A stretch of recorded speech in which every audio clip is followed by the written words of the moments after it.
from coalition-type municipalities will be processed. There are currently 10 municipalities with coalition governments, and 3 capacity building partnership agreements will be entered into. And 11 municipalities will be monitored on their implementation of anti-corruption measures, and also 11 municipalities will be supported to have ethics and to have ethical and 11 municipalities will be supported on ethics and integrity management.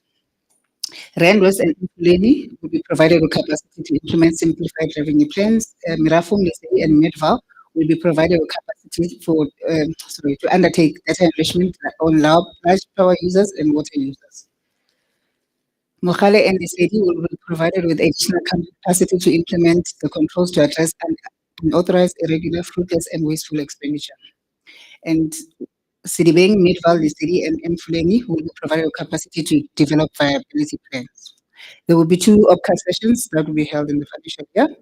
9 municipalities will be supported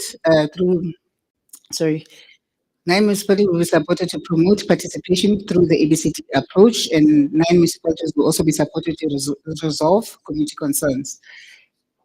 9 municipalities will also be supported to maintain functional ward committees, and 10 civic awareness programs will be implemented, and 20 voter education stakeholder engagement sessions will be implemented. There will be 4 capacity development, there will be 4 capacity building interventions, and this will be targeting councillors and officials on impact training, accountability, and ethical conduct training. 2 experts will be placed in municipalities, and this is an expert on labor and an expert on legal. And 11 municipalities will be supported to comply to the municipal staff regulations, and this is section 54A and 56, and other critical position appointments. 11 municipalities will also be supported to institutionalize performance management system. 11 municipalities will also be supported with the municipal staff regulations, and this is chapter 2, staff establishment. The compliance reports will be produced on a quarterly basis, and this is on service delivery, and the annual report on service delivery will be produced, and 9 municipalities will be monitored on the implementation of the indigent policies. There will be 4 compliance in the 4 quarters. 4 compliance reports will be produced on the following acts, and 9 municipalities will also be guided to comply to the MPRA. And a report on the compliance of municipalities to the section 131 of the FMA will be produced, and also the implementation of the Back to Basics program will be monitored on a quarterly basis. There will be 4 IGR structures that will be supported to remain functional according to the IGR framework. I'm moving to development planning. Under the integrated planning and spatial governance, the Gauteng Spatial Development Framework will be implemented, and the GCR planning house business case will be developed. And 11 municipalities will be supported to comply to have legally compliant IDPs, and 5 districts and metros will be monitored on the implementation of their own plans, and the Sidibeng DDM hub will be established. There will be 21,000 work opportunities created through the community workers program. Under disaster management, the level 3 plan will be completed, and 5 municipalities will be supported to maintain functional disaster management centers. The next one is just a repetition. And 50% of municipalities will be supported with to access early warning systems, and we're targeting 3 municipalities. So the 100% is 6 municipalities. Lesedi, Western, Ekurhuleni, and Medval will be supported with fire and rescue services, and this is support on equipment and vehicle. And 9 municipalities will be monitored on the implementation of infrastructure delivery plans, and 5 districts will be monitored on the spending of the national grants. And 9 municipalities will also be supported with technical skills, capacity through the multidisciplinary teams, and this is supporting on engineering and town planning. 9 municipalities will also be supported on the implementation of the water security interventions, and also they will be monitored on the adaptive responses to climate change. And the focus will be on water conservation and demand management. Ekurhuleni will be supported to implement the online monitoring system for large power users and commercial users. And municipalities will also be supported to develop implementation plans for the approved NERSA tariffs. I'll be moving to traditional leadership. 2 traditional councils will be supported to comply to the legislative prescripts, and 100% of the succession claims that will be received will be, and they were planning to hold 2 training programs to strengthen collaboration between local government and traditional council. Thank you, Chair.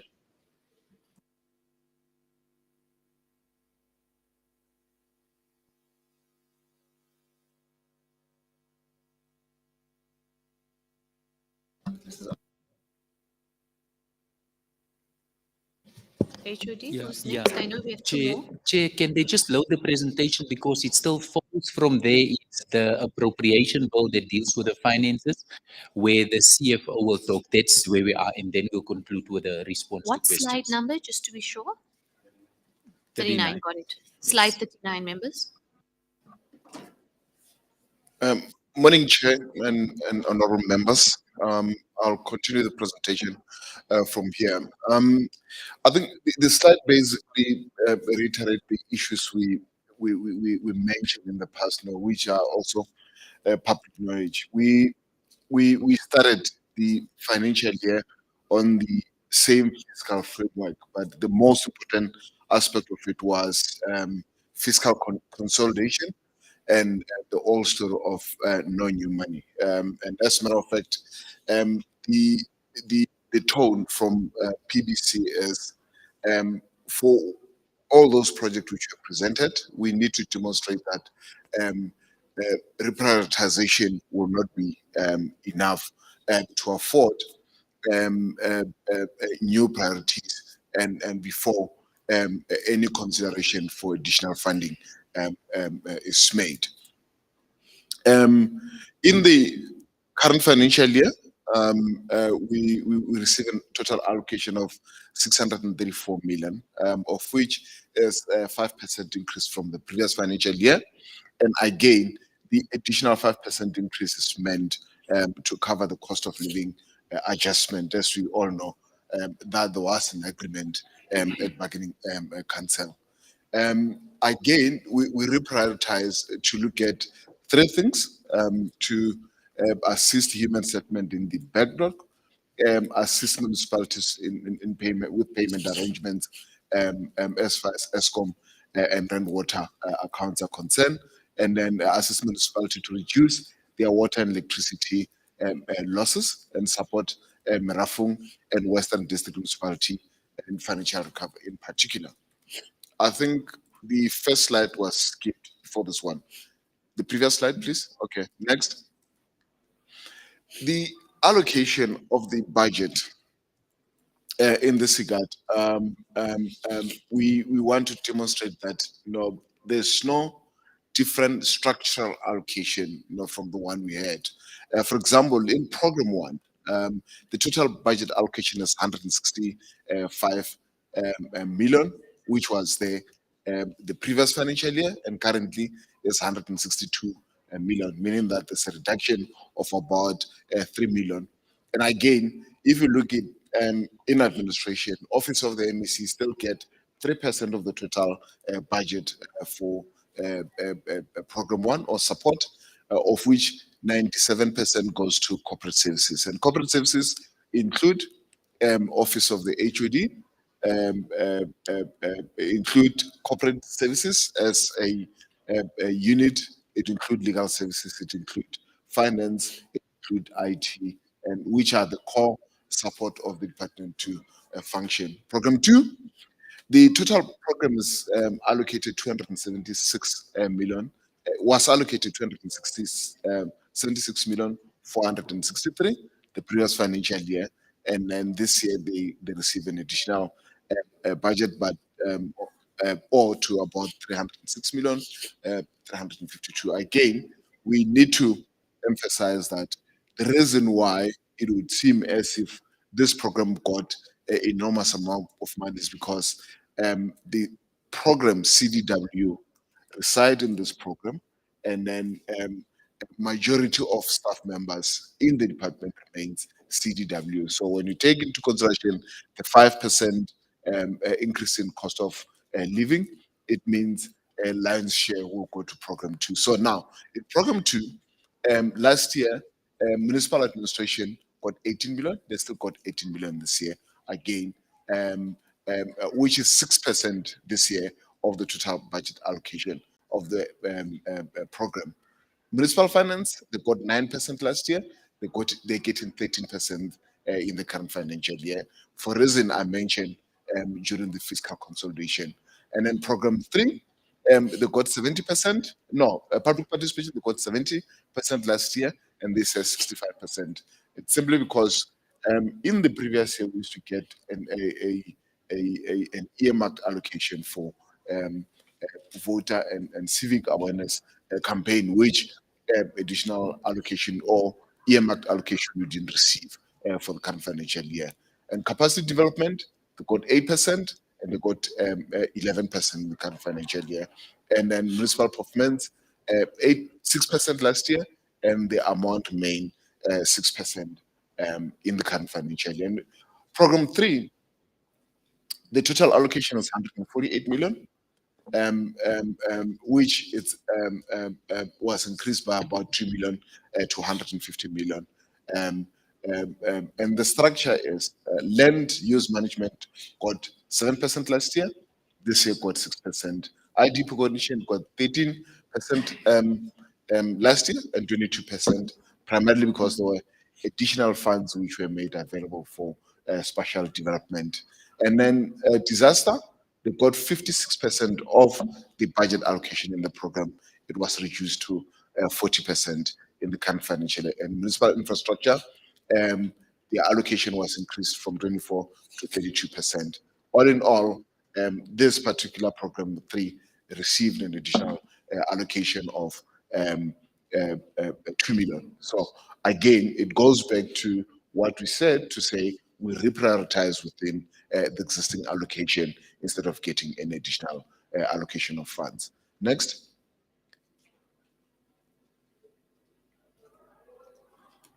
This is the last program, program 4. The allocation was 20 million. It was reduced to 19,644,000. And then the structure, last year, traditional institutional admin got 56% of the budget. It was reduced to 53. Last year, traditional resource got 33 and was increased to 37. And then rural development facilitation, they had nothing this year. They got 3% allocation. And then additional traditional land admin, 9% last year, and then it was reduced to 8%. But all in all, the budget allocation for the program was reduced from 20 million to about 19 million in the current financial year. Next. And I'll stop here, but I believe from here it will be the responses to the question which members raised. Thanks, Chair. Okay, thank you, Chairperson, once again. Chair, I think what's important that you should note from the budget is the work that we are doing in municipalities, which is in under Program 2. It is comprising of the biggest portion of the budget. And although Program 4 is the smallest portion of the budget, it is also a core program in the department. And Program 1, which is your program dealing with administration, to ensure internal efficiencies, that budget has been reduced. And looking at where we are, it does comprise of the smallest portion of the budget that deals with the administrative issues in the department. Chair, if we just looking at the questions from the research analysis, important to note that the question was posed on the bursaries that was allocated to learners with disabilities. Chair, we must note that the department do not go out on its own advertising campaign to attract learners with disabilities, specifically for bursaries. The Gauteng City Region Academy, the GCRA in the Department of Education, is entrusted with that responsibility to engage with higher education institutions, engage with the Center for People with Disabilities, engage with the disabilities unit in the presidency to get learners. And what we have done, we have engaged with the GCRA, and they have furnished us with the details, and hence we have made an additional budget available from our side to offer bursaries to learners with disabilities to further their studies. So that process, it's a rigorous process undertaken by the GCRA, and they are dealing with that process. We have just decided, Chair, that we have not done too well with people with disabilities in the past, and we needed to do something as a department. Chair, on the next slide, the question on the research studies that we were looking at, what was important, Chair, is that we have set aside about 1.5 million for the research studies. And Chair, going out on an additional service provider request for quotation process would be a time-consuming process. The provincial government has already engaged and signed agreements with the GCRO. There's agreements in place with the CSIR, and we thought we can leverage on those skills. It is research-based institutions, and for us, it will assist us. Chair, to conduct research, we do have a smaller component in the department that deals with research and development, but to do research and to analyze research, to use those research tools, it is an expensive exercise, and you should be a research-based institution if you want to have such tools. So for us, it is not useful to have those tools, but we have a smaller component that do assist in the department. Chair, we have conducted a comprehensive study, as we have indicated, but then also the recent study that was undertaken by the Premier and the team to Finland, we have also used that as a basis to take into account what we have done insofar as our study on coalition government as well. And Chair, there may be a need for us going forward, depending on what the outcomes is of the study, to take further tours, because we believe, Chair, if you look at the current state of coalition government, you elect the mayor at 2 o'clock, at 4 o'clock there is already a motion of no confidence. So there is a need for us as a department to strengthen that area within the governance framework in municipalities. So at this stage, the work has been finalized. It should be going through the internal process. We should be tabling it at the Executive Council in the next cycle in June, and we will then be ready to table the report here. Chair, on question 3, the request was that we need to report on the 6 municipalities and what would those powers and functions be. So what we're saying, the 9 pillars are indicated there. Those are the 9 pillars that will be applicable to the study. But what we're also saying, Chair, we are in the process of appointing a project manager. The first RFQ process, if not delivered the desired results, the companies that we wanted to appoint or the project manager, it was not reputable. So we felt that just appointing anybody will not give us the desired results. Let's rather follow a further process to see how we can get the best possible person in to assist us. And then going forward on the next slide, Chair, the question on the DDM plan, I think the metro system of government, if you want to look at the work of DDM and the principal objective surrounding that, it's to ensure integrated planning. And with the metro system of government, if you're looking at that, it should give you a better sense of creating a better plan that gives you a sense of the entire economic and social situation in a municipality. So we believe that that could be a system that would expedite the one plan.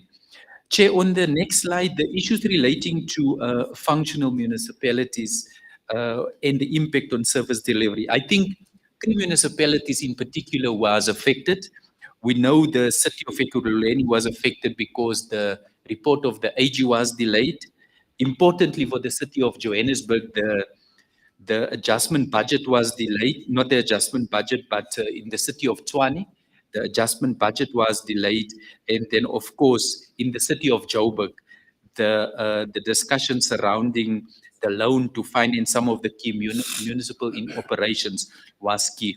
But Chair, despite the engagement that we have resuscitated the MEC Speakers Forum, we have resuscitated the MEC Mayors Forum, but then MEC on his own engage with speakers and mayors on a bilateral basis to ensure that we deliver and we unblock some of those challenges.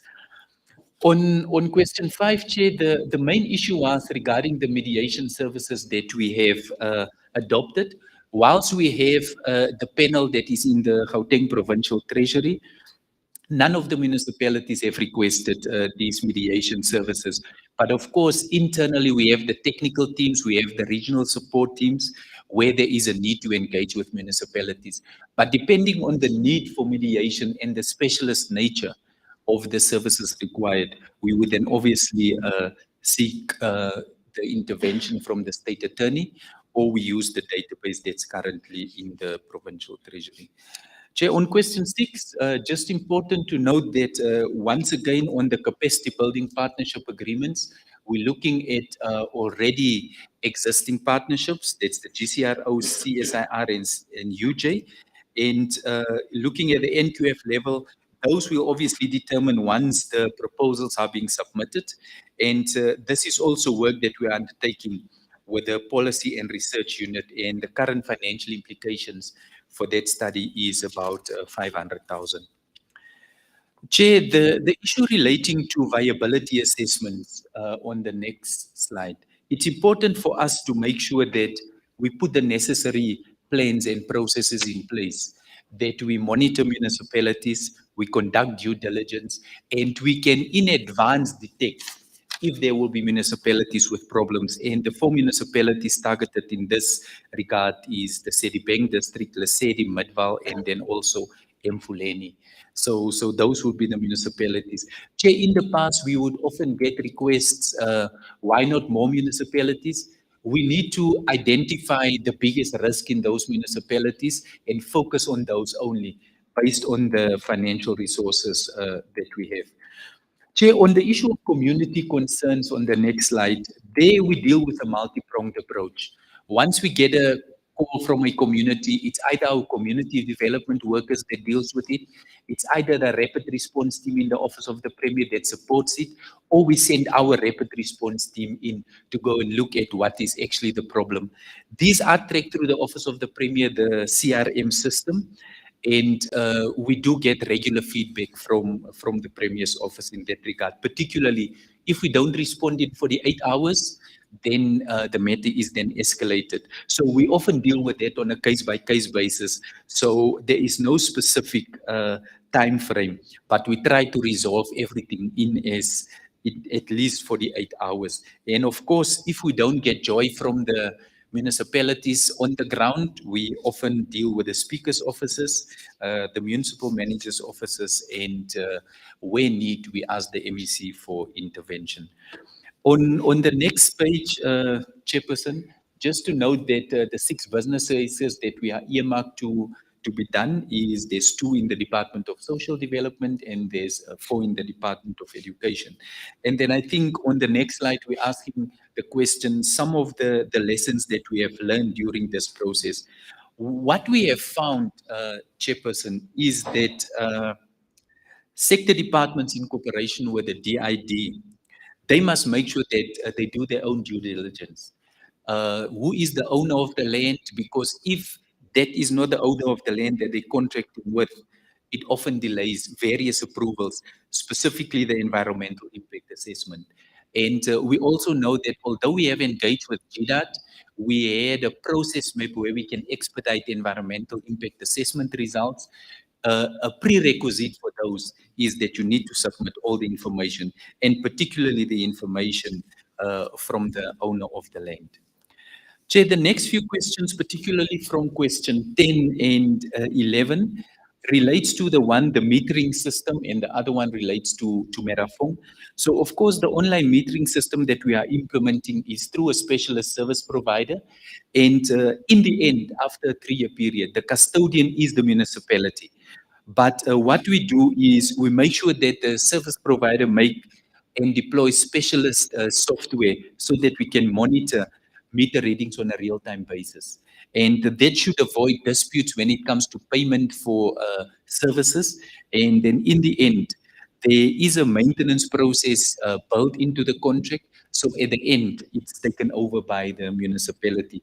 So we don't just hand it over to the municipality. There's continuous support for that 3 years.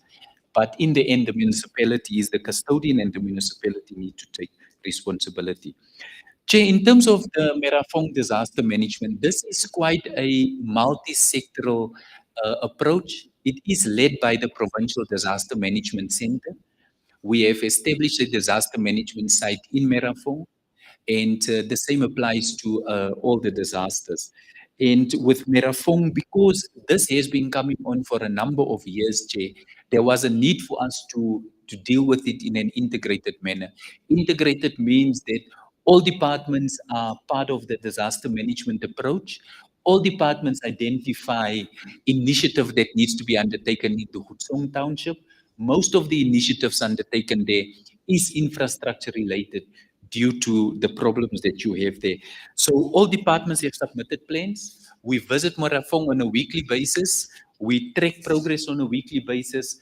But of course, the communities are a bit concerned because the progress is taking a bit long.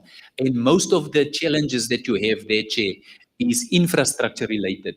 Some of the roads you can fix the potholes, but there's other roads that requires major rehabilitation and requires the appointment of a professional service provider.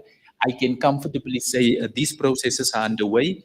We have requested funding from the National Disaster Management Center to the tune of about 1.2 billion. Most of it relates to wet services and infrastructure delivery. But the directive to departments at this point is that the current available funds, current resources, particularly those that has regional offices and equipment, such as the Department of Roads and Transport, GDAT, and those, to utilize those equipment to assist whilst we're waiting for the approval of funding. Of course, the National Treasury and the National Disaster Management Center do conduct a due diligence process before funding is made available. And then also, Chair, some of the greater initiatives that we're looking at in the area is to look at an early detection system to deal with sinkholes. There is no such system that is currently available. So the Council of Geoscience working with us is looking at deploying a system to deal with it. And Chair, there was also a question on the 14 million that was allocated to the West Rand.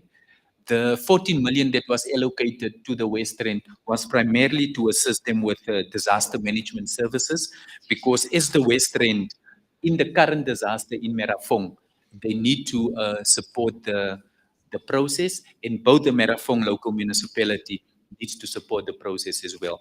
And then, Chair, just the last question relates to the EPWP grant. Chair, this is a grant that is allocated at the exclusive discretion of the National Department of Public Works. Category C municipalities do get their grants directly from the department, and depending on what you have spent, depending on the initiatives that you undertake, that grant is then solely allocated at the discretion of the national department. And as COGTA, we're not a line function department, so what we do facilitate and we do monitor and evaluate the work that we are doing, and we support municipalities and then also working with other departments. So essentially, Chair, we coordinate, but the process is monitored by DID, and it's not necessarily they need to seek the approval of COGTA, but those allocations are made. Chair, just to share with you that whilst we are a month and a half into the new financial year, we believe that some of the lessons that we have learned in the previous financial year when it comes to underspending, that we are tracking us underspending already with a month and a half into the new financial year. We don't even wait for the end of the financial year. But Chair, this set of information from here is for information for the Portfolio Committee. We are not presenting it, but we're just sharing with the Portfolio Committee that the systems that we have agreed in the past to address underspending and to address performance in underperforming areas are currently being dealt with. Chairperson, that concludes our presentation and the questions and the responses to questions. Thank you, Chair. Thank you. Thank you very much, HOD.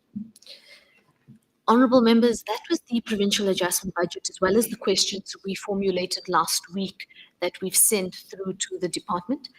I know we're still all over the place. Ms. Manga will be stepping back in. There's also an LSP meeting at the same time, and we're managing a number of different issues on our side, which we'll speak to it a bit later. But can I see if there's any honourable members who wish to ask any clarity-seeking questions or make any comments?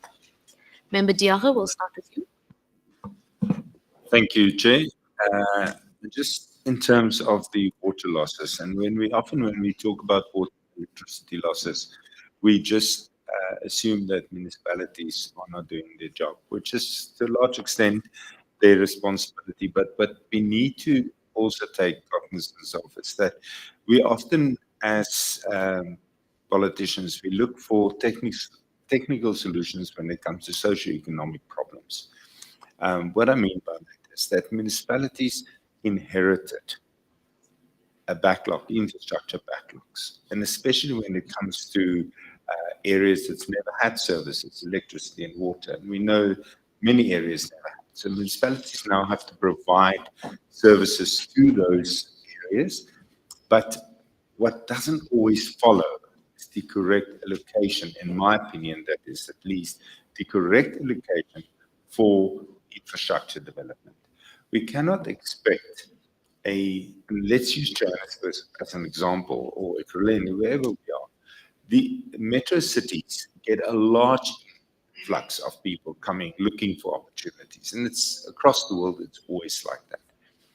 But I'm not sure that the municipalities receive their allocation in terms of from national, in terms of what must follow, or the capex that's required to do the necessary or provide the necessary services. The minister recently, and so that's just, the minister recently spoke Minister for Water and Sanitation spoke about an additional 28 billion rand over the next 5 years, which will be allocated to the building of reservoirs. Here's my thing on it, MC. As much as we need more reservoirs, the problem is not necessarily capacity. The problem is around water losses. And here you look at a place like, for instance, Roodepoort. Roodepoort has far and more than enough reservoirs. The problem in a place like Roodepoort relates to AC pipes, old asbestos pipes. Those pipes, and we're going to see it now during winter, they're going to pop like nobody's business. The pipes are old, they can no longer handle the pressure, and we need to, from a COGTA perspective, we can play a large role in making sure that municipalities receive rather more funding that can be managed and somehow managed by COGTA, by the department, to be sure that it gets spent correctly in the replacement of these pipes. And we have the same problem with electricity. As much as we're trying to provide the electricity to informal settlements, what we need to remember is that that money must come from somewhere. And municipalities they just don't have the funding to do the upgrades of informal settlements on their own. Whether it's on council land, on provincial land, at the end of the day, the problem is that people don't have access to services. I think also MEC, and we often see that we play politics, and I've also been in government. I know we all play politics. As politicians, we play politics with the lives of people. The function of a municipality, in my opinion, again, the core function of a municipality is their mandate. It's about providing services. And that is economic drivers, water, electricity, sewer. That should be our main focus, not the building of a football field or a recreation center, because guess what? Unless we have water to look after that recreation center or football field, what's the point of building it? So our core function should first, the municipality should be to provide those necessary services. And in the absence of those services, everything else we're doing is just throwing money away. So I really want to appeal to you, MEC, that from a COGTA point of view, that we play a far more active role in ensuring that municipalities deliver on their mandate, which is to provide the necessary economic drivers that can bring us the economic growth, and especially around water and electricity. I live in an area that had electricity outage for 54 hours, and 54 hours we had 6 hours of load shedding, of no electricity, and it is a large area affected. I tried to engage with Eskom. City Power tried to engage with Eskom. It was like bumping your head against a brick wall. There was just no understanding of the problem. Now, I'm not a master's degree civil engineer, but the problem is obvious. The batteries at the substations do not have time to recharge, and therefore it will continuously trip. So it's a blackout waiting to happen. And we saw that for 54 hours, 6 hours of electricity, and it took a novice like me to tell them what to do. And it cannot be. We need to be far more active as provincial government in assisting municipalities.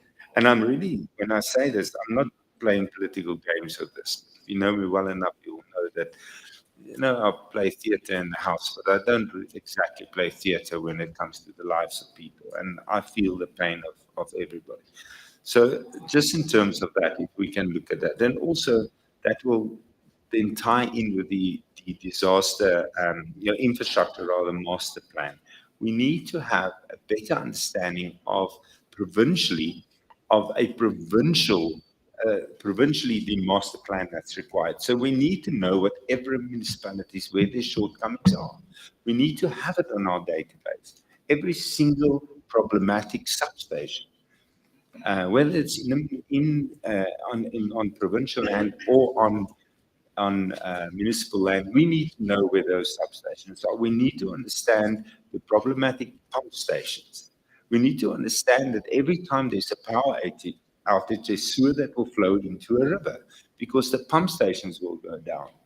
That AC batteries that's supposed to run idle in the absence of electricity will not charge if there's a 4-hour outage and it takes 4 hours for it to come back on for whatever trip there might be, etc., etc. It's a ripple effect. And we have a role to play. We need to know where those weaknesses are. And we can only know that if we have a very comprehensive master plan. And when you see then also, I love all the interventions when it comes to public safety. Panic button is fantastic. If everybody can have it and we can deal with it, it's fantastic. But all of it will mean absolutely nothing if we cannot have our police stations equipped with Wi-Fi. I visited as part of a Crime Watch campaign, tried to visit with the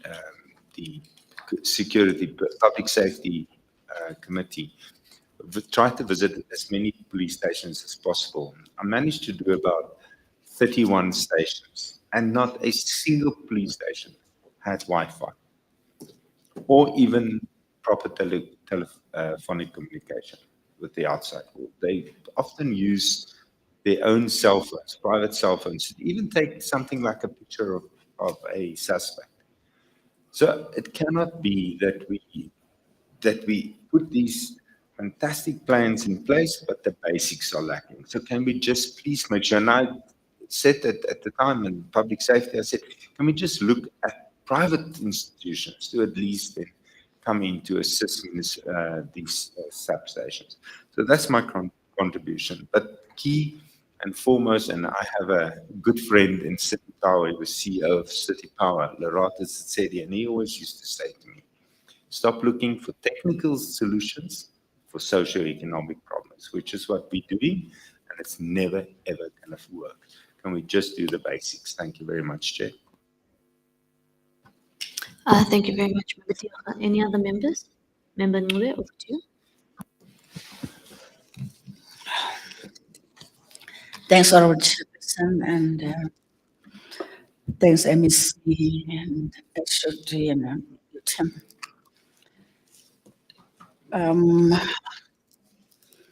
On coalitions, I think this committee should also be privy in terms of your strategy to try and bring stability.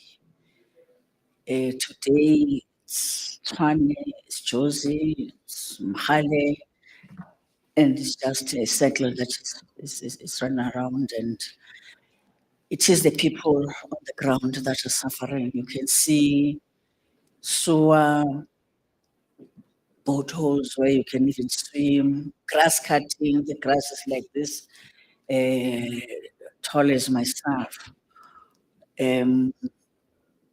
So it is a cause for concern. We will also request that whatever you are developing, share with us, because we are serving in this committee and things are falling apart also. Whilst we are watching, we know it's not easy also to deal with coalition. I mean, that I've been to more than 4 countries which had coalition, and they will tell us before we could come into this, say it is not a good thing. You come in being driven and those things, 2 hours after the sitting, you are no longer serving in that position. So I'm not sure in terms of what is your timeline, though we know it's not easy to resolve and make people to agree if they don't have common purpose. But there are countries which are having lessons in terms of how do you arrive at the common purpose, that all the parties are sharing one purpose in terms of the objectives of them co-governing. The other one is on civic education. I'm not sure whether it goes together with the voter education or what. But voter education also is to educate the citizens about their rights and responsibilities, which also I can also locate the civic education in terms of the culture that is it's at a very high level of unacceptability in terms of destruction of infrastructure. There is also, maybe one day we'll see the bridges falling. If at Selby, the highway there, when they're digging, there's the big holes that are there under the bridges. So what it means, one day there's going to be disaster. So the question of, it's not going to be easy. It's not easy also to educate, but other countries are succeeding when after liberation, citizens, like when they see that maybe this freedom is not benefiting them, then they start destroying.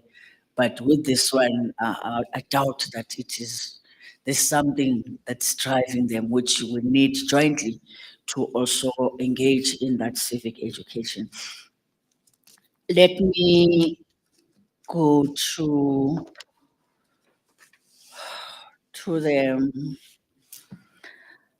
the municipalities that you are assisting.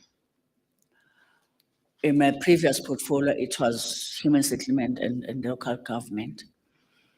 And the then MEC will tell us that he has deployed officials to different municipalities where there are red flags and challenges. And those officials, when they reported to the portfolio, they will indicate challenges to say there are barriers which they can't cross because the council must take a decision, or there is resistance from the officials that are supposedly to be assisted. So I don't know your strategy in terms of mediating the resistance and all those things that makes them not improve, even if there are those officials, and also there are what do you call this? There are this that they advise them, consultants. Even if they are consultants, you still have experience those problems. So your strategy must try and deal with that. On the climate change, we've seen a lot of impact of climate change in Gauteng. We saw them in KZN and they immediately came to us. As we speak, some of the roads are still closed. You can't drive there, you can't go there, and it has a lot of impact to the people, and they're starting to complain to say we also had the declaration by the minister and the MEC in terms of the state of national disaster or whatever it was, but situations are still like that. We are not sure in terms of how soon will that commitment by national and yourselves in terms of trying to correct or maybe rebuild those roads and those houses. I don't know whether I didn't go through in terms of the measures that are to be put in place there. But when I met with the Minister of Human Settlement in March, she indicated that we can't come in because the municipalities, those relevant municipalities, they have not taken a council decision. So hence the delay. So I'm not sure whether it's still like that and whether they've taken the decision so that national then comes in. Then said, come April, they'll just come in as national because there is that delay coming from the municipalities. Maybe from your side, maybe there is a progress in relation to that. On water, we are now experiencing challenges. We met with Water last time. They did not, yes, there were the leakages, they have been reporting about the water leakages. But what I've observed also in town, just not far from where we are, where there's old post office, there's a lot of water spillage there, which has been there. I mean, even yesterday I saw it. And I was saying it's not even far from us as the legislature. It's doing this. You go with Market Street, there is that water spillages that doesn't get to be addressed. So it's not there only, it's all over. So I don't know, you in terms of, because it affects and impacts on the capacity of the water supply. On the bursaries, yes, you said research. But what I would ask is the question of their impact when they've graduated, whether they do assist the province, let me say that. Maybe also see that there's placement after all those expenditure. And also following them through their studies until they qualify. Do you have that strategy or they just disappear after qualification? Thank you very much. Thank you very much. Member Malema?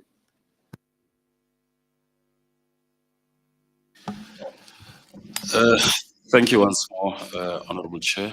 Let me take you from my colleagues in welcoming the representations made.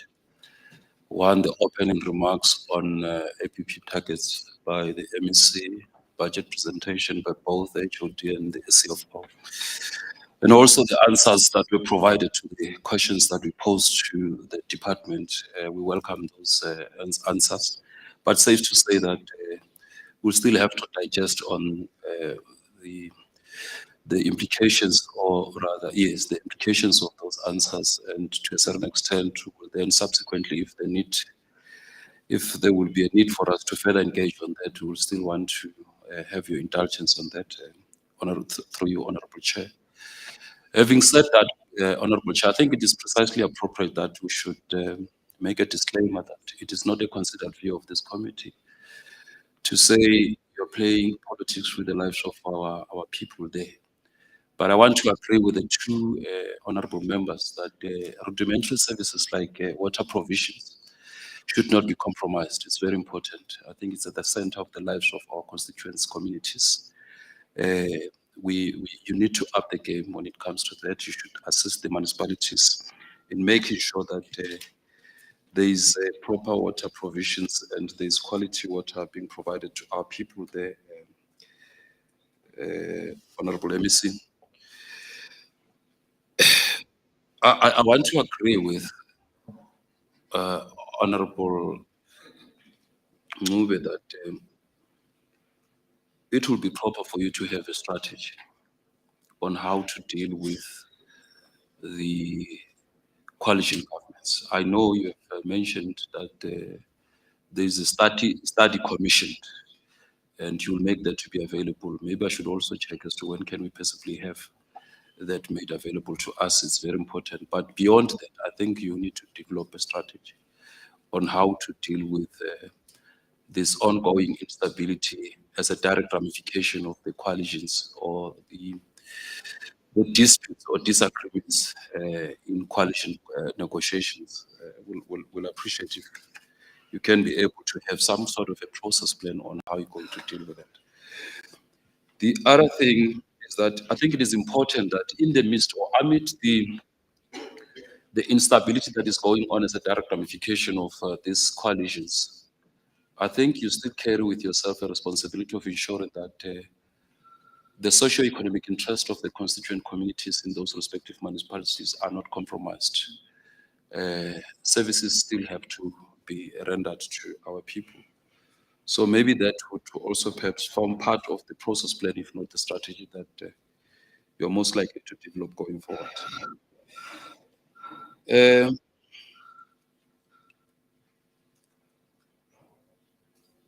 You said something about the capacitation of the ward committees, and I think in 9 municipalities as opposed to 11 municipalities. I don't know what informs that. Maybe first part of my question would be, do we have ward committees established in all the municipalities within the province?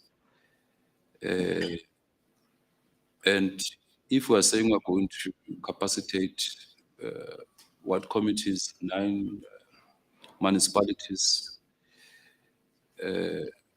why in 9 municipalities instead of 11 municipalities? Maybe I missed a point there.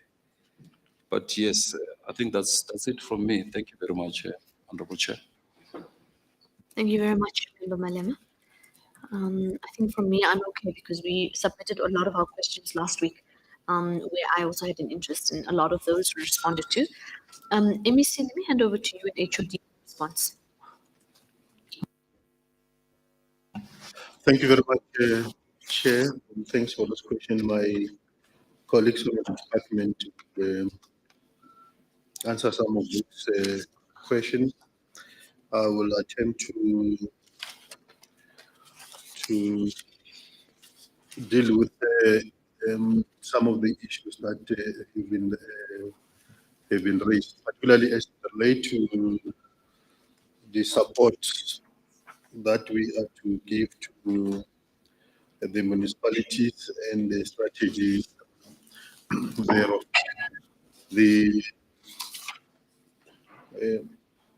I agree that we need to focus municipalities on what their key mandates are and ensure that municipalities focuses on those particular mandates, that we eliminate anything that is called unfunded mandates, because sometimes we force municipalities to implement unfunded mandates.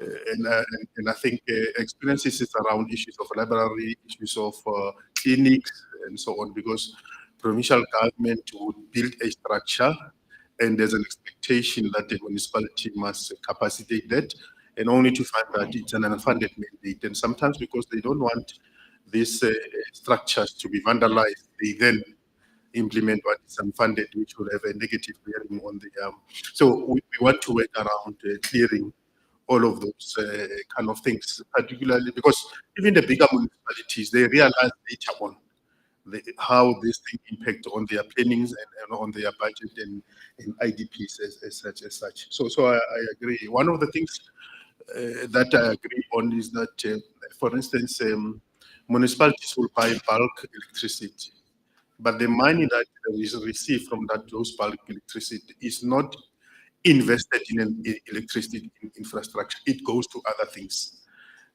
So we are having a program which I think my colleagues will elaborate further on pushing municipalities to have what we call funded budgets. Because in most cases, municipalities have this budget, but they are not funded budget. There's no liquid that is behind those particular budget. It's only a paper budget, and that is why this thing that happens where they will take money from electricity, from water, and use it in other projects rather than reinvesting on.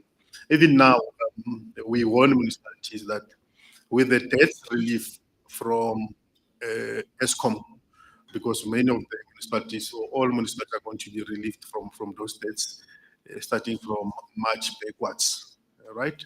We've warned them. It doesn't mean that the monies that they used to have, because many of them were forced in any way to pay ESCOM because they didn't want to, that they used to pay ESCOM. It doesn't mean those monies must now be planned for other things.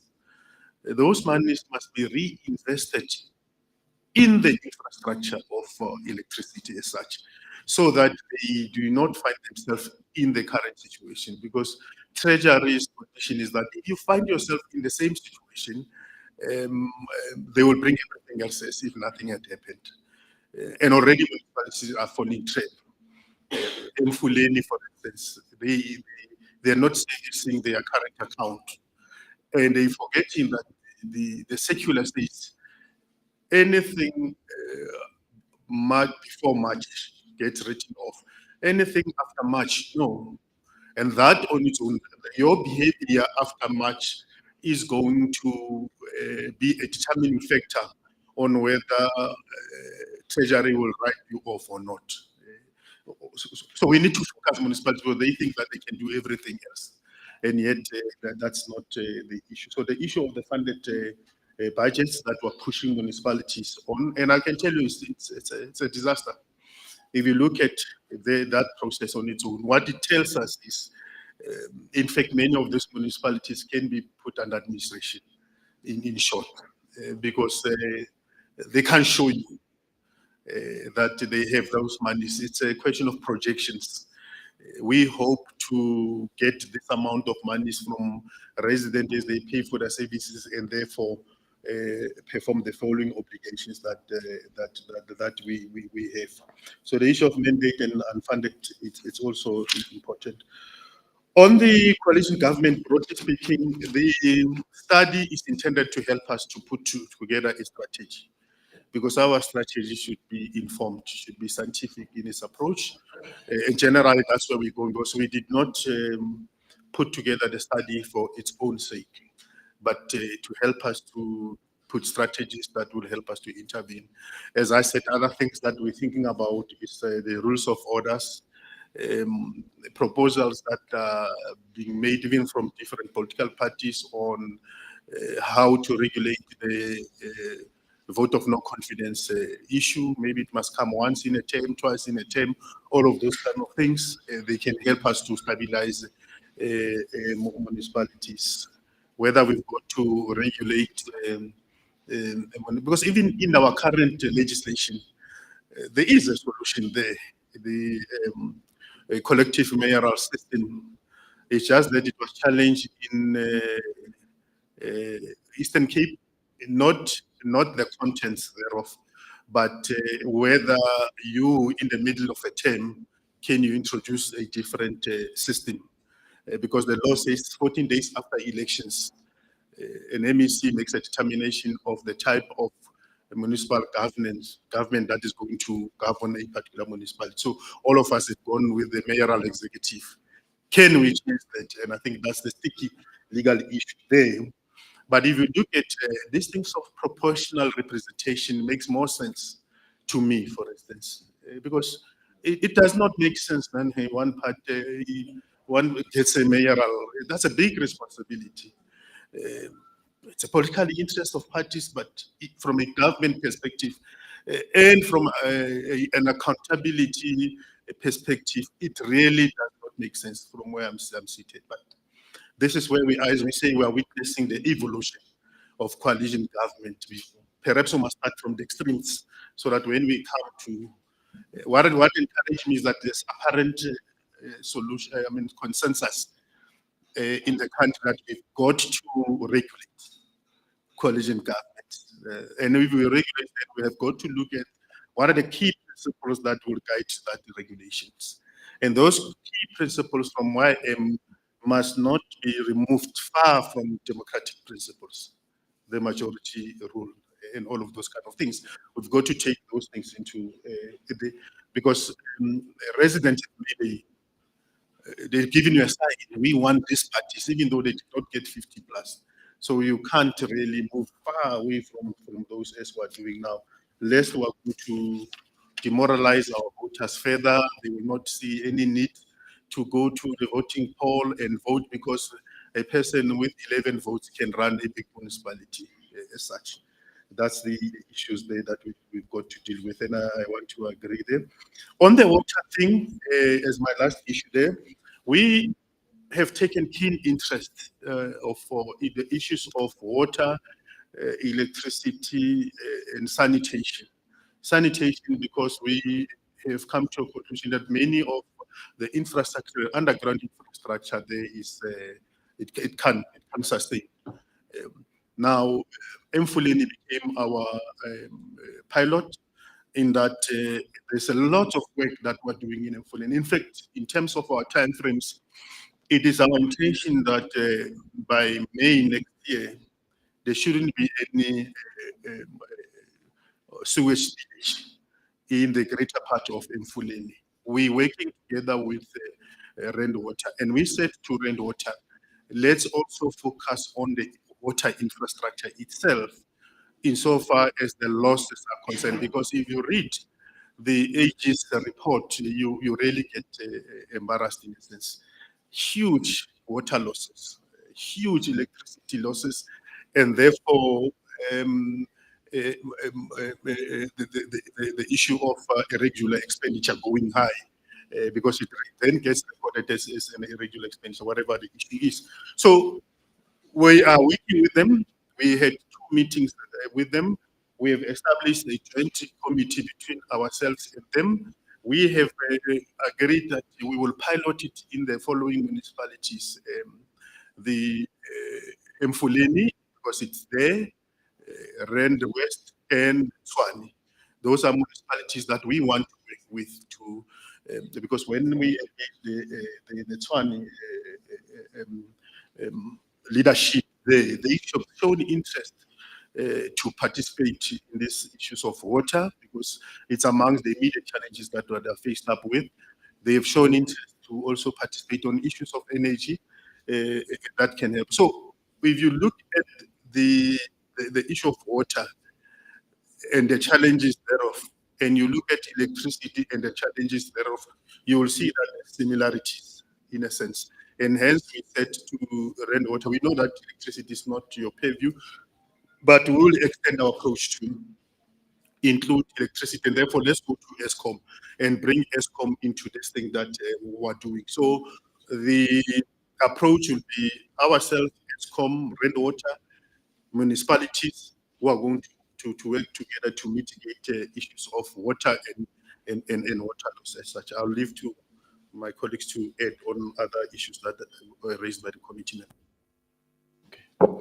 Thank you very much, MEC. And just for the benefit of the members, I think Member De Jager, Member Malema, and Member Ngube is spot on when it comes to the coalition strategy. It took a little bit longer, but we wanted to make sure that we have a strategy in place on how we can deal with coalition governments. We're planning to present the report to MEC towards the end of next week. The report will be interrogated by the executive management team this coming Monday. The report has been finalized. So we would say anytime from about June, members should be in a position to table that report. And just to let on what the MEC indicated insofar as the water losses are concerned. Chairperson, the biggest problem that we have, yes, I fully agree with Member De Jager that I don't think the amount of work in municipalities commensurate with the funding that they receive. But if we look at the current situation, when the provincial treasury tables their reports, the biggest portion of underspending is infrastructure delivery. It means national treasury must first threaten us for spending before there is some traction.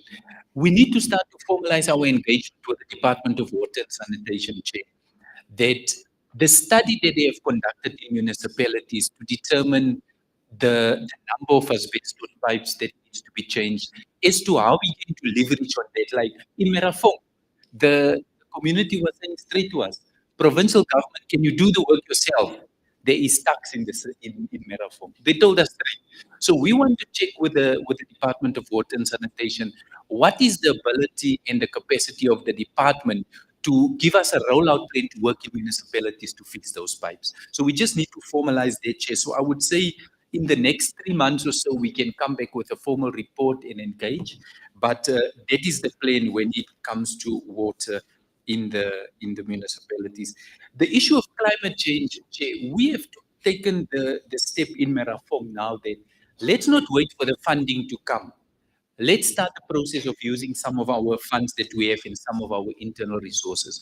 But yet in other parts, in other municipalities where you have those disasters, they actually wait for the funding from the NDMC first. So you often find that there's delays. And once you receive the funding, you need to appoint a professional team first.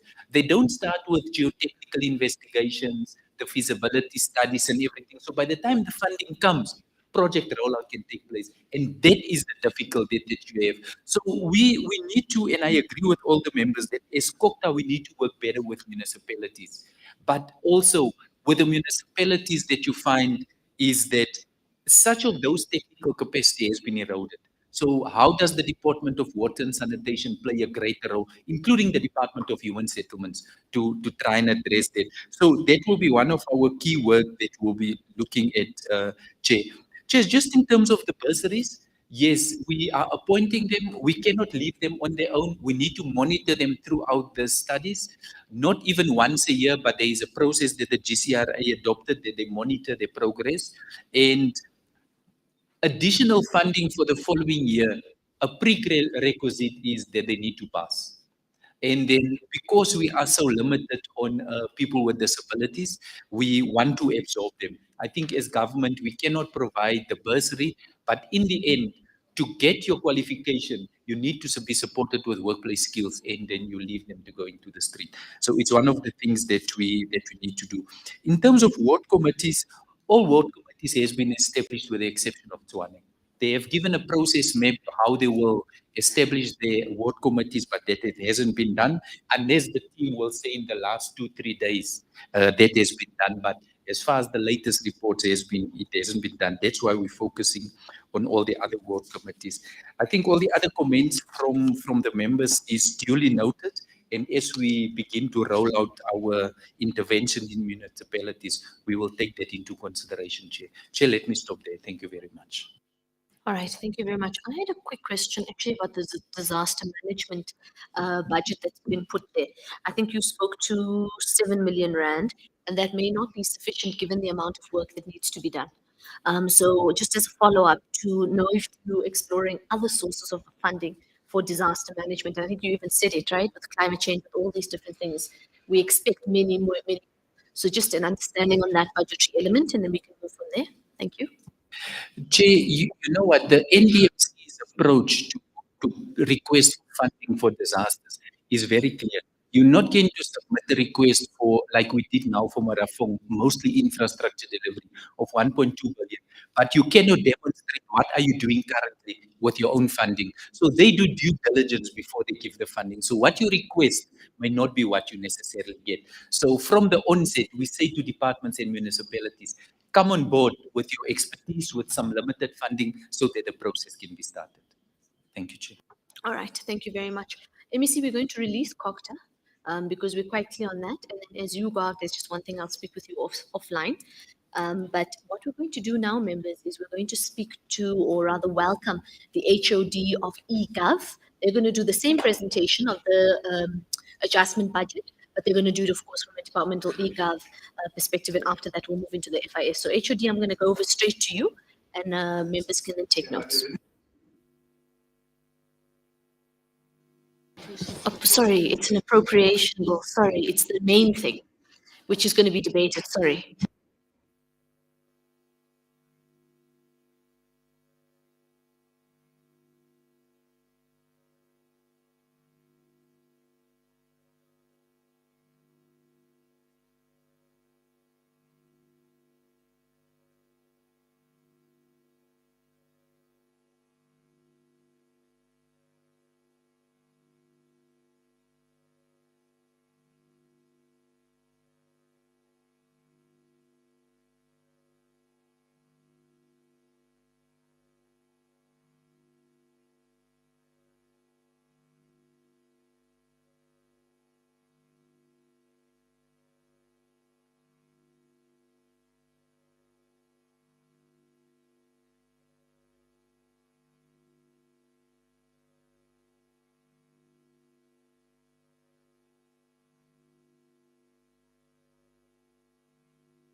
Can all of our presenters from e-Gov just move forward? They're in the front row here. So it's quite a seamless process once the presentation starts. And then to our technical team, can we please have the PAB of e-Gov flighted up there?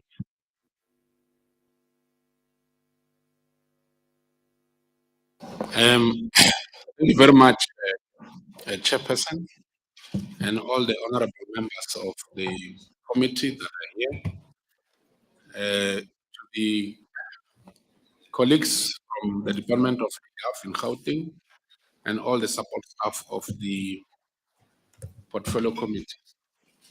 Chairperson, we have 33 slides, but we will not really go into all of them because some of these slides were presented to you in our team's meeting. I think it was last Friday. And then the CFO will come in from slide 16 to slide 24 just to speak about the details in terms of the allocated budget. And then I'll come back in from 25 to 33 in dealing with the questions that were raised by the committee to us. Let's move to slide. Judy, just to a very quick high level of the APP, because we need that for recording purposes, that the committee officially did receive it. So in terms of our APP, Chairperson, we've been allocated 1.7 billion, 1.744202 to be exact. And we always had 3 programs, which is admin and ICT and corporate services. That includes the entire HR and admin work that we do as a department. But in terms of what informs us to create measures that will deal with the performance of the APP, it's number 1, to deal with elevated priorities as announced by Premier Panyaza Lusifi on the 7th of October, and also to look into the TMR policy in terms of the transformation, modernization, and reindustrialization, the Gauteng City Region in government strategy, the Gauteng Growth Digitalization Strategy, which includes all the municipalities that we have in our FOIA. And also, we also looked into a white paper on the rights of persons with disabilities and Gauteng disabilities rights policy that also informs the target that we have put on our APP. And this will be able to assist us to implement the transformation across cutting targets, especially on our vulnerability groups. So that is the high level, Chairperson. Thank you very much on that. Let's move into slide 2. I think I've already spoken on slide 2, please. Oh, I'm the one who must move it now. Okay, thank you very much. I've already spoken about the performance measures of APP, the GGT 2030, which becomes the cornerstone of what we do. In terms of the 7 priorities of the Gauteng Growth 2030 strategy, we are looking at priority 1, 2, and 5. That has always been our mandate from the GGT 2030. In terms of dealing with economy, jobs, infrastructure, education, skills, revolution, and health, and to assist Gauteng province to build a capable, ethical, and development state. I'm going to move out of that. We've been talking about that almost in each and every presentation that we do. I've already spoken about the performance measures that we use in terms of informing the performance of our APP. In terms of program 1, as I said earlier, we've got 3 programs that we run as a department, and those are the targets that we have put for ourselves. I know that we're the only department that have put an APP for 10 days in terms of payment of suppliers. The procurement spend on RFQs below 1 million for township, we put our target of 68%. Companies owned by previously disadvantaged people is 7%. Companies owned by women is 60% of our spending. And also companies owned by military veteran is 3%. And I must also say, Chairperson, that we we have found military veterans companies. For example, we've got a team that has gone to Durban today in terms of the National Audit Committee meeting where I was supposed to be there presenting. That work, I was informed that was appointed via the military veteran company. Next slide, in terms of the percentage of funded position, it's 92%. Target youth employed in the department, 25. Employment of PWDs is 4%. The SMSS, in terms of looking at gender equality, 50%.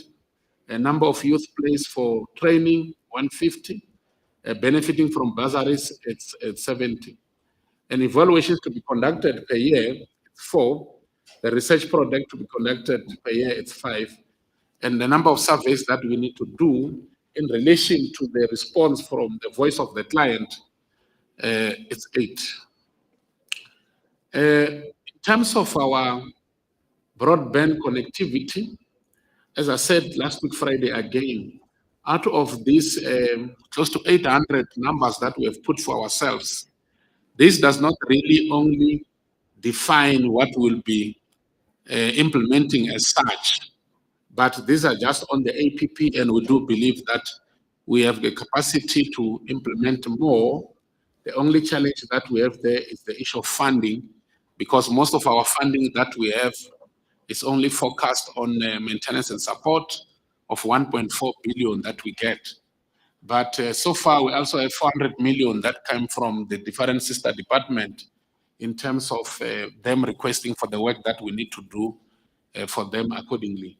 And I did hear Member Delange, Member Diaka, when he spoke about the issue of police stations, to implement Wi-Fi on police stations. That is part of the plan that we have. We are just collating that plan from sister departments, and we'll be submitting that.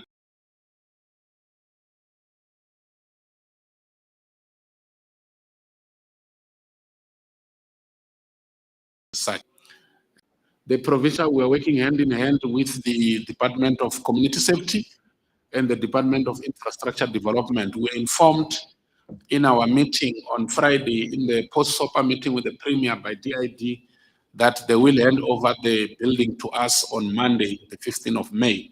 So we do believe that from there on, we'll be able to start the implementation of technology and systems that are required in that environment for the employees that will be sitting in that building to render the service in terms of monitoring the entire provincial landscape in terms of CCTVs and all the police and wardens that are deployed in around our corridors. In terms of e-services to be developed, in terms of systems and applications that will assist our citizens to engage better with the government, it's 15, and 20 will be tested, and 10 will be done in terms of open data sets that must be published. In terms of data analytics project executed, it will be 8. E-panic button deployed. The current one that we are deploying is focusing on 8,000. And that is also focusing on the staff of GPG.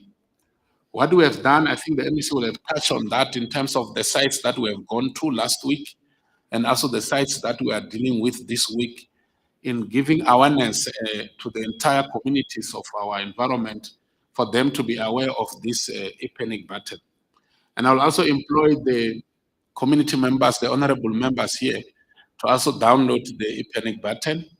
It also assists in tracking your movement, because we will then be able to know wherever you are at whatever that time that you are. So it can also assist in terms of family members to be able to know where you are at the end of the day. In terms of the... On a lighter note, HOD, we might use it to check yours. Yeah, you can track me now wherever I am from that e-panic button system. But I've got a way of making sure that doesn't track me. In terms of the 50,000, that will be focusing on the communities at large. Unfortunately, we don't have a budget of that, but we're addressing that with the Premier's budget council, because we've got 20 million community members in terms of the Gauteng provincial landscape. The CCTVs deployed, our target for this year is 6,000. That process is already started. We are in the procurement space. We do believe that by June, we will start the implementation of those cameras. But having said that, this is phase 2. Phase 1, it was 144 cameras that must be implemented. That process is already started with the city of Ekurhuleni. I just don't see Mr. Muluk here, but I hope there's someone here from Ekurhuleni. So that process of 144, the process has already started in terms of implementing that. We also work hand in hand with DCS in terms of the, what is that company called? That company that's providing cameras for DCS? Business Against Crime. Yeah, Business Against Crime is also donating 60 cameras for the entire corridors for us. In terms of our provincial police guns, we wanted to use RT46, which is a national transversal contract. Unfortunately, we did not win with that because they are only responsible for buildings and assets in terms of vehicles. So we are working with G-Fleet to continue tracking our vehicles, all the GG cars and all that. But in terms of guns, we are going out in the procurement process to get a service provider that will be able to provide us with that work of tracking our guns. We all are aware the issues that we have in terms of police being robbed their guns and some losing their guns and all that. And this process is a phase 1 that wants to look at, after we have achieved this, then we'll want to look at how do we monitor our own individual guns. It's something that will also need a legislature changes because it's a process that must also affect me to want to allow that to happen. So there's a regulation that must also be looked at, and that process is already been engaged with the regulators accordingly. In terms of the ICT standard developed is 3 for the year, ICT life cycle roadmaps 2 for the year, and ICT policies to be developed is 4 for the year. Awareness campaigns conducted on digital services, we will do 16 per year, but I must also say that in the last financial year, we appointed 50 e-ambassadors that are spread across all 5 corridors where there's 10 each, which are also responsible for creating awareness of all the work that we do in terms of digitalizing our services to the citizens. This we're doing hand in glove with the University of Johannesburg and all the TVET colleges that we have in all our corridors. And in that, we are also dealing with the issue of ensuring that the curricula vitae of the curricular education of the TVET colleges doesn't get left behind, to align also into the university processes. So UJ is assisting with us to ensure that all the AI machine learning programs that UJ provide are also provided into TVET colleges. And the Department of e-Gov IGPG is paying for those, for our TVET colleges to be part of that too. A number of community stakeholders there and visit, it will be 5. That is the target, but doesn't really mean that we'll only do 5 for the entire year. In terms of the previously disadvantaged ICT entrepreneurs supported, the target is 150. Staff trade on online platform is 7.5. And the reason around that is because last year we did more than 6,000, so we've increased the target as such accordingly. What we saw as a challenge earlier on, which we have managed to, with the assistance of the HOD forum, it's people being scheduled for training and they don't pitch. But we raised that on the HOD forum and that has been resolved. In terms of the people in the communities benefiting from skills development program, the target is 12,000. Last year we did 11,384, if I'm not mistaken. So we have increased that to 12,000, and those 2, we do not have an issue in terms of achieving those targets as such accordingly. In terms of advocacy workshop, it's 21 that will be done. ESS, it's always going to be 16 out of all the Department of GPG, and also I think 3 or 4 entities that we have within our FOIA. So that's an ongoing process, so that when there's new functions that comes into ESS, and then we're able to also go back to the other department and train them on those new functions so they understand how to use them. In terms of the employee mandates received from GPG department to be digitalized within 5 days, the target is 95. that is under the Human Resource Services, that is centralized for the work that we do. For example, that's part of the work that we are doing for the wardens that we're being appointed now for 6,000. So all these 6,000 different categories of people that will be appointing for solar and all those things, they all come to us for appointment and payment and all that. So what we have started doing now is that every week we send a report to the specific department that is it's our client department that's providing that. For example, DCS, we provide them with a report everywhere where we are, where they're supposed to go and report. For example, last week we submitted, this is due to me yesterday. I did get a call from Sibongile Bradeje to say she'll provide it today. She was still collecting information. So we are just making sure that we work hand in glove with the other department to get the information to understand where we are. I think now hand over to the CFO to take us through just the next 9 slides. Thank you very much, Chair. Thank you very much, HOD. Good morning, Chair and honorable members. Apologies. A little closer to you and then introduce yourself, always for the record, guys, so it's easier for my team to take minutes and for Hansard. Thank you. Okay, thank you very much, Chair. My name is Willie Sambo. I'm the CFO at e-Gov. So I'll take you through the budget for the current financial year, which is 23-24. Chair, as you can see that our budget in the current financial year is 1.7 billion.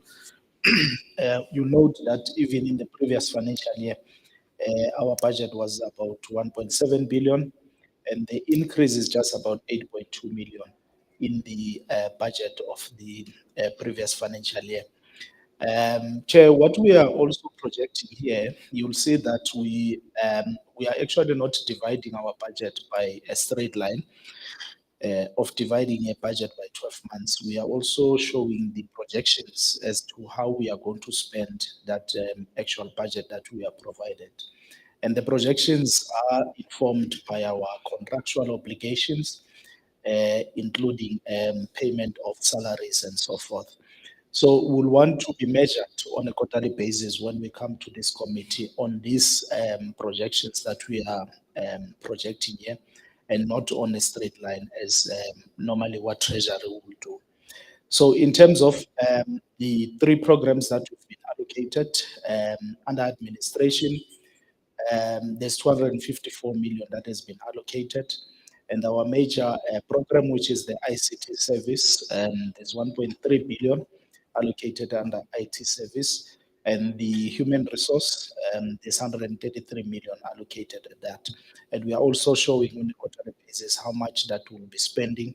Up until then, we realize that we spend the full budget every quarter. In the next slide, we are then showing the compensation of employees and the economic classification of each budget, how the budget is divided in terms of the economic classification. In the payment of salaries for e-Gov personnel, we have allocated an amount of 513 million, and that is spread to be spent in the quarters as projected from the first quarter up until the fourth quarter. Under the goods and services, which is mainly our operations budget, that's where it is largely allocated. 1.2 billion has been allocated for goods and services. Under the transfers and subsidies, there's 23.5 million, which is basically one contract that we have in terms of with the UJ that we normally pay right at the end of the financial year. You see that we're projecting to spend this money at the end of the fourth quarter. That is the contractual obligation that we have with the UJ. Payment of capital assets, we have allocated an amount of 2 million, and that is also divided into these various quarters in terms of the projections and how we'll spend that particular amount, then tiling up to the budget of 1.7 billion. Then on the next slide, we are then showing in terms of the various programs, how the various programs budget budget has been allocated and what we are going to be spending. Under the first program, as we indicated in our previous slide, that program 1, we have allocated an amount of 254 million. And in that 254 million, 174 is for compensation of employees. And we are also projecting how we are going to be spending that under this particular program. Under the goods and services, we have allocated an amount of 77.7 million for this particular program. 150,000 is also allocated under the transfers and subsidies.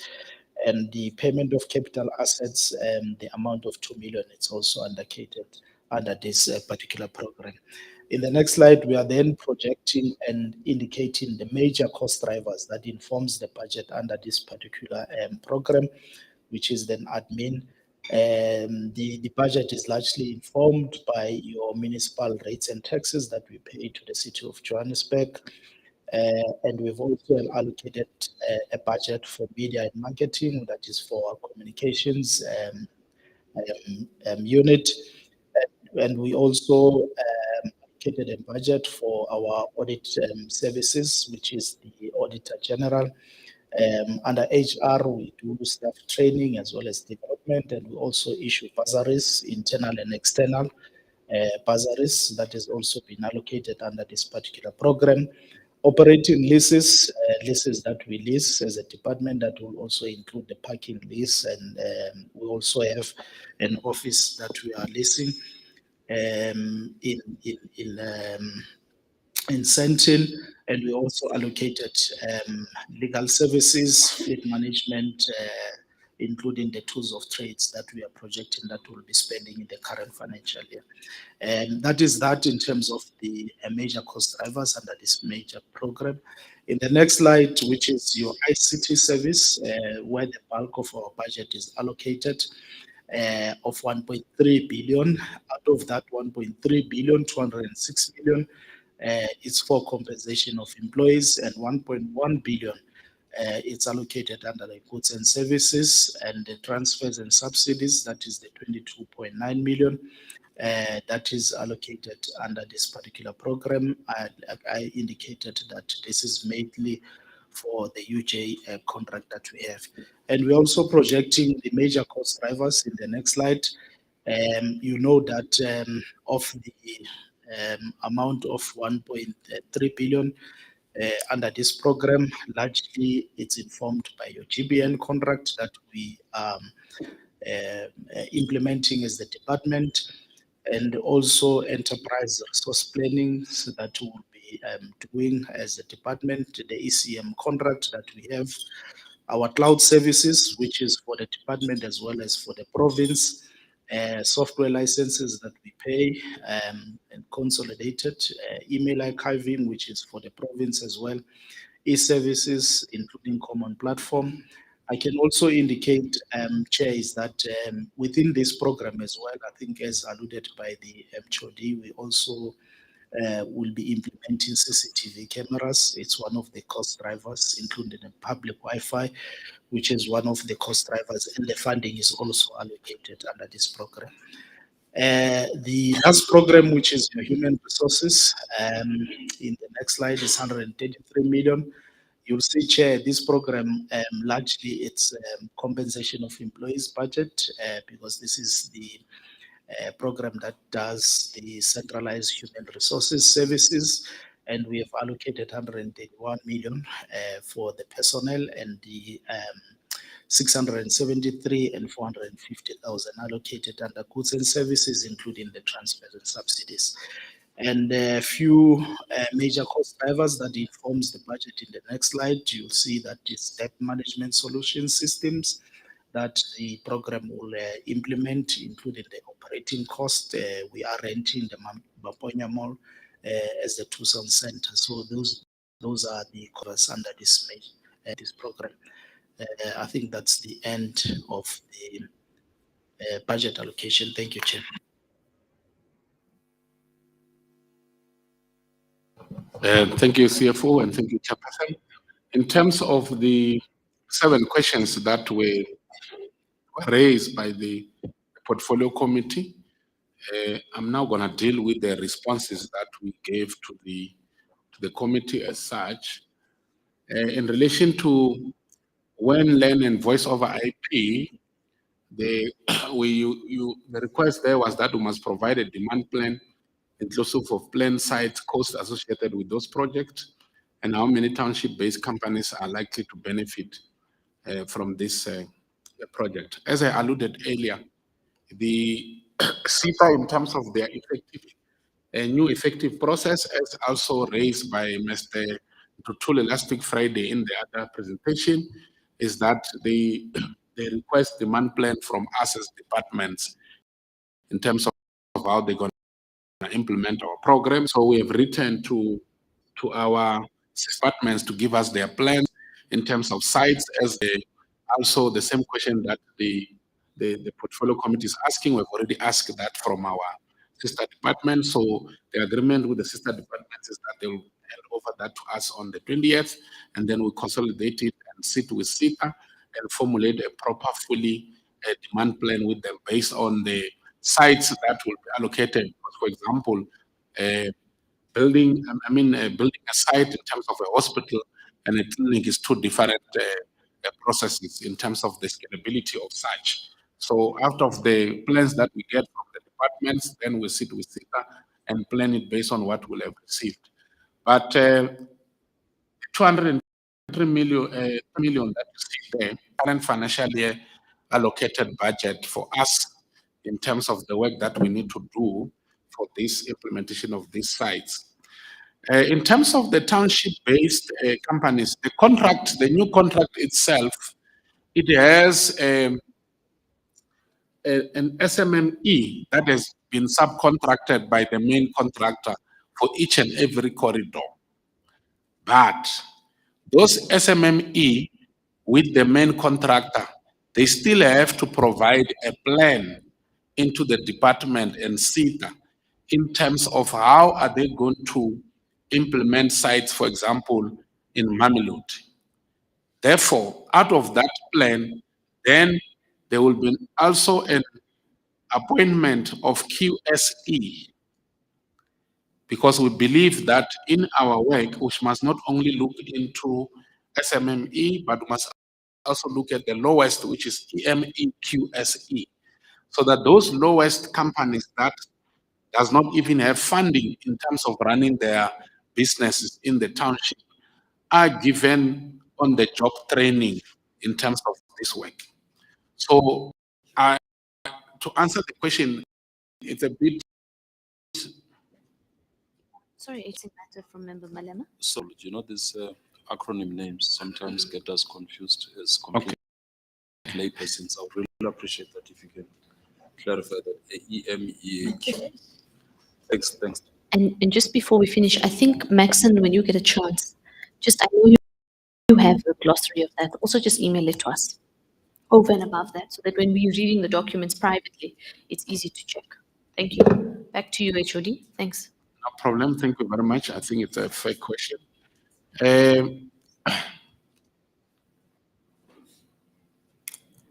I just wanted to bring that back quickly. So the small, medium enterprise companies, in terms of the types of small business in government, are classified differently. And the EMEQSE, somebody might just give me the word quickly. I can't remember what it means. Those are the lowest companies. I have in my notes, but I can't open my notes here. So, for example, those are regulation 14 companies, the smallest. So the problem we see as a challenge in government is that we always focus on SMME. We don't look into these smaller companies. And you find that I've opened a company. I've never been given a business. For the last 10 years, I'm a QSE.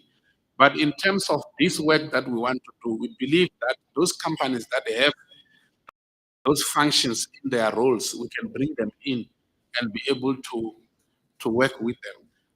So that's what we are trying to push. The main contractor has appointed a subcontractor in terms of SMME per region, which will be responsible to implement the work in those corridors. But we are saying, if you go to Mamelodi West, you are going to appoint companies from Mamelodi West. You're not going to appoint companies from Atteridgeville, because it also deals with the issue of what do we call the mafia contracting or what. Because if the people who are doing the work are from the same ward, then there will be no reason for a mafia construction issues. So, but we are saying don't only focus on SMME, also focus on the lowest of the. And I said this the other day, that the job is simple, but to that statement again, because for example, some of this work will be for to dig. So why do we need an SMME to dig? Why can't we get a QSE to dig and also be trained on understanding what are they digging for? What is the bigger picture in terms of access to internet from their digging process, so that they can understand the entire of this work as such. I'm not sure what happened to the presentation, but oh, okay. So can somebody QSE? Yes, the CFO. Yeah, Already Google it. the QSE, it's the qualifying small enterprise, and the EME will then be exempted micro enterprise. So they have different categories in terms of the preferential procurement. This also looks into the issues of how much revenue does this company make. So that's why there's that difference in terms of the classification, and this is a government classification that assists the smaller companies as such. Thank you very much, CFO and Kazamuna. So there will be issues of operating budget of 10 million or less than 50 million and all. But I think what we'll do, from CFO's point, we'll also create just a 2-page document for the portfolio committee to explaining all that and putting the table that classify all that and send it today before the end of the business. If I move to question number 2, the committee wanted to know, you note the additional target to combine crime through ICT. Can we provide more details on the funding sources, criteria to be used in deploying such ICT infrastructure as such? So currently, the budget that has been allocated to us is 180 million in the MTF, 50-50-30 for cameras. So what we did in our reprioritization in the last financial year, we reprioritized 21 million, and then we took 16 million out of that and put it in the CCTV cameras, that the 144 that will be coming from a city of Ekurhuleni. So this 130 focuses on this financial year and the other 2 that are coming. So this year we're putting in 50, but we'll be appointing, and rather that will deal with the entire process of that 130. E-panic button, the one that the MEC was speaking about, was funded under the RFQs of 1 million or less for the 8,000. So the 15,000 that we are looking at, we don't have funding yet, as I said earlier, but we are dealing with the C to give us funding. But we decided that we don't stop and wait for funding. We start the entire process until to issues of evaluation. So we're currently going out on a process, on a procurement process on the 19th of May. It will be out there in the market. And then there's a clear plan in terms of when we want to appoint in us. But we'll only appoint after we receive the budget. So our plan is, let's work until we get the budget. If we don't get the budget, it's also fine. But we're hoping that we will get the budget based on what phase 1 will be providing in terms of the work that has been done. In terms of question 3, Chairperson and honorable members, the question was the deployment of drones will require compliance with SACAA and requires a specialized skills. How much has been allocated of this project, including registration, training, upskilling of drones operators, overall cost associated with acquisition of 50,000 drones? I think there's a challenge there in terms from the question. We're not gonna acquire 50,000 drones. Let's start from there. We're not gonna acquire 50,000 drones.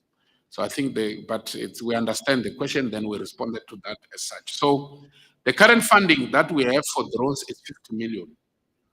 That is the current funding that we have. The current 5 drones that we have bought, they were bought under the 1 million RFQ process, which is currently being under registration process with SIA and the Civil Aviation Authority. And that registration, it takes maximum 6 months, minimum 3 months, unfortunately.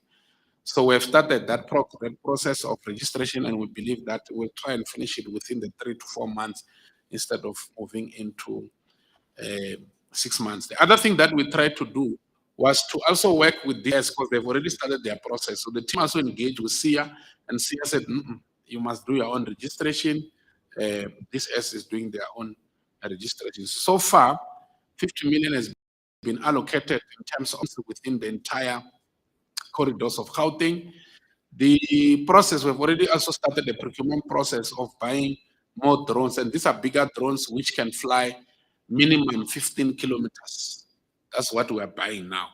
So we're hoping that we'll be able to buy out of that 50 million, and that must also include maintenance and support, training, specialized skills, and also the base station where this will be located after flying up and coming down and going back to the base station and connect and be able to download into the central point of where the information will be kept, especially in the command center that I spoke about earlier on. Moving into question 4, in regarding the phase 3 or GBN phase 3, can the department please provide the committee with its demand plan and how is it going to uplift the township-based companies? I think this question, it talks to question 1 at the same time. So I'm not sure if I might need to respond again, Chairperson, but I think the response that we gave on question 1 is actually the same as the response that we are giving here. And we apologize for putting QSE without putting the full explanation of it as a qualifying small enterprises. Question 5 deals with the 5 research projects that we have put on our APP in terms of what are the planned research in terms of details of what we want to do and what is the expected outcome of such. So we are looking at 5 things. 1 is technology that we want to use to fight crime. You will see that in the, I think it's question number 6, no, question number 7, in terms of the risk assessment that was also done in terms of what are we doing in terms of fighting crime using technology. So I've already explained most of those issues in terms of e-panic button and drones, for example. And especially, I just want to say this in terms of e-panic button. There's a serious value chain that interact each other in terms of this e-panic button. And there was a question raised at the post-SOPA on Wednesday by one of the MECs to say, why are you not using the private sector to deal with this? So the private sector is fully involved because, for example, if I'm sitting here now and I press that button and they have to send a responder, that responder will be coming from one of the security companies that are within this vicinity. And that security companies needs to be paid for them to be responding to me. So in the private sector space, if you go individually and do and acquire a service of e-panic button, for example, you pay 300 per month for subscription. And that 300 is divided amongst all these services that you'll be getting from this. But from your individual point of view, you'll have contracted with one company without understanding the value chain that happens in the background. So that's why there's an issue of funding, actually, an issue of cost around this process. But with the Imbizo that was done with this in the premier in El Dorado, not El Dorado Park, not Geseg, a few months ago. The process is also ongoing in terms of dealing with the private sector to also come on board in terms of this, because it also assists them in terms of dealing with crime, but they've already been doing it, and there's a cost involved around it. E-parking, we do believe that the buildings that we have, which the government is using, for municipalities, for provincial government, district, and all that, that are also used for rendering service to the communities. We also want to do e-parking. E-parking is not a new thing. It's been there. We all know it. If you go to the airport, the system there will tell you where is the parking, and then you drive straight there and be able to park. That also deals with the issue of coin in terms of smart energy. The country is confronted with energy challenges. There's a lot of things that we are looking at in terms of smart energy to create a cost-effective process that will also build funding that can come from those cost effectiveness back into the home. Because, for example, smart lighting, it's something that has been there. When I was in the private sector, when I go to my office, there was nothing to press to switch on or switch off. Then the light will switch on by itself because it sends the movement into the office. And it's something that we've been saying we must be able to do, because in government, when we all leave our offices, some of them I'm sitting at might be switched on, and there's no one there in that office. So, but if you have smart lighting, it will be able to see movement, then it switches on, and then be able to save amount of energy that we have. Because the other challenge that the energy experts are looking at is everybody's looking at solar as a solution to this problem that we have. And solar alone will not be able to take us far. So we also need to look into the technology in terms of assisting us in those kind of things. There's also the issue of research in TISH areas as mandated by the Premier and MECs to deal with connectivity in the TISH areas, because we believe that if we are able to provide people who we call them the don't-haves with connectivity, we'll be able to be providing them with information that they will be able to use to be able to make informed decision for their lives going forward. And we do believe that connectivity becomes the cornerstone of the entire technology process, because even this e-panic button, even these drones and everything, if there's no connectivity, there's nothing that's going to happen. Smart city mobility deals with how do we build with Department of Roads and Transport a mobility network that will be able to assist our people to be able to use public service transport services. For example, if I go to Mr. Muchela is here from City of Johannesburg, if I go to Metro Bus today, the payment process is still manual.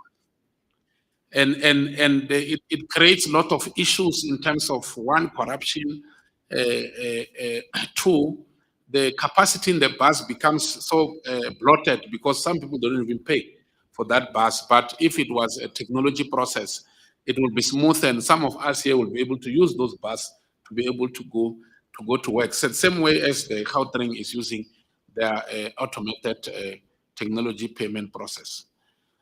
In terms of question, okay, I think the machine that side, I don't know what's happening. There was no movement. Whose machine is it to? Oh, okay, it's coming back. Thank you.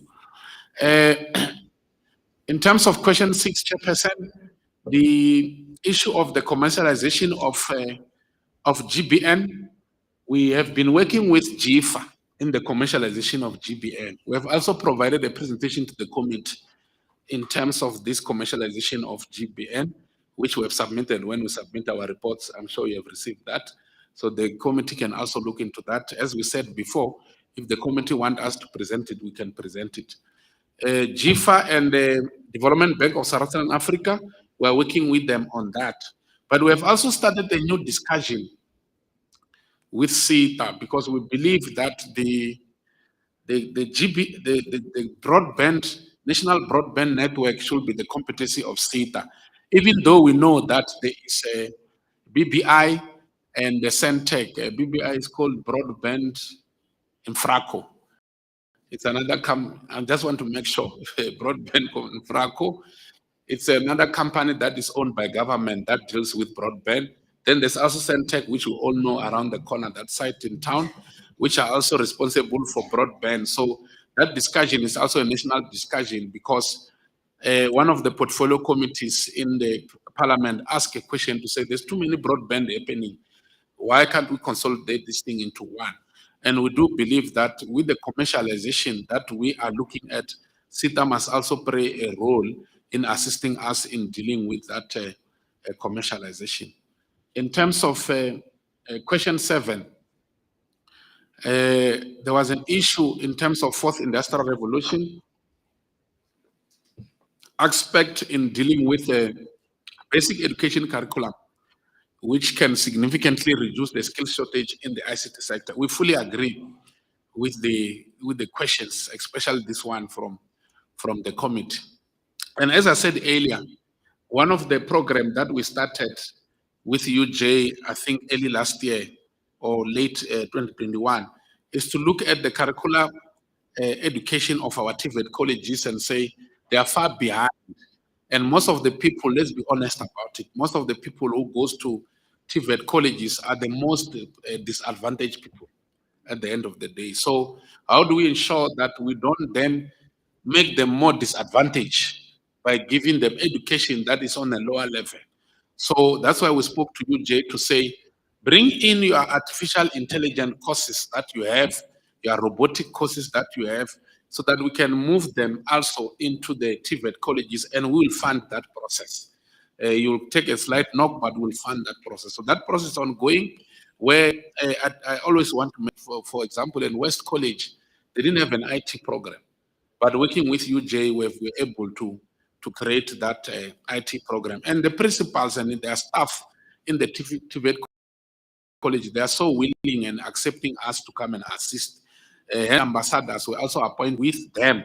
They were not only appointed with UJ, they were the one sourcing the ambassadors and everything to be able to look into the most disadvantaged areas within the TVET colleges. But coming back to this question of basic education in terms of what are we doing with the Department of Education in Gauteng, we are increasing the rollout of coding and robotics for our learners in the general education training band that is sitting with education.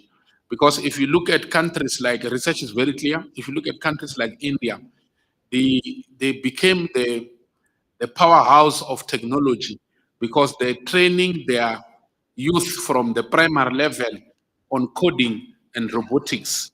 And Kenya has also gone through that now. Before the last president left the office, he announced that coding and robotics will be part of their primary school curricula. So it's something that we're also discussing with education to also speak to national department to see how can we bring that in. And I also know that from that angle of national department, they're also dealing with those issues to look at how do we transform our curriculum from the primary level in terms of education level.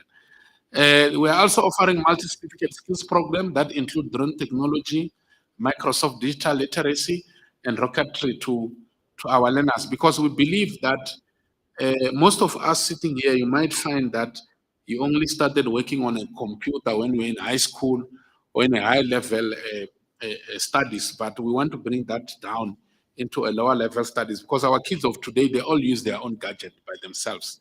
So it's easier to also train them accordingly as such.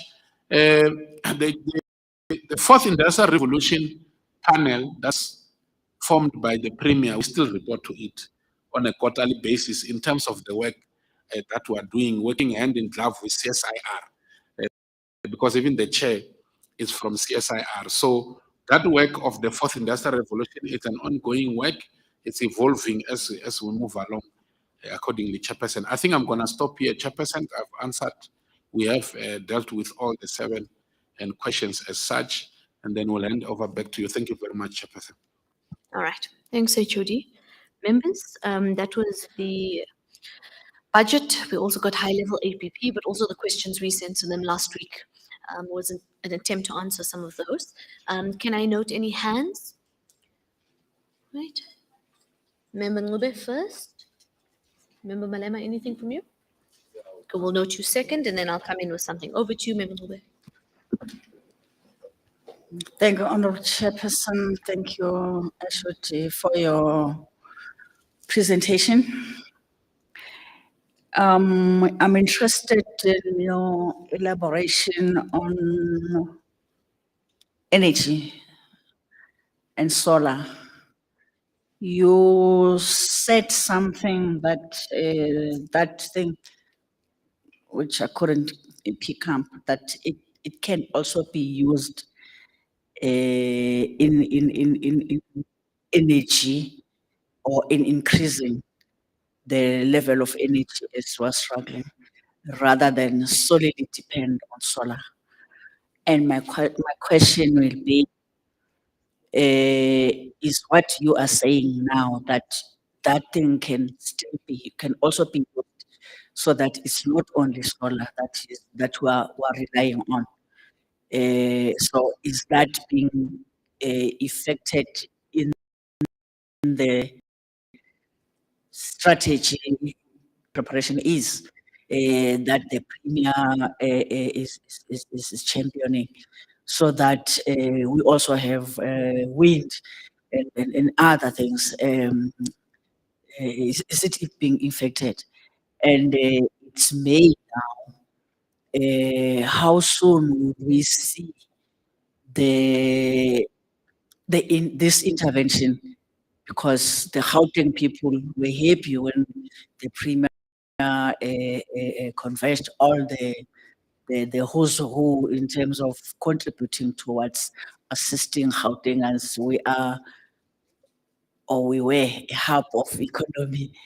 But the problem of load shedding is affecting us negatively. If you drive around town, you could see in Joburg, you could see that most buildings or most businesses, which from where I sit, I would say small, is affected. And I've also had, there's one big business also that is threatening to pull out, to say, if we're not fixing this problem of electricity, they are going, which they are following Ford, SEZ, which are also threatening us that if we don't fix this thing, they are going to other countries. Thank you very much. Member Malema? Thank you once more, Honorable Chair, and good day, everyone. Thank you very much, Honorable HOT. Honorable Chair, allow us to basically start off by the presentations made. Very cogent, eloquently put forward, very comprehensive. I know it's not their duty to impress anyone, but I'm highly impressed of the report that was presented here. Just only two things here, HOT. One, in relation to, I know it does not form part of, I think to a great extent does not form part of the presentation that we've just made today here. But in the previous meeting, you made mention comprehensively on the appointment of the e-ambassadors, I think 50, and then that 50 in terms of allocation was, I think each corridor was allocated 10. Yes. I need to check the possibilities of increasing that number from 50 perhaps to a greater number. I think 10 per corridor. I know it's a point of departure, but I think if better is possible, obviously good is not enough. I think you can do better than that. Maybe that ought to be considered as well. That's a humble plea there. And the other thing, I think there was once something called a edict. I don't know that will squarely fall. I don't know if that will fall squarely within the ambit of your competency. That I think it's something in relation to an integrated public transport system, linking the taxis, your buses, your trains, and using the e-ticket. I don't know if maybe that also is considered to be one of the targeted responsibilities that you would want to undertake. I think those are the two questions that I actually wanted to pose. Thank you so much, Honorable Chair. Thank you. I also have a couple of questions. Well, actually, it's only one, because I think this presentation is quite thorough, and it did go quite far in trying to answer the questions that we posed to the department. It's really around question 1 on the demand plans that after the 20th, the department could provide that. But generally speaking, I think we do need to look generally at the performance. But I think there is quite a good response in terms of our questions. Of course, we move from here. But thank you, HOD, to you and your team. Over to you. Wait, hold on. I have Member Delanga's question. She WhatsApped it to me. Member Delanga is watching online. Sorry, I actually did forget about that. One moment. Yes, here we go. Member Delanga would like to know, or she's noted that the budgets for employees far supersede that of other items in the budget.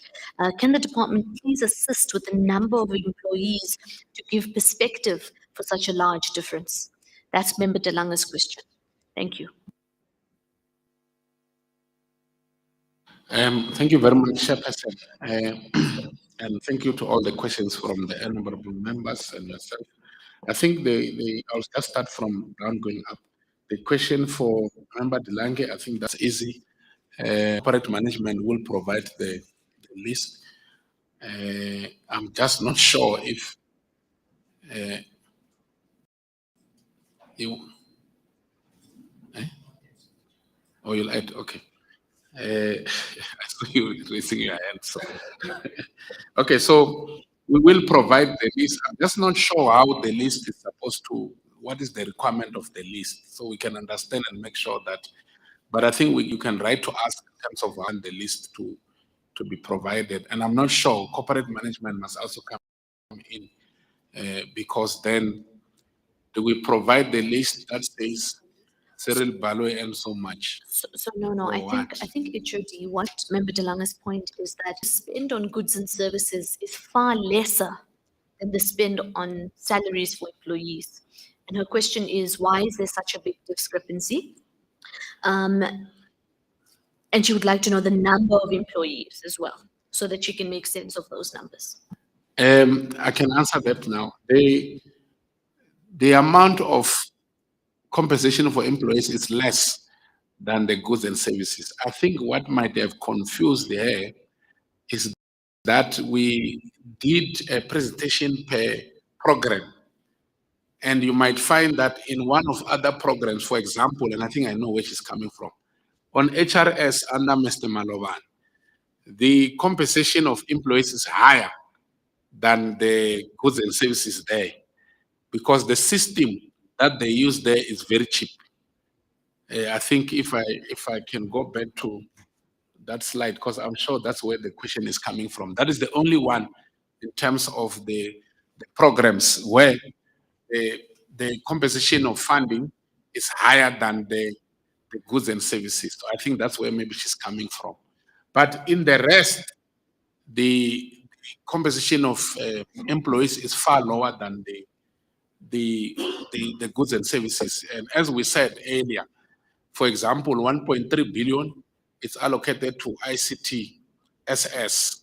And I think if I remember, the compensation of funding is 208 or 203, if I'm not mistaken. So the question arose, according to me, from the, yeah, I've got it open here. From the, yes, as I said, 206 for ICT, goods and services, 1.2. So HRS is the one that has, HRS, correct, is the one that has 131 million for compensation of employees, but 600,000 for goods and services because they support the entire community of GPG, all 40 to 50,000 staff. So for example, now when we are dealing with this appointment of wardens, 1,000 of them, we receive a list on the 11th of April for 2,772 to appoint them. So you need people to sit and deal with that work full time. And at the same time, they are the same people who does the payment of those warders. So we've got close to 50, more than that, people at HRS alone, because they to support the entire GPG, appointments, exit, injury on duty, and payment. So each and every person that gets paid at GPG, except legislator, if I'm correct, right? Except legislature, the all of those people, the work is done by us from Mr. Malovan's team. So that's why you find that their payment is higher than the services that they do. And they work a lot of overtime. And the overtime, chairperson, is caused by request. For example, we received 6,000 wardens on the 11th of April, and you must have all this ready by the 1st of May. And this does not stop them doing the normal work that they have to do on a day-to-day basis. So they work a lot of overtime, these people, because of that. Now the 6,000 solar people that are coming, there might be another 6,000, what do we call this, data capturers that we are looking at to bring in. So they work a lot of overtime. That's why you find that their compensation of employees on their site is higher. I hope I've answered that question. I'm not sure if the list is still required, but you know.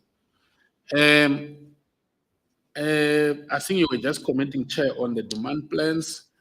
Member Malima, Honorable Malima, on e-ticketing. That is an entire mobility sector in terms of transportation.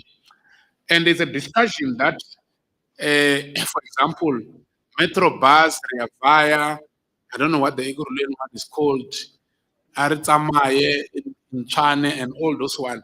It's a discussion that must be consolidated. And when we were at the city of Johannesburg, we started that process with the prototype that we got from Japan. So that process in the CIO Council is happening. In the CIO Council that I chair, we had one meeting on, was it Tuesday? Tuesday. So the entire CIO Council, all the people of IT in the entire government are there. That discussion is there because if you want to create that centralized e-ticketing, it must go, you must be able to move from Joburg to Tshwane with one ticket without any impact. And at the same time, there's a discussion that we once had with few companies when we started this thing about the public transport sector. Because, for example, there are companies that today, if you are in Soweto and you are transporting your kids to schools, whether in suburban areas or not, they've created a system that you are able to check. Let's take your kid misses the transport that she's supposed to take. You can just go into a system and look around in the system, what is the next available venture or transport that can take them home. So it's a bigger discussion that is happening to try and understand how do we clamp this thing together on common ground, but looking at phases in terms of implementing it. But it's a very good thing that we have to do because it will actually bring a lot of stability in terms of transport management issues, in terms of congestions and all that we have. The issue of e-ambassadors, actually our plan was not to implement 50 only. Someone must correct me, it was 150 or 100? 150. But we were planning that we'll get a budget each and every year while we are moving along because we are appointing these people for 24 months and all that. But when the new priorities came, we had to sit and reprioritize what is it that we need to do to also make sure that to deal with the issues of crime and all that. So it's an issue of funding that becomes an issue. We had a plan of an extra 7 million already, correct CFO, 7 million to deal with another 50 that we wanted now because we're dealing this thing in an MTF of 3 years. But we had to take that 70 million and put it somewhere else to cover for this. But we hear you. We're also trying to see how can we deal with that. But it was already on our plans in terms of dealing with that. In terms of energy and solar, wind, water, and all this kind of energy solution. One day I was watching on LinkedIn, there's a guy who takes the poo of chicken, and create power from the poo of chicken. So I think I saved it somewhere, that thing. I'll try and look for it and send it to the members. So what we are seeing in the world is that people are coming with different innovative ideas of things that you never think can be used for power, and they are using it. One day, I saw one video where there was a drainage of water moving along, and somebody built something that keeps on circling inside that water and producing power. So there's a lot of things that can be done, but it's also in the Energy Council, which I'm also a member of. run by Premier. I think we had a meeting on. It's something that we are discussing. There's lots of innovative ideas that comes out of that, but all these ideas must follow a certain process for them to be able to come later and be evaluated if they can come into reality or not. But the other challenge we have as GPG is that, said Honorable Member Mngube, we don't have time. That is where the challenge is. And because of these time issues, we tend to find ourselves doing things haphazardly to try and get these things done. And that will not be sustainable in the longer term. So it's something that we keep on discussing in the Energy Council and all that. But the smart lighting that I was talking about, yes, it's there in the Energy Council. It's also under discussion and all that. And it's something that has been done for years. The portfolio committee can just go to one of the private companies' buildings. You'll find it there. When I was at Dimension Data years ago, that's what was happening. So it's something that is there already. And it's a quicker process because it's there. You don't need to go and look for all the researches and all that. So it's something that we are also asking the Energy Council to focus on. Chairperson, I've responded. I'll allow the team. I think they also said he wants. Are you fine? Okay, he said it's fine now. Under your permission, Chairperson, the team can respond. Whoever wants to add anything that I might have missed. Thank you very much. I don't know if CEO or CFO wants to go next. Devante Mapari, I just want to add to stamp the responsibility on e-ticketing. As a technology partner of the province, we are in that team. The main responsibility is with Department of Roads and Transport. There is a strategy on that as well. It is called One Ticket for All. Thank you.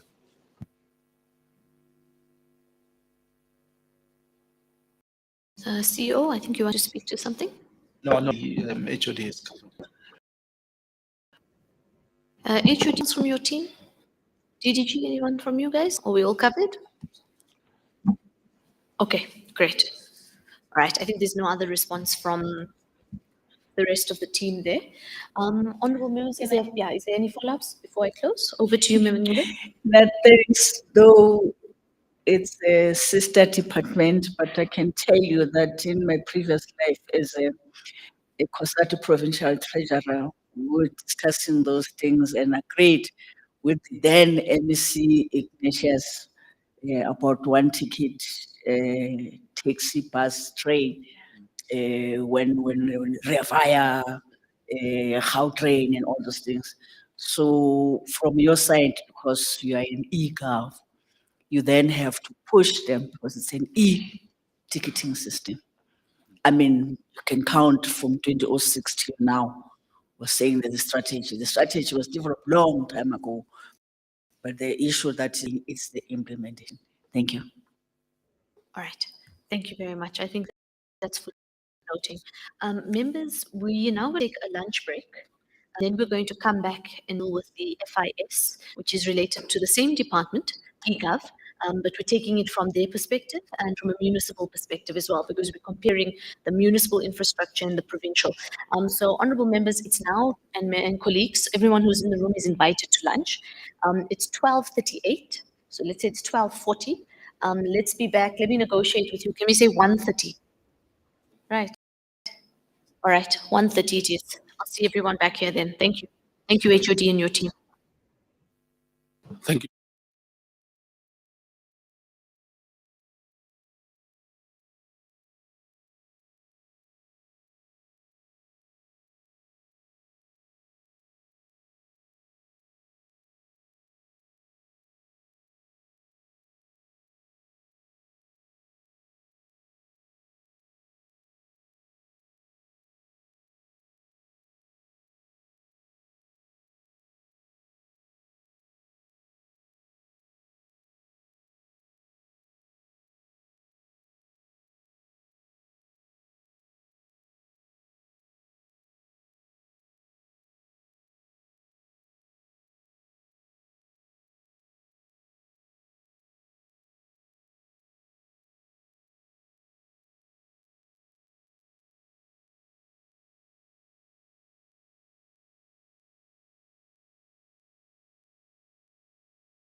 of the focus intervention study on the duplication of ICT, etc. Now that's from a provincial perspective. In a few minutes, we're going to start hearing from the various metros, but I thought it's important to allow members to ask questions in this presentation because this, of course, is the direct oversight process for this particular department. Let me check. I'm noting Member Ncube first, and then Member Diaka. To you. Thank you, Honorable Chairperson. Thank you, the presenter. You'll pardon me. I'll ask what I think I have to ask.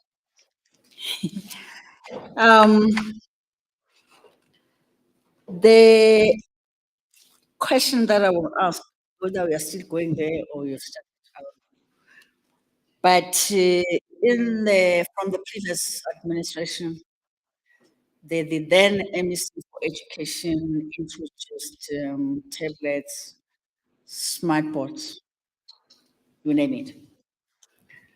And my question would be, you just touched on education, but where I sit, I will ask that you for this presentation, the HOD did indicate that you are in conversation with the universities. So what I will ask are you thinking, for instance, of skills that may be transferred or that might be generated in whatever specialization in terms of fixing those tablets, fixing the smartphones, fixing the laptops, and whatever, because that's a good market. I was checking this gadget.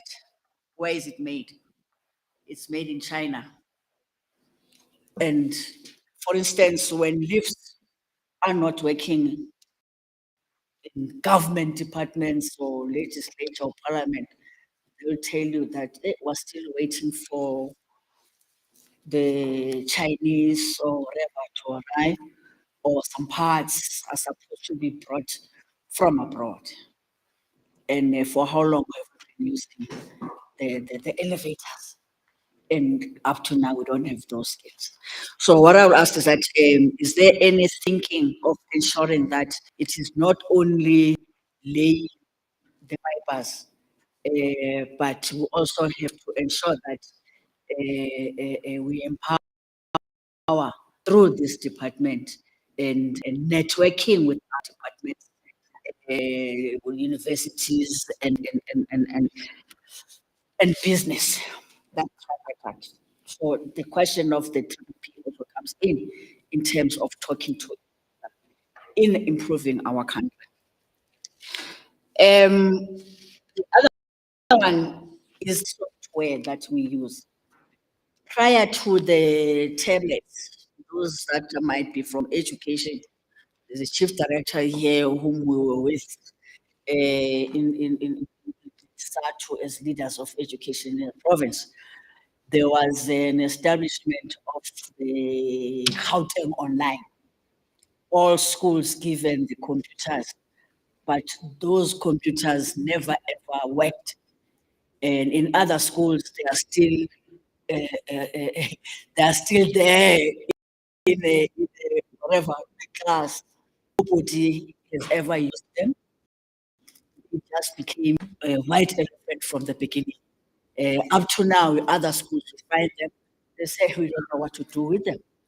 So the question is, the skills that we didn't have at that time, which it may also say up to now we don't have, because those, they just became one elephant even now. So the question of ensuring that also the software is being developed in South Africa with these new students or that graduates that have graduated already, and they have these skills. When you meet with them, they say, government is not absorbing us.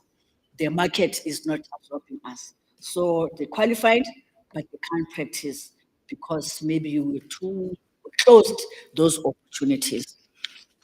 The question of, I've just touched the manufacturing, or I didn't, but the question of manufacturing these gadgets. I remember from 2008-9 upwards, there was an introduction of Sahara. Yeah, there was an introduction of Sahara, and the then president told us that this Sahara company is going to ensure that we are able to manufacture the laptops and whatever. Whether that thing is there or not, or we have not yet looked into ensuring that that dream of the HPs and the I whatever also coming from South Africa. The objectives that you told us about, they're very much good. And I will ask you, I think the introduction of e-Gov was before the last administration, but it started to grow in the last administration, 2014-19. And now it's towards the end of the second administration from the time it was established. So the question of these objectives, it may not tell us everything now in terms of what is it that you have achieved, because you are competing with the private sector, maybe one. You are competing with the municipalities that are also having their own systems. You are, yeah.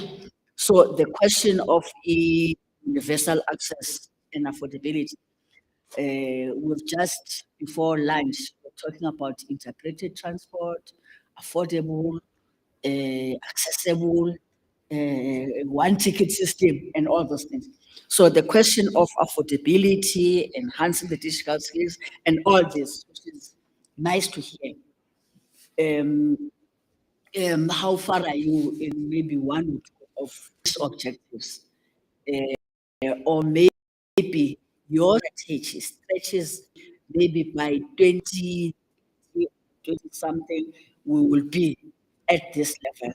So if you evaluate yourself on all this, the cyber security, still we have about who have been inviting women or whatever, a friend on Facebook or whatever it is, and they ended up being treated bad. Or that's part of the cyber security. So the traffic we're talking of girls and or women, which these gadgets that we're having. So how far then you say, no, we've started on this or still on the way towards achieving these objectives?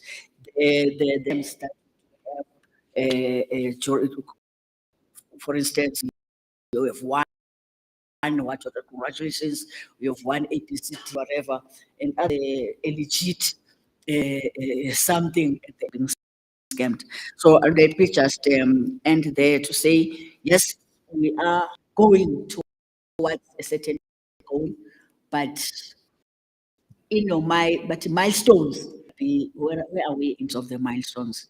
And yeah, maybe when the municipalities report, as I knew also doing their own thing. Hence the question of whether perceived or practical of some of these things, instead towards consolidating and have a clear way forward. Thank you. All right, thank you very much, Member Diache. Thank you, Chair. Just a couple of questions. Clarity in terms of vandalism and damage of infrastructure, especially on fiber.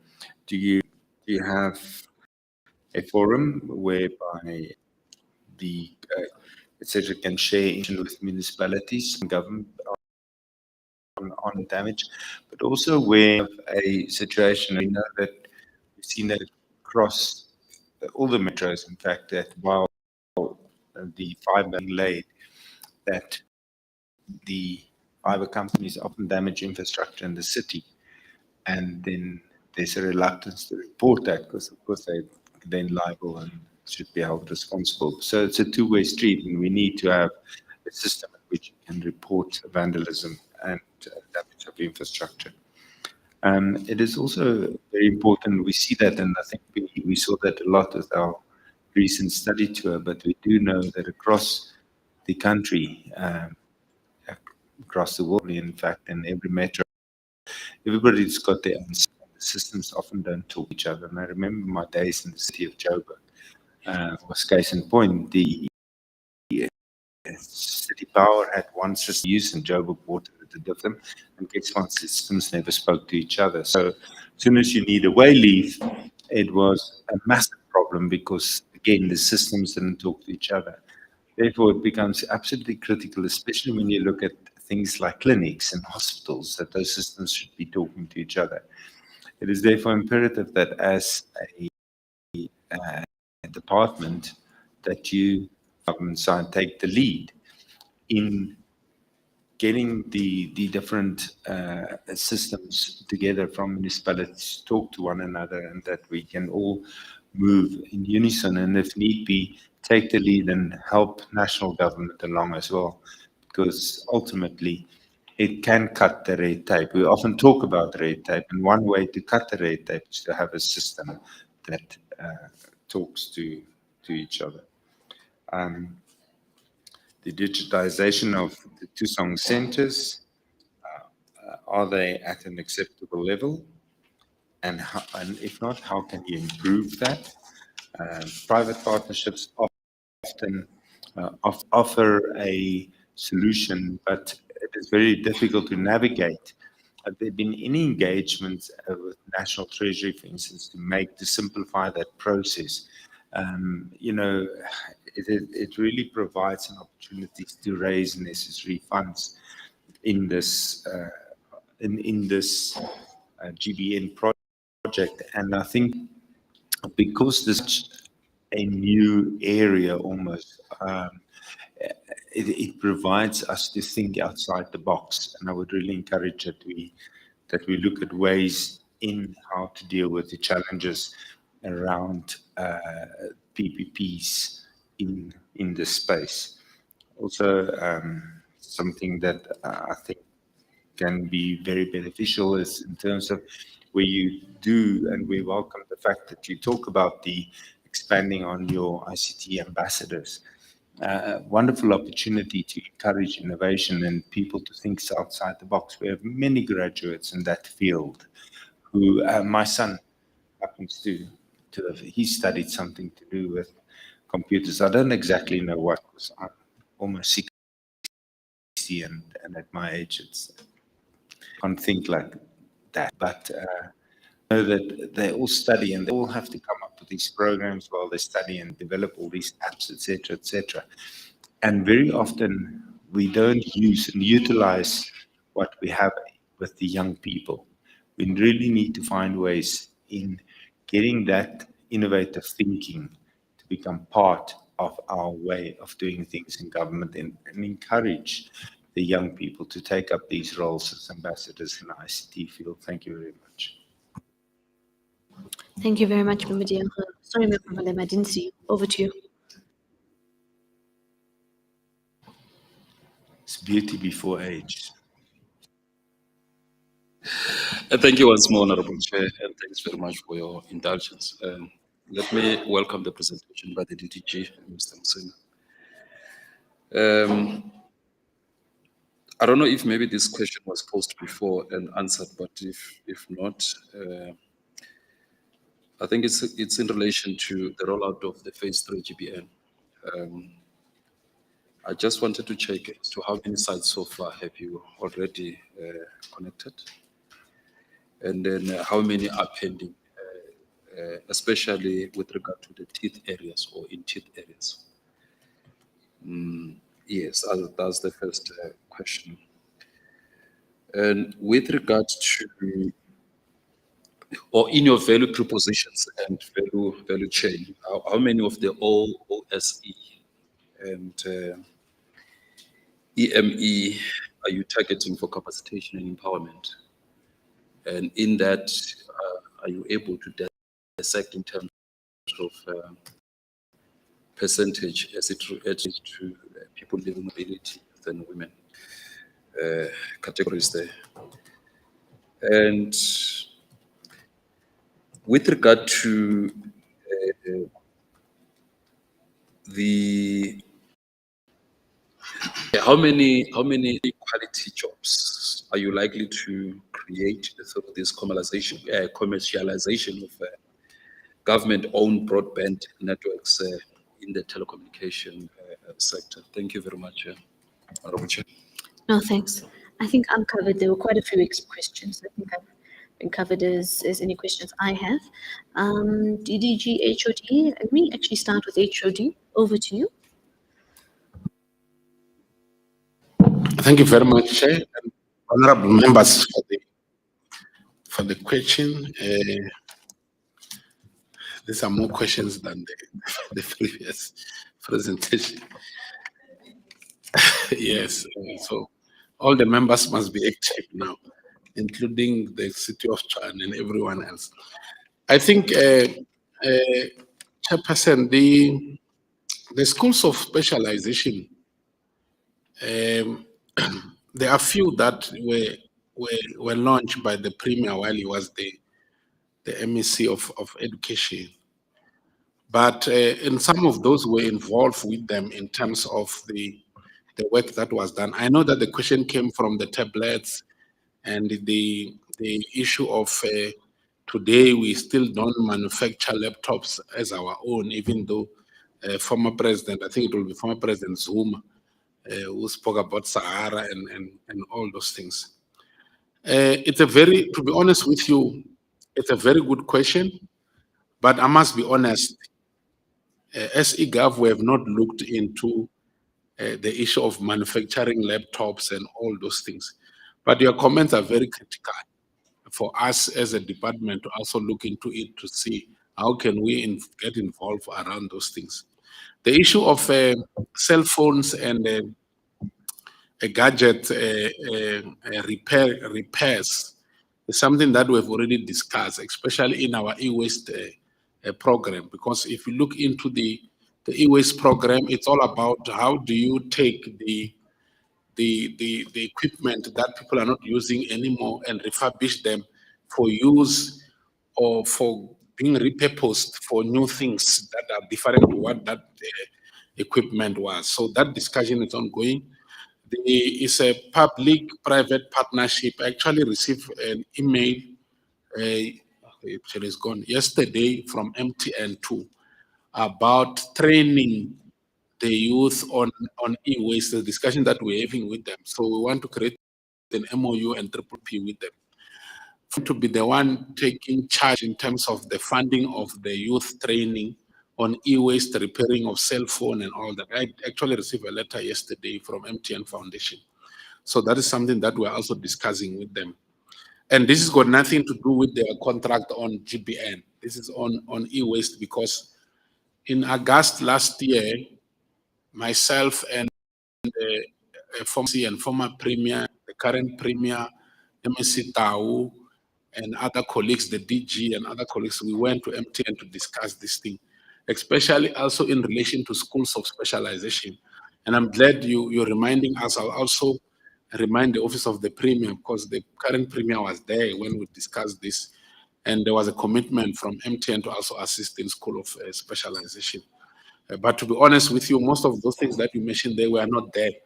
And it's something that I think it's key that we are raising it, and we'll try to also work on a better status in terms of we meet again. The issue of competing with private sector amongst ourselves, I think currently we're working much better, to be honest, amongst ourselves, even with SITA, because if you had listened to the presentation that was done last week, it's far more different to the meeting that we had with SITA, I think last year sometime when we met with the former SITA CEO. So we're not really competing amongst ourselves, and I think it's something that is working. It's an environment that each other. So we have by all means to work together. So we know each other even from the industry. So I don't think we have a competing issue, but obviously one must do the responsibilities assigned to us. So sometimes there's a conflict because of those responsibilities. I'll leave the universal access and affordability. I think the DG will come in there. You mentioned a question about the trafficking of women, and it's because of this gadget that they use. And I can't say that because we are e-Gov, we are not responsible for that because we are government at the end of the day. So it's something that I think as collectively, all of us here with municipalities and SITA and the National Department of Communication, where SITA falls under, will take it up because it becomes a threat to the communities at the end of the day, even though we don't have control today into each and every person's individual gadgets. We can't do anything. But as government, we can say, no, it's not our responsibility. I think a good point. We'll take it up and see how we deal with it. Remember, the question you are raising is very important. And I must be honest, we don't have today, all of us here, a forum where we discuss vandalism of our infrastructure. And it's something else that colleagues are here, Ekurhuleni, Joburg, SITA, Tshwane, you are listening. We need to, in our CIO council, bring this in, because I think you are coming from. Remember, of course, at the city of Johannesburg, we had this challenge, especially in Soweto, where you wake up in the morning, all the apps have been vandalized, and we came up with a plan of how do we put in security around that. So it's something that we'll discuss amongst ourselves and come up with a plan on how to do that. At the same time, you raise a question or a point about city power and DRA, I can't remember very well, in terms of the processes of way leaves and all those kind of things. When I was at the city of Johannesburg, Aubrey was part of it. The World Bank assisted us to change the processes of how the entire process of development planning application from residents works. So I think it's something that we'll discuss, but for now, we don't have much issues around that because we, as this team, we are dealing with the issues of way leaves in most of the time. And hence the CIO Council plays a key role to ensure that when, for example, GBN be done at the city of Tshwane, then the city of Tshwane representatives are there to assist in such. I also think that based on the, you also raise it, it opens up mind to say, maybe we must also talk to World Bank again to see how they can assist us as a province to deal with this, because that process, when they ran with it, it was very productive. Unfortunately, they were looking at those 5 items in terms of ease of doing business, applying for electricity, buildings, and all of those things, which are more metro and municipalities driven. But I think we can find a common ground with them. That guy's name is Rakesh. No? Rakesh, yeah.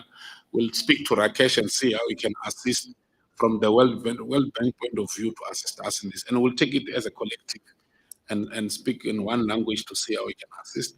The digitalization of tourism centers, I'll leave that to the colleagues to also respond. The issue of many graduates, it's something that we're running with on a daily basis. And unfortunately, we are touching as many as we can, but we can't touch everyone at the same time. And we're also, as I explained earlier, the issue of MTN now coming in to want to train people on e-waste. So we're also working with companies. Microsoft is fully involved. Huawei is involved. Think IT is involved. EOH is involved. I can't just remember that other 5th company at Oliver that day. So there's lots of companies that we are working with to try and get this in. But I must also say, Chairperson, that sometimes it's a bit difficult to get the companies, especially not very big like MTN and Vodacom, to agree in these things because their expectation too becomes something else immediately when they have agreed with you do these things. So very careful on how the legislature, in terms of regulation, is not very accommodative for us as officials to be engaging these companies. So it's a bit of a catch-22 situation which you must manage it very well, yourself in trouble with these things. So we are trying to get those done. Remember, Malima, there is no rollout that has been done on phase 3. Phase 3 is starting on Monday, the 15th of May. Our sister here, SITA, they completed the process. We're in a transition process now. And that's why there were no more sites that were implemented after the 66 sites, including the 6 hostels that were done before. Because the transition process were only looking at maintenance and support only. So there was no money allocated, transition process between us and SITA to pay transition. So when the program starts on Monday, that's why the 20th we should receive the demand plans, and then that process must shoot. But on Monday, for example, the new command center that we are going to get from DID, they will start from there and implement from there. The focus 100% will be on TISH and also the QSE and SMME and all those things. But currently, there's nothing that has been done. We processed the 2 months. Actually, I received a letter yesterday from you guys last night that you also want another 6 days. This thing was supposed to complete, actually, I got it, supposed to complete on the 8th of May. Then, yeah, so the 6 days until the 15th, I've done my calculation last night. You are not dropping us.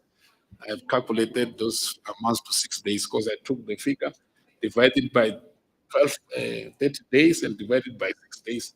So your numbers are spot on. So from Monday going forward, then we'll be able to do the implementation accordingly as such. The people's abilities, women, will also look into that in our processes. As we said last time, that we also had a challenge with a CFO and his team in terms of getting the people with disabilities to bid into our process. So we had to start an awareness program where we must go into all these road shows, like what Mr. Ekurhuleni is doing with his team on the awareness of e-panic button. So we did that, and now we are getting people with disabilities companies to be part of the process. So in that, we are also working with them, and also in training processes, we are dealing with that. So DDG and the team will come in to deal with some of the other questions that were asked. Yeah, I think I'll stop at that, Chairperson. Thank you for permission. The DDG and the other colleagues can come in add where I missed something or additional. Thank you. Yeah, thank you very much, Chairperson, and much for the questions. Maybe just one comment in terms of the questions that were asked by Member Nube. I think the accounting officer covered most of the issues. I think issues it relate to, the objectives. And then I think, remember, you made a point to then say, I think to a great extent, the way we're rolling out is as if I think we're really competing with municipalities and private sector as such, of which I think the role that really being of complementing each other than really competing with each other in that particular regard. So it's largely a work in progress. Yeah, and then we really hoping to get it right. I think it's really starting to take shape, like the issue has really indicated. I think there is much greater work that is really beginning to take shape at the level of the CIO Council in that particular regard. And then I just really wanted to make a comment. I think, remember, you made a comment around the type of software that we use, those sort of things. I think with reference to your Gauteng online, and then to a great extent the development that we must make sure that our development work really needs to take place in South Africa. I think one is really reminded of some good work that I think some of the colleagues in the private sector are doing, where I think it really builds that complementing point to them. So I think if you look at some of the program that is driven by a company called your Convergence Partners, I think led by Dr. Andy.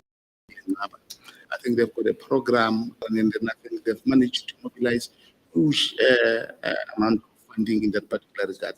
They've got a program of one household, one quota, which is basically targeted at the young children and then young people in that particular regard, of which I think they're at a point where they're still really refining this thing, which I think basically the objective there is largely to increase digital literacy and promote technology skills.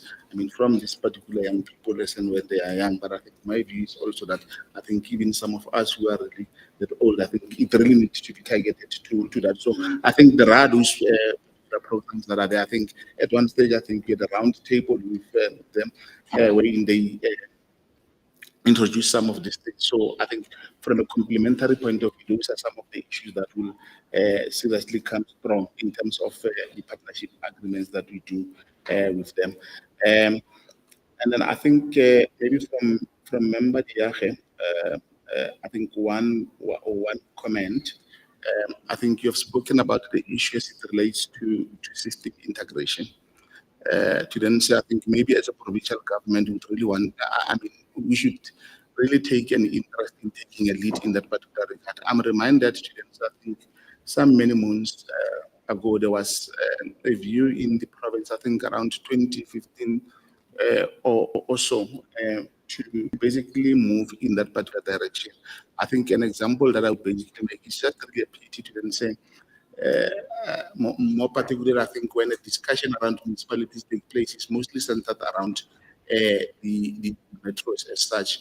It does not necessarily include, I think, your two other districts that are fairly poor, those sort of things. But I think there are ICT-related activities that are taking place there. Many the of services that are really taking place there. The view by then was, i.e., to make the whole province a SAP environment. I know, I think, I mean, Tshwane is largely a SAP environment.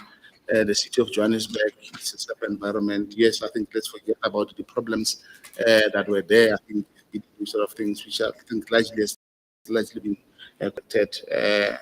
I think to a greater extent, I think in the city of Ekurhuleni, assuming that I think they are basically doing something else other than SAP. But was that particular view, which from where I'm sitting, it can be done. I think we are running SAP as the province.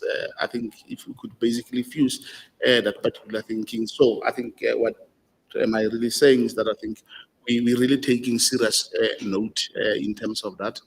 I mean, from a disaster or service continuity point of view, why is the thinking even going in that particular direction? You see a whole lot of duplication in terms of, I mean, people having their own little environments running there. I mean, trying to address the same issue, which I think as a provincial government, we then say, I think we can pool all of these resources together, integrate them, and then really provision them as one solution out there. I think it should really come really as a add on to then say, at least within our department as such, I think we've got COGTA in there. So from a coordination point of view, it would largely become quite very easy to look in that particular direction to then say what exists there. So I think we'll note that, and then some of the discussions that I think will take place within the CIO Council would largely go in that particular direction to then say what are the issues that we can look at from that integration point of view. So I think the point is well noted.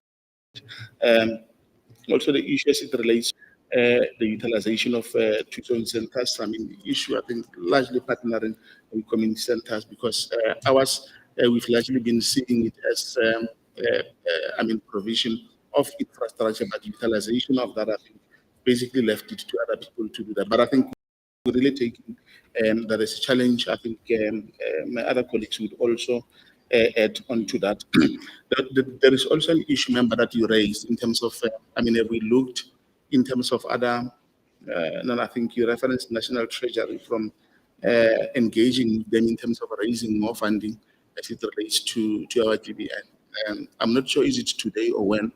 I think HOD makes this point to then say, I think what is really been appropriated to us as e-Gov, it's only good enough to really take care of, operation and maintenance.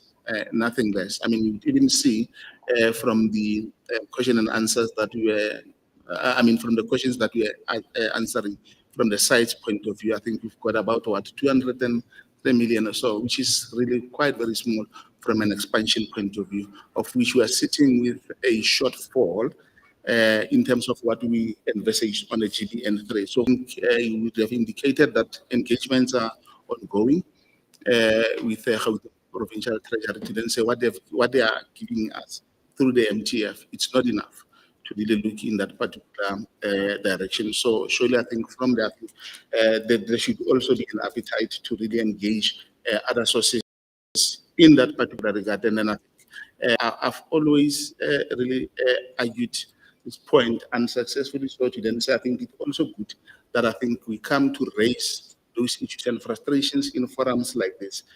More particularly, I think as it relates to other areas within the province, say UCD banks, Western, those sort of things, that there should largely be a lobby of some sort. Maybe that's a discussion that can be directed at National Treasury to then say issues to, your fiber infrastructure. There must be a consideration to really make funding available more in a model like your infrastructure grant, because from what GPT is provisioning to us, it will never be enough. It will always be very limited. And then, we're competing with a number of priorities as it is within the province. Surely, I think even going within the PPC, I think you largely competing with that. So I think, yes, there is that particular consciousness and then those constraints, but I think we are really seized with that.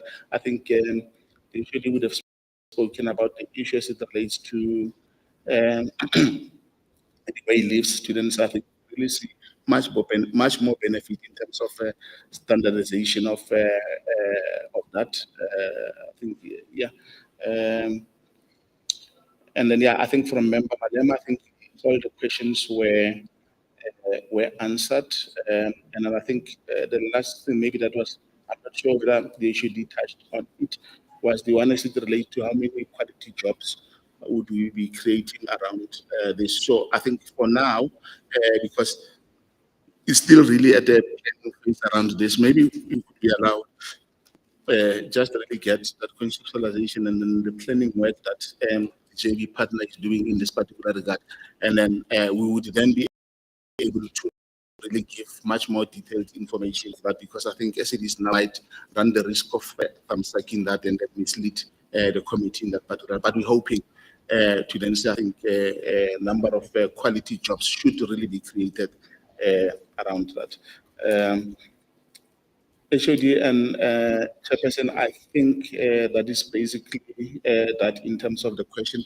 I'm not sure, maybe I have one of the chief directors here, Mr. Mapari, if you want to, with your permission, Chair, add something so that at least we complete everything. Mr. Mapari? Thank you. I think the only thing that we do not respond to is the Tucson centers. So the Tucson centers, yes, are of quality. The only issue that we have is that there are few, and we are working towards extending them through putting public Wi-Fi into the sports centers, community halls, libraries, because we have few of them. So, and what we have started also is to build the Center of Excellences, which therefore add up to the two. Thank you. HOD, anyone else from your side? I think I'm fine. CFO is fine. Yeah. Okay. Member Thank you, Malema Chair. just has a follow-up. On one thing, thank you very much for your indulgence, Chair. With regard to the consolidation of your, is it the data centers? When are you likely to finalize that? You said you are in the process of consolidating your data centers into a single location. When are you likely to finalize that? And then what are the risks of you being infiltrated in the transitional process of you wanting to consolidate the two.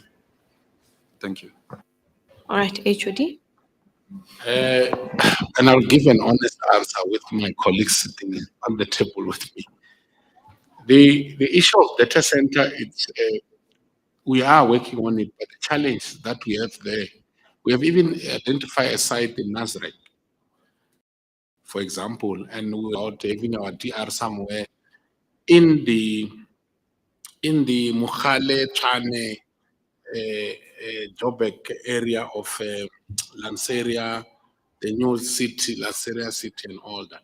So we're also depending on that too. But it's a bit of, there's a challenge on it because, for example, SITA have started what called the Cloud Foundation Infrastructure.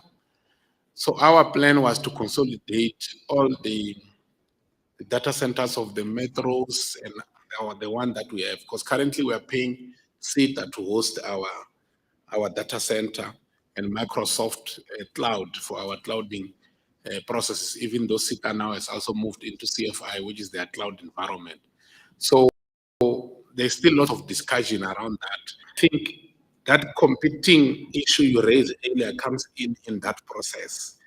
It becomes a challenge times because even if we here as technocrats have an agreement, these things still have to go to council approval and all those kind of things.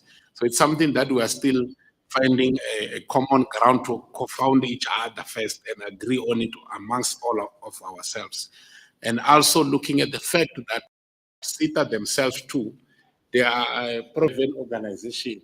So there's that issue to say, but if you come to me and say you want to consolidate in Gauteng, you're also hitting my pocket in this and this. So it's a discussion that is still ongoing to find each other on it without also creating a problem for them as they are a profit organization. So the question is fair, but and it's a long process because what we wanted for us as Gauteng, we're also looking for money, but we don't have funding yet from the funding coffers of Gauteng to say you can do this for now. And I have to agree also with the funding council because we also look into the bigger picture of all the priorities and say what is it that is urgent for now in terms of the executive council that we have. And we agreed with them that for now, to be honest with you, it doesn't give the objectives that the executive council want to achieve now. So we look at it maybe in the next financial year, but it doesn't stop us as technocrats to continue with our discussion. But we work under an organization and the organization objectives takes priority. So we also agreed with them to say for now, it doesn't really make objective sense of the current executive council in terms of the objective and the money that they have. Thank you, Honorable Malima. All right, thank you. I think we're clear from a provincial perspective. The agenda, I think we have City of Tshwane next. Am I right? Or who's ready? Who's the closest to the mic?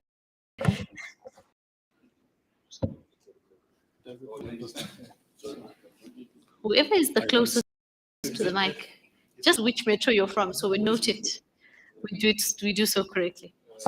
From the city of Johannesburg. City of Joburg. Yes. Because we don't know It's open Muchela. You don't have.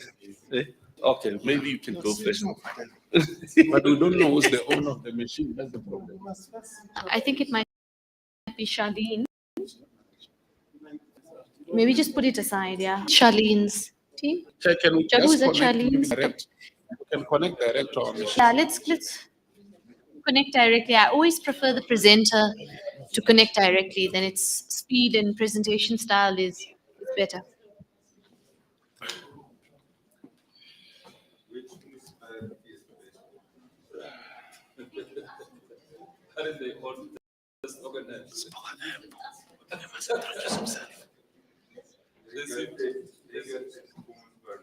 Yeah.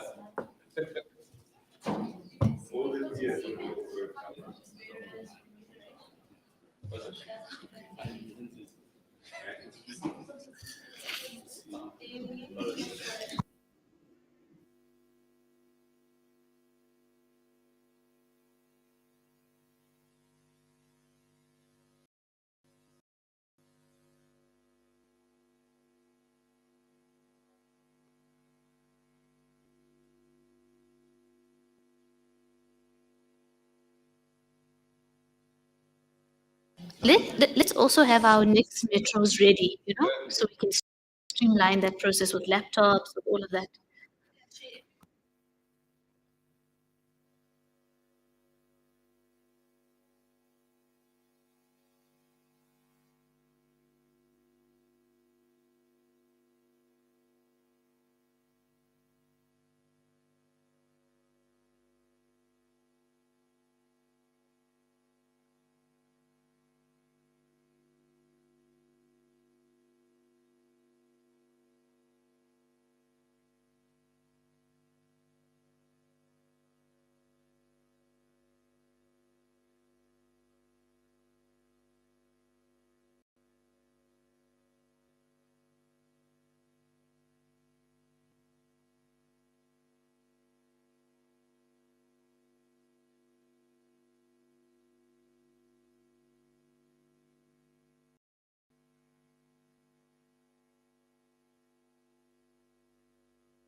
Right, let's do City of Tshwane. Thank you very much, Chair. I don't know if you must wait for the other members. Is it fine? Thanks. My name is.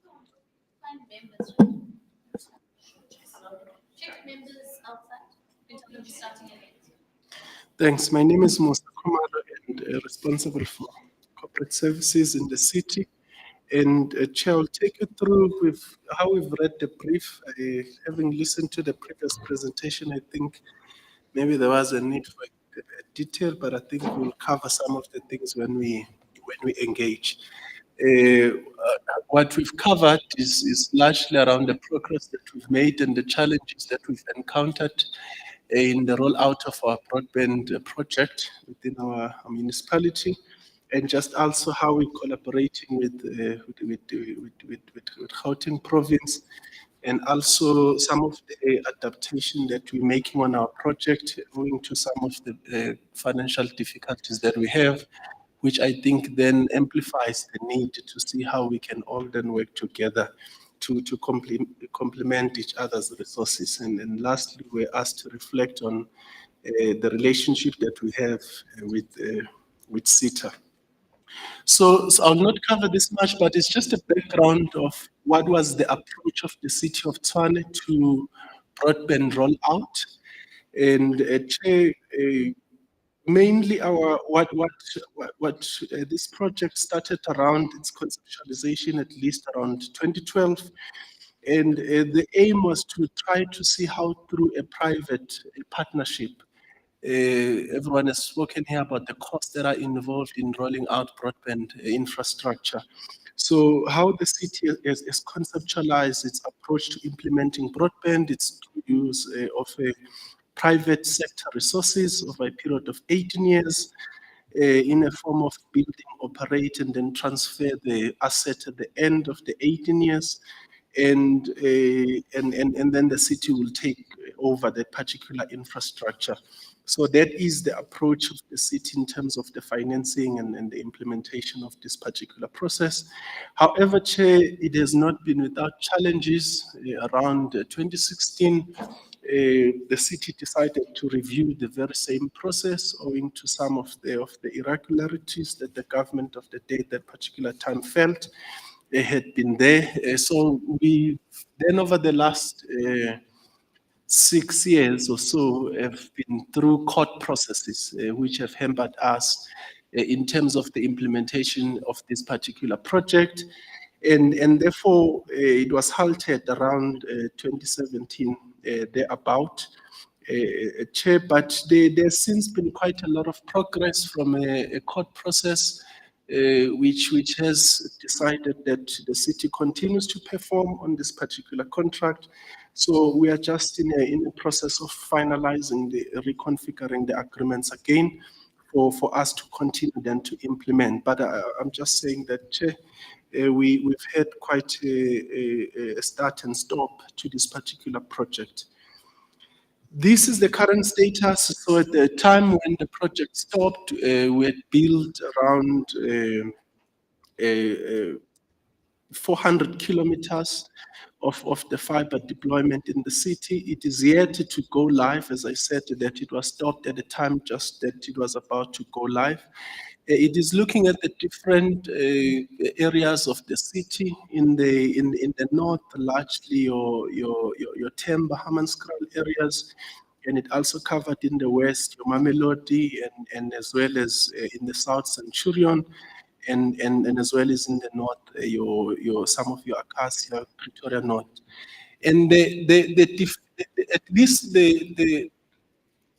I'll say that the different feature of what our project was about, and if you look at everyone else, is that the focus, for example, GPT was talking about how they're rolling out their infrastructure to focus on connecting government and also connecting some of the government sites. The different feature of the Tshwane project was what we wanted that it also connect to homes. So it brings broadband not just to connect government infrastructure, but also bring connectivity to homes. And there was a particular case that was done around that. Obviously, now that the project has stalled for a number of years, there will be quite, there needs to be adjustment to some of that strategy. We know over the last 10 years, there's quite a lot of private fiber guys that have come into state in the market. So we are also just reviewing to what extent the role of government then will still become in terms of providing fiber to home. Government can one, compete, and number two, whether government needs to even be playing in that particular space of wanting to provide fiber to home. So there are just a few things that we're looking at. Number two is whether 10 years later, this is still the strategy to try to massify connectivity. To what extent there is now cheaper technologies that allows for connectivity and so on. So those are just some of the things that we're thinking about as we restart this particular project. Chair, this is, as I said, that it's also a project that has since been impacted by the financial conditions of the city. So as we restart the contract towards the end of this year, we will be adjusting the scope of this particular contract, lowering it to just align to our financial conditions. It will still remain in a structure of a BOT, being operated and transfer over a similar period, but we're just cutting down on the number of kilometers of the fiber and the number of the site. We think that there are ways in which we still complement the cut down in the scale through our Wi-Fi program in the city, as well as some of the radio link technology that we want to also try. So as much as we're cutting down on the scope of the broadband project, it does not change how we view the importance of connectivity amongst the community, and we're looking at the different technologies that will still supplement that. As I tried to touch on this earlier, but in broadly, the way that our Wi-Fi is configured, or our broadband, project is configured, is that it offers a carrier-grade equivalent of broadband. So when you on that particular network, it's a network that is equivalent to some of the carriers, your Vodacom and everyone offers. So it's not of a lesser quality. The aim was that it will also be able to assist the city in some of the smart city projects that we have. For example, your CCTV, because broadband is the backbone for us to run in the future. Your CCTV, your Tetra, so your safe city, connectivity and so on. I think there was a talk earlier about tablets. So all those particular things that connect to the internet are going to need a very strong foundation of proper connectivity, and therefore it's important that everyone in the province starts to think about accelerating this particular thing. So this is just then what we're putting into place, Chair. We think that because of how the network is also configured, there is a way in which all of us we can work together.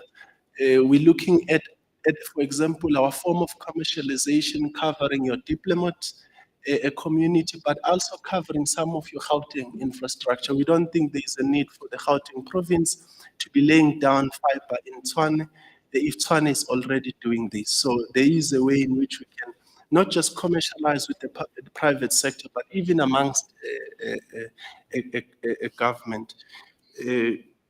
Chair, just the collaboration then that we have in terms of the other spheres, we engage a lot with National Treasury around some of the Smart City project. There's a project that we're currently running with them on data mining. If you look at the municipalities, there's a lot of data that the public sector sells back to government, but basically that data is data that is generated by government and so on.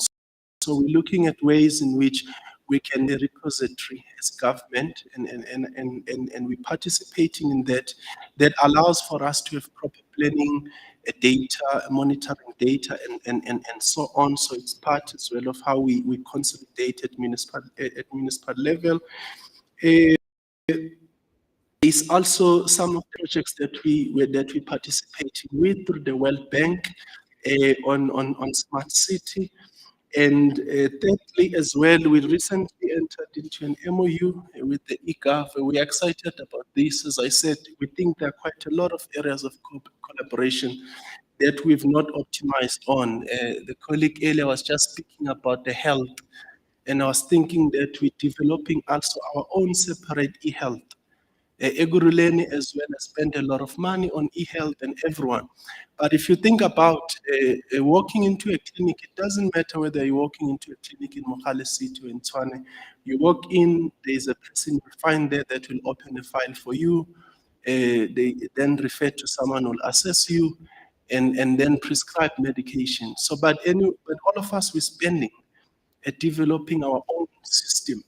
And so on. So we're looking at this particular MOU as a way in which we can see how we can open up some of this technology. The colleague spoke earlier about SEP. It doesn't make sense for the city of Tshwane to spend R1 billion on SEP, configuring it to run a municipality, and the city of Joburg as well, you spend the same.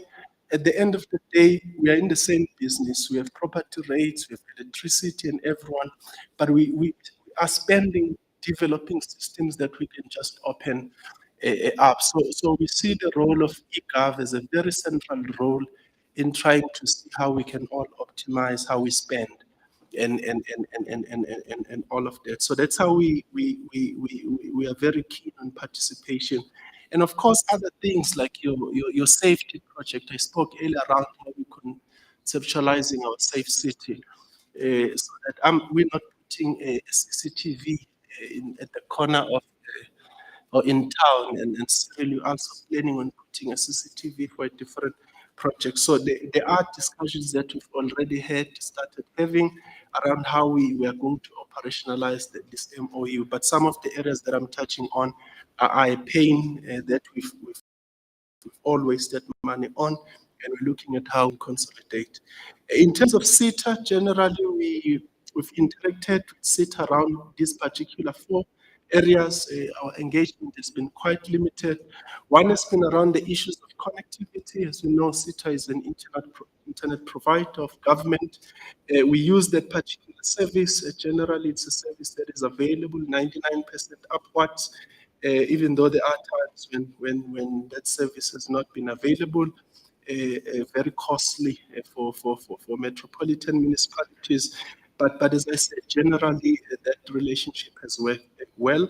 We also use SITA in terms of server hosting and web hosting, and as well as backup and restore. I think everyone was talking around the data centers in Centurion, and we also use that particular service. But we think that here, Chair, there are many other opportunities in which SITA could play in. One, we see SITA for us, you spoke earlier about the issues of buying tablets and so on. We don't think that it is with the purchasing power that government has, we should be buying the laptops that we have here for 20,000, 25,000. And we think that SITA can play a better role than just to be a middleman between us and participating in the contracts, but having SITA playing a role that Treasury plays for transversal contracts, negotiating contracts that allows us to use the buying power of government. But merely just to have panels in place and us ordering laptops, as I said, we shouldn't be buying a laptop for 25,000 in my view. With that. So there are other areas that we're trying to engage with SITA. It's the same as internet connectivity. I think Rose is here, is aware how we've been at pain, where we don't think we should be paying the amount that we pay for internet services as government. So there are areas where we're having discussions. We shouldn't be having an opportunity where private sector, Vodacom, can offer much lower cost of connectivity than SITA. Chair, as I said, I think we're very offered the summary, but we can engage on any other issues that members have that we've not covered. Thank you very much. All right, thank you. I see Member Diakha's hand. Member Nube, Member Malema, anything? Okay. I don't think I would want to raise anything. Perfect. Member Diakha? Thank you, Chair. I'll be very quick. I'm just curious to know the reason for the cut down and whether it's, and I would assume it's got something to do with CapEx, etc.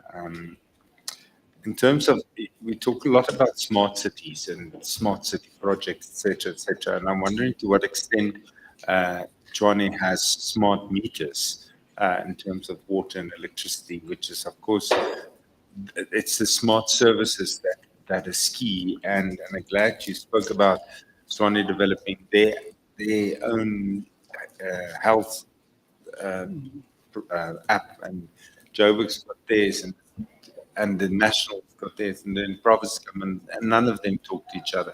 It's absolutely critical that we move in that direction. And Jen, from a COGTA perspective, I've often thought about this in the past, is that, every municipality has their own tariffs, for instance, for water.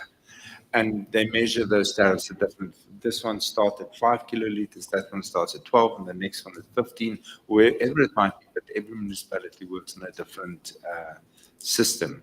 At the end of the day, whether you live in Tshwane and Ekurhuleni, whether you live in Joburg, at the end of the day, the cost of those services that we consume is the same. Should we not, at this point in time, start talking to one another and have a more uniform approach to services? Now, it's true that in a place like Cape Town or Ekurhuleni, the water, for instance, is not, it's reliant on gradient for supply. With Joburg, water should be more expensive, or in Gauteng, because it's dependent on electricity for delivery. I understand the different tariffs there, but for all of us in Gauteng, surely we should be moving towards a uniform approach. And this is really something that I'm putting out there for COGTA as well as government. This data, and again, it comes back to what you're talking about, health data should be available for everybody to tap into. And I would also like to know to what extent planning procedures are already smart, planning applications. And I know that we often sit and think files get lost and missing, and plans a matter of days and not months, if we can work smarter. And I think if from municipalities' side, if they can start focusing on those low-hanging fruits that will attract investment, and rather than pushing them away, cut the red tape, and the red tape you can cut with smart initiatives such as what you were talking about. Thank you. Member Ngube?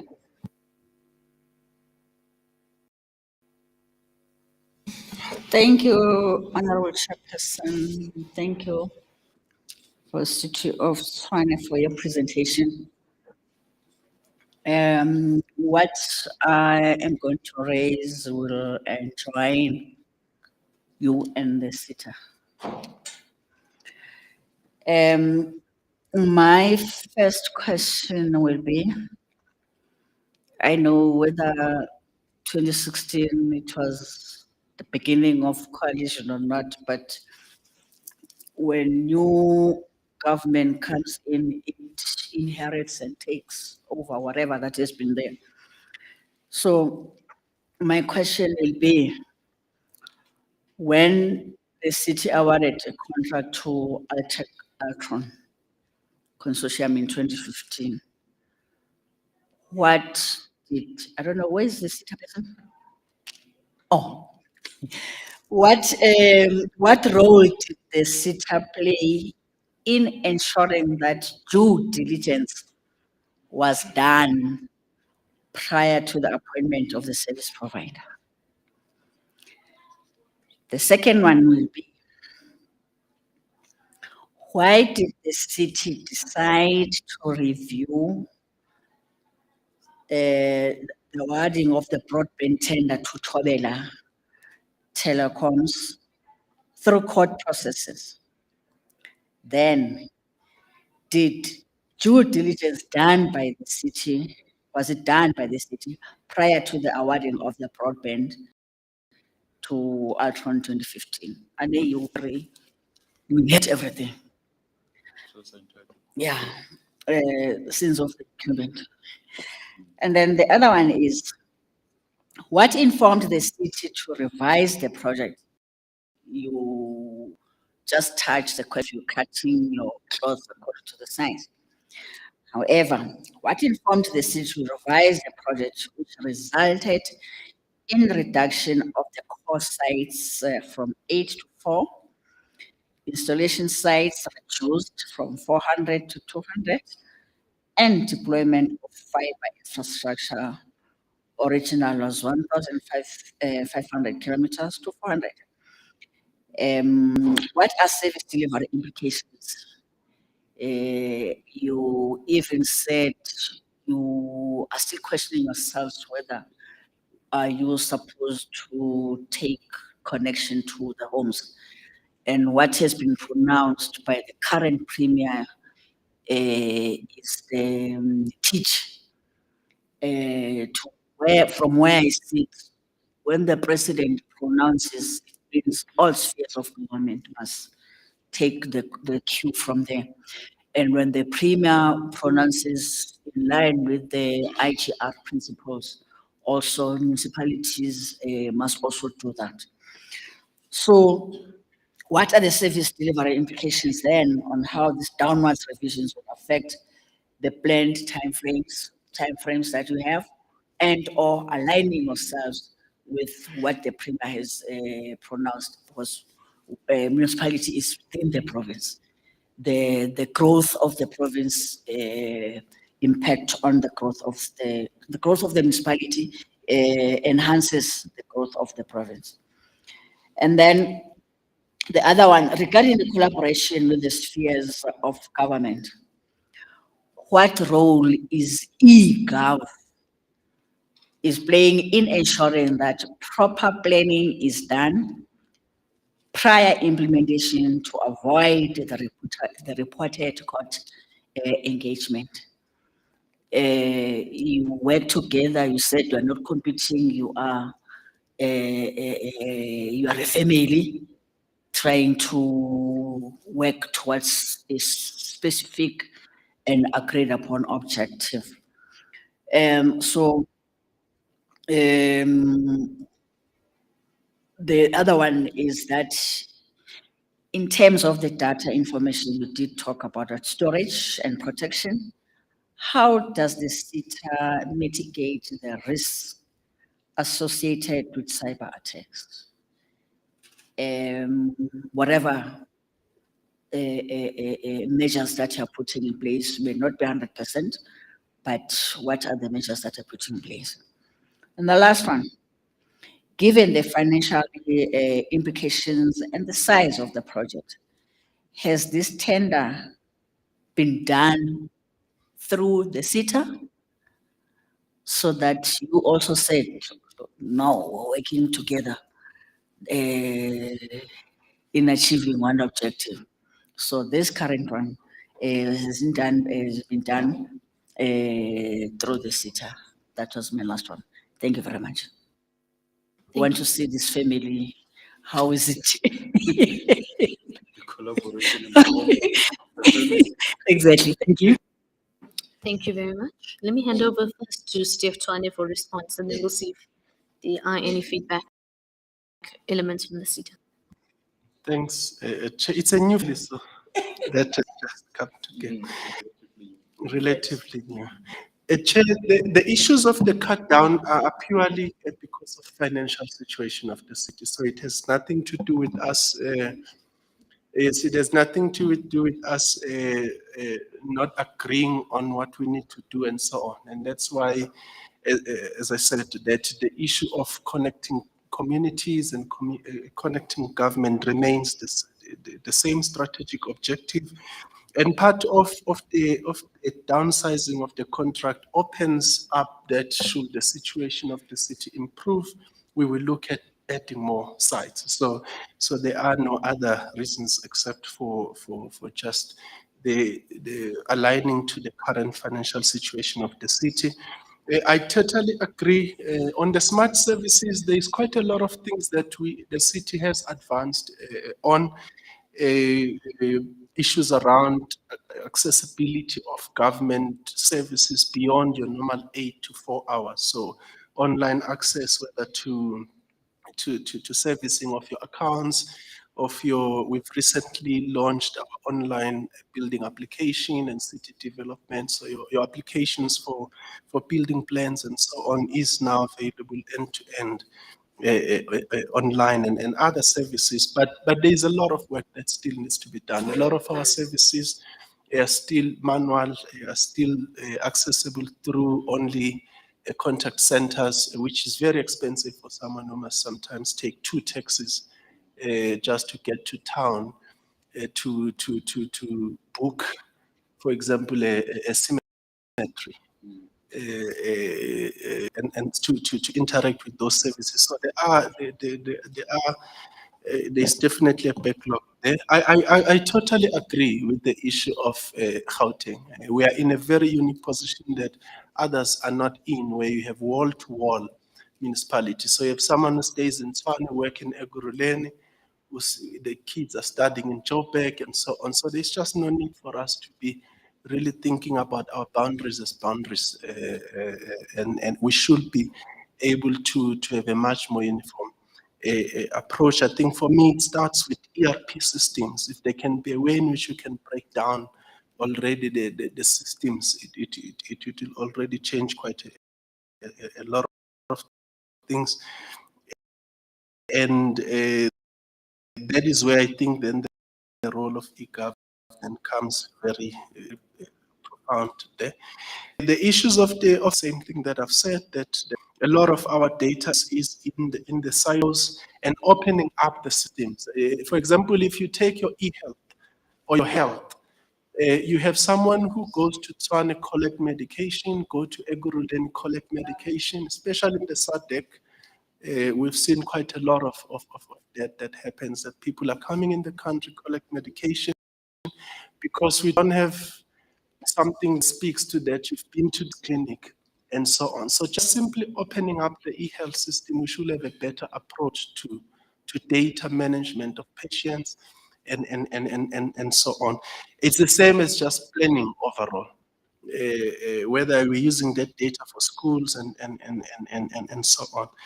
So, but I think as well, maybe e-Gov, there's also a case just of digitalization at a province level, in the same way what Home Affairs is trying to do with digitalizing all its records, because most of what we're looking at now with the current systems are answering going forward, but there's quite a lot of records that have been built up. And I think there is a case that Gauteng conceptualizes a project like that of Home Affairs that just focusing on trying to digitalize all the records of the province.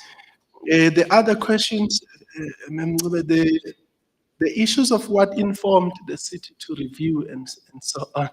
I think for me, it's done, if you can accept that particular answer.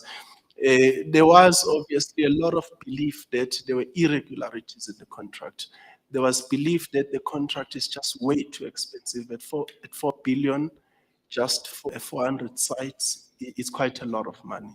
So we believe the High Court did agree with the city, but obviously later on at appeal, things didn't turn around. But there was the rationale. It was just around trying to protect whether this was the right route to go. And those were the reasons. Just in closing, in terms of cybersecurity, we do have our own capacity around of SOC monitoring, but I think the point that you're making is that we need to open up, because the target of security of malpractices happens throughout. We just had, I think, Joburg the other year where they had denial of service and services were not available for a few days. But there hasn't been any process from us to learn what happened there. So with the likelihood City of Tshwane may have the same attack 2 years later, and there will have been an opportunity to learn. I think that's the point you're making, which we take. And to speak the truth, we currently are not operating at those levels, and that's where we need to get to. Thank you very much. I think the other questions were for SITA and e-Gov. Yeah, e-Gov, you want to start there? Or we want to go to SITA first? SITA, let's go to you, sir. Good afternoon, Honorable Chair and the members and the colleagues in the room. Yes, I think there are two questions directed to SITA. One is regarding one is regarding to the due diligence that was conducted in terms of the appointment of Altron. And I think the second one is the risk associated with the cyber attack. So if I can start with the due diligence on the Altron appointment.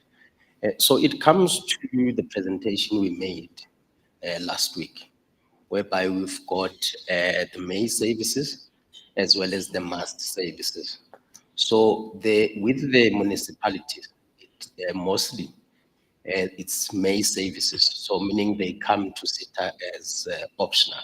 So in the case of the appointment of Altron, the City of Tshwane, they have done that on their own. So we were not involved in the process. So hence, there was, you'd say there's no due diligence there.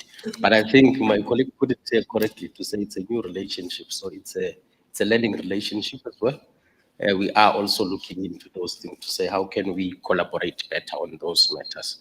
And with regard to the risk associated with cyber attack, I think the HOD did indicate earlier on to say we are migrating the data centers that are there in different areas to the cloud foundation infrastructure, which is a more secured environment, which is an environment also that is able to cater for different government institutions, which in the security also is improved. It can deal with the attacks that comes as we move with the technology. So in that sense, we are dealing with that, with the cyber attacks in that through the new environment that we are creating, that is really offering latest technology when it comes to hosting. Let me keep it short and thank you very much. HOD, from your side? Thank you very much, Chairperson. Good the questions from the honorable members, and I'm glad that Mr. Becker spoke about the may and the must services, because I knew where the question was going. When I was at the municipality, Barry will correct me, and I was also shocked myself when I got to the Gauteng provincial government, because in the municipality there's a section in the Municipal Financial Management Act that says, I don't remember if it's 20 million or 50 million. 20, okay. That says that if I want to buy something, I write to SITA just to inform them that I'm going to buy a service for 200 million. Then I go and buy. But unfortunately, in the province, it's a must. That line doesn't exist in the PFMA. So that's where the two differences are. When I started here, I also had that problem to say, but that side I used to do this. Why here everything is there? So we did an investigation and we find out that we can't. That's how the law is regulated. But for me, it's not like it's a big of an issue. And my colleague here, the fact of the matter is SITA had its own problems of delivery. And I think that's where the problem was. So if they get that right, we should not find ourselves in the challenges that we find ourselves in. And I was happy with the presentation that was done last week by Mr. Ntutuli to deal with the effectiveness of those kind of things. And it's a new family, to be honest with you. It's less than 2 years old, but you have to first start dealing with the issues of competition first, and deal with that, then get to an understanding. Sometimes it's lucky because we end up, most of us have worked together before, myself and Musa studying together. And that's why you hear him talking a lot about the health, because he's writing in health matters. That's why he's talking a lot about health. But I'm glad because what he's mentioning is very critical.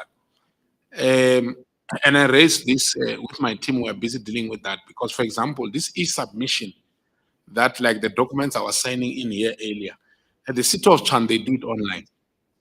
They don't do it in a paper-based process. So those are some of the things that we're trying to look at and say, do we really have to implement a new ECM at the Gauteng provincial government when city of Tshwane has already have the solution? There might be issues of irregularities, as Mr. Khumalo has been saying, because, for example, myself, when I was at the city of Johannesburg, we wanted to take a city of Tshwane contract to do Wi-Fi, but reading those documents made us to say, no, we can't do this.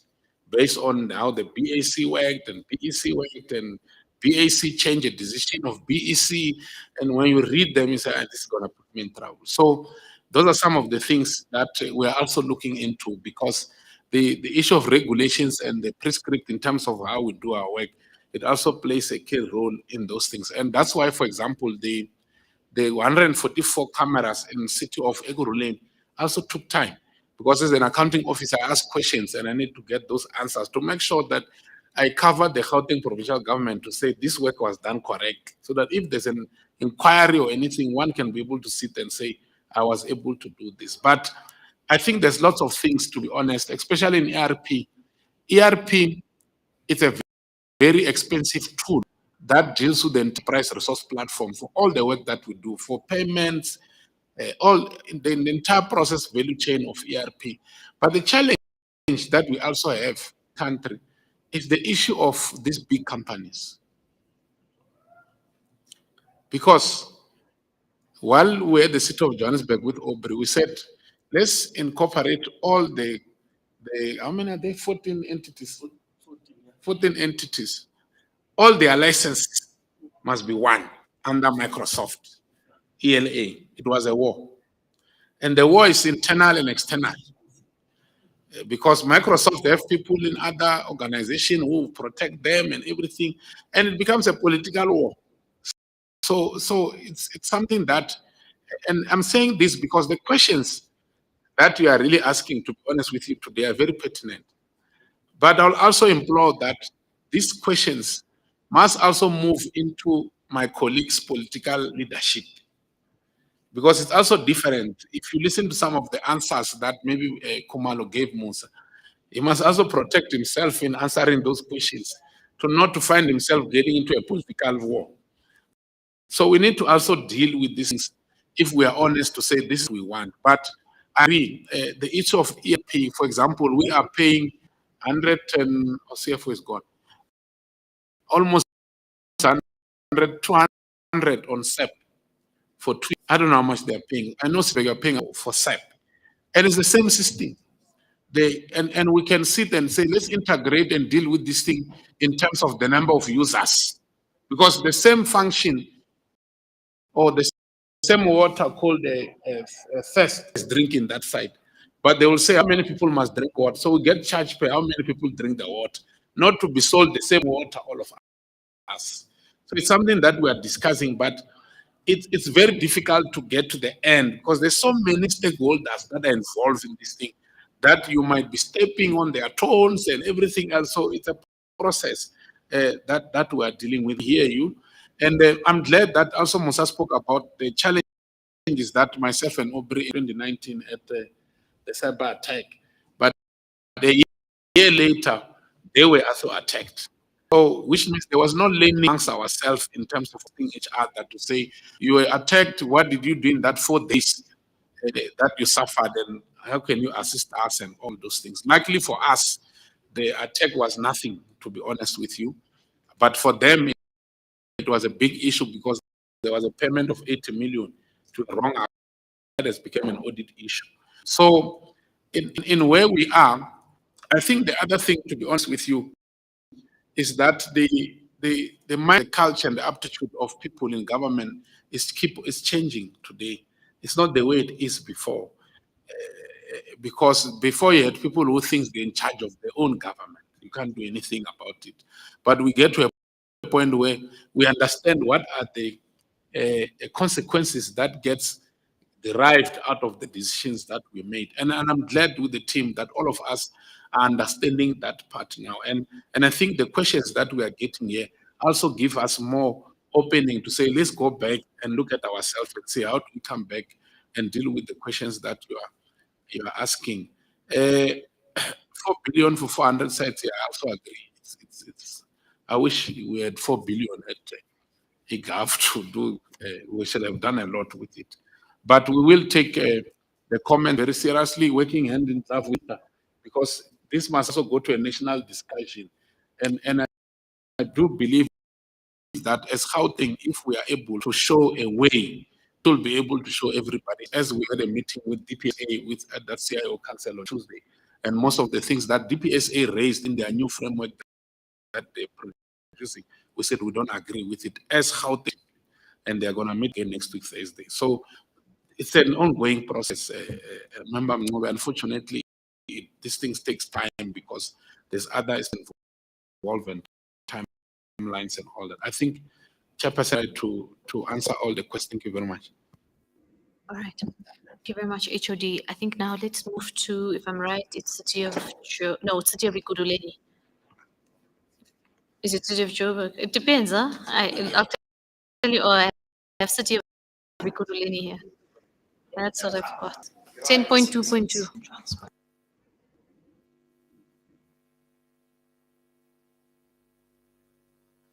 Yeah. Actually, City of Ekurhuleni submitted on time and we got Joburg's presentation later, so we'll end with COJ as punishment for a late submission. Right. Thank you.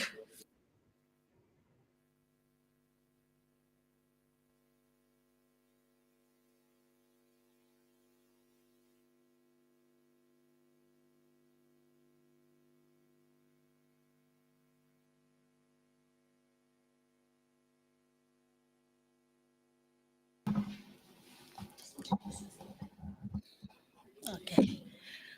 Good afternoon, Honorable Chair, members, HOD, and colleagues. My name is Mahlodi Sinyati. I'm representing the CIO from City of Ekurhuleni.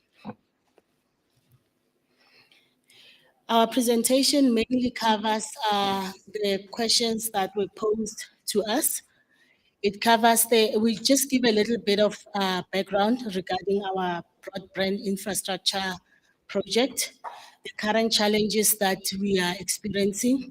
We'll talk about a little bit about SD-WAN, which is a technology that we are currently testing to assist us with some of the challenges that we have with the rollout of fiber within the city. We've covered collaboration with province and additional initiatives that relate to our broadband infrastructure project and the budget challenges. So in terms of broadband infrastructure, our main, we've standardized on fiber as our primary network infrastructure. Initially, we had radio and fiber, but we are currently phasing out radio. It's because it's not stable, so we've standardized on fiber. We also have Wi-Fi as a secondary infrastructure that we've rolled out across the city. We're providing currently public Wi-Fi for some of the sites, including libraries and some of the clinics, and Wi-Fi connectivity to offices internally. We have embarked on a project to phase out all the radio infrastructure that has been that was installed in the city, which was mainly in the remote sites.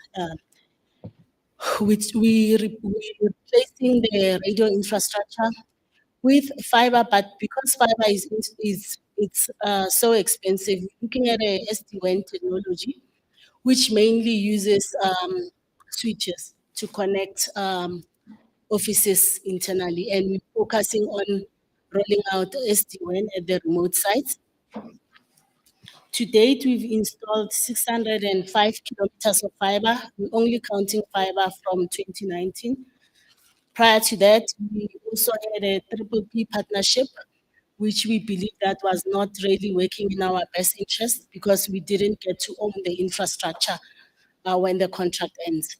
So we then started, we salvaged whatever we could and started rolling out fiber ourselves using contracts that are awarded internally. To date, we have connected 550 sites. And when it comes to Wi-Fi, we're providing Wi-Fi for both internal users and public users. We've got 3,450 Wi-Fi nodes installed across the city, and we're still continuing with the project. The challenges that we're facing, which mainly relate to the fiber infrastructure, is theft and vandalism. What we have done to try and reduce these risks, we have started installing smart lock systems, mainly at the main, because that's where we got a lot of vandalism. They would think that it's electrical cables, and once after they've damaged, we now have to go and replace that fiber. But now what we're doing at the main house, we installed smart lock system, which can only be opened using coordinates or special keys. Through the ENPD and Energy Department, we're trying to replicate what they're doing in terms of safeguarding the electrical infrastructure. We have started installing early warning technology, mainly at the hotspot areas, so that we can get notifications if they're trying to tamper with the fiber infrastructure. Also, we've got patrol that is done mainly by ENPD and external service provider. When they patrol our other infrastructure, they also patrol where we install fiber at our hotspots. I've spoken about SD-WAN technology, which is currently at a testing phase. Since SD-WAN technology is much cheaper than installing fiber, we are testing if it can be stable and if it can be more usable at the remote sites. The other risk that we've identified, it relates to the increased fiber cost. We are given a limited amount of budget to maintain the infrastructure, but due to vandalism that happens, we are required to often replace or maintain the fiber that was not planned to be maintained at that stage, which leads to us running out of OPEX budget. The SD-WAN technology I spoke about it. It's mainly provides connectivity, although it might not be as stable as fiber, but it can connect the city's offices, and it also provides its secure connectivity and allows proper connectivity across the different offices. In terms of collaboration with province, we have started engagement. We've got currently ongoing engagement with province regarding installation of GPN network across the libraries, which we are currently struggling with connectivity there due to prioritization of more service delivery sites, which the service delivery sites are prioritized by the city at the moment. But GBN, they will be assisting us with libraries. There are also talks regarding assisting us with connectivity around the clinics. We've got a few projects that we're also running on broadband infrastructure. We've started the fiber commercialization plan over 3 years ago. It's only now that it has gained traction. We are at the final stages regarding the rollout through one of our programs within the city to increase collection, cost collection. So what we are also doing, we have started another project where we're installing Wi-Fi, where we're installing street lights with Wi-Fi nodes that will increase our Wi-Fi connectivity landscape across the city. And it's also part of new collection program. So yes, we will be providing limited free Wi-Fi, but as soon as you reach that cap, then you will have to buy it from us, which is part of our revenue collection or revenue enhancement program. I've spoken about the issue of budget, which is a serious pain for us at the moment.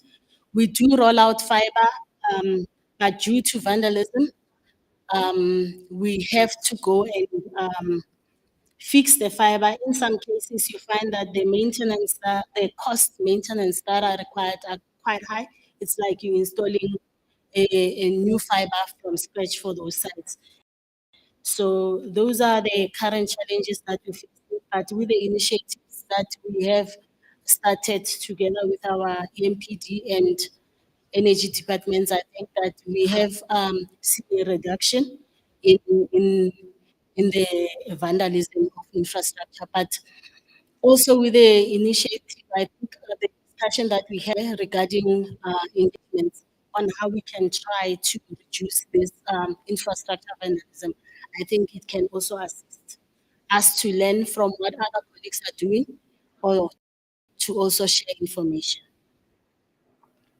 That's what's covered on our presentation. I hope we have responded to the request the request accordingly. Thanks. Thank you very much. Members, I'm noting Member Malema and then Member Ncube on Steve Ekurhuleni. Over to you, Member Malema. Thank you very much, Honorable Chair. Thank you, Member Tlodi Sinyati. Am I right? Sinyati, yeah, your presentation, very precise, straight to the point. Just a few questions from my side. I think you've made mention that one of the major challenges that you are confronted with is around vandalism and damages to fiber there.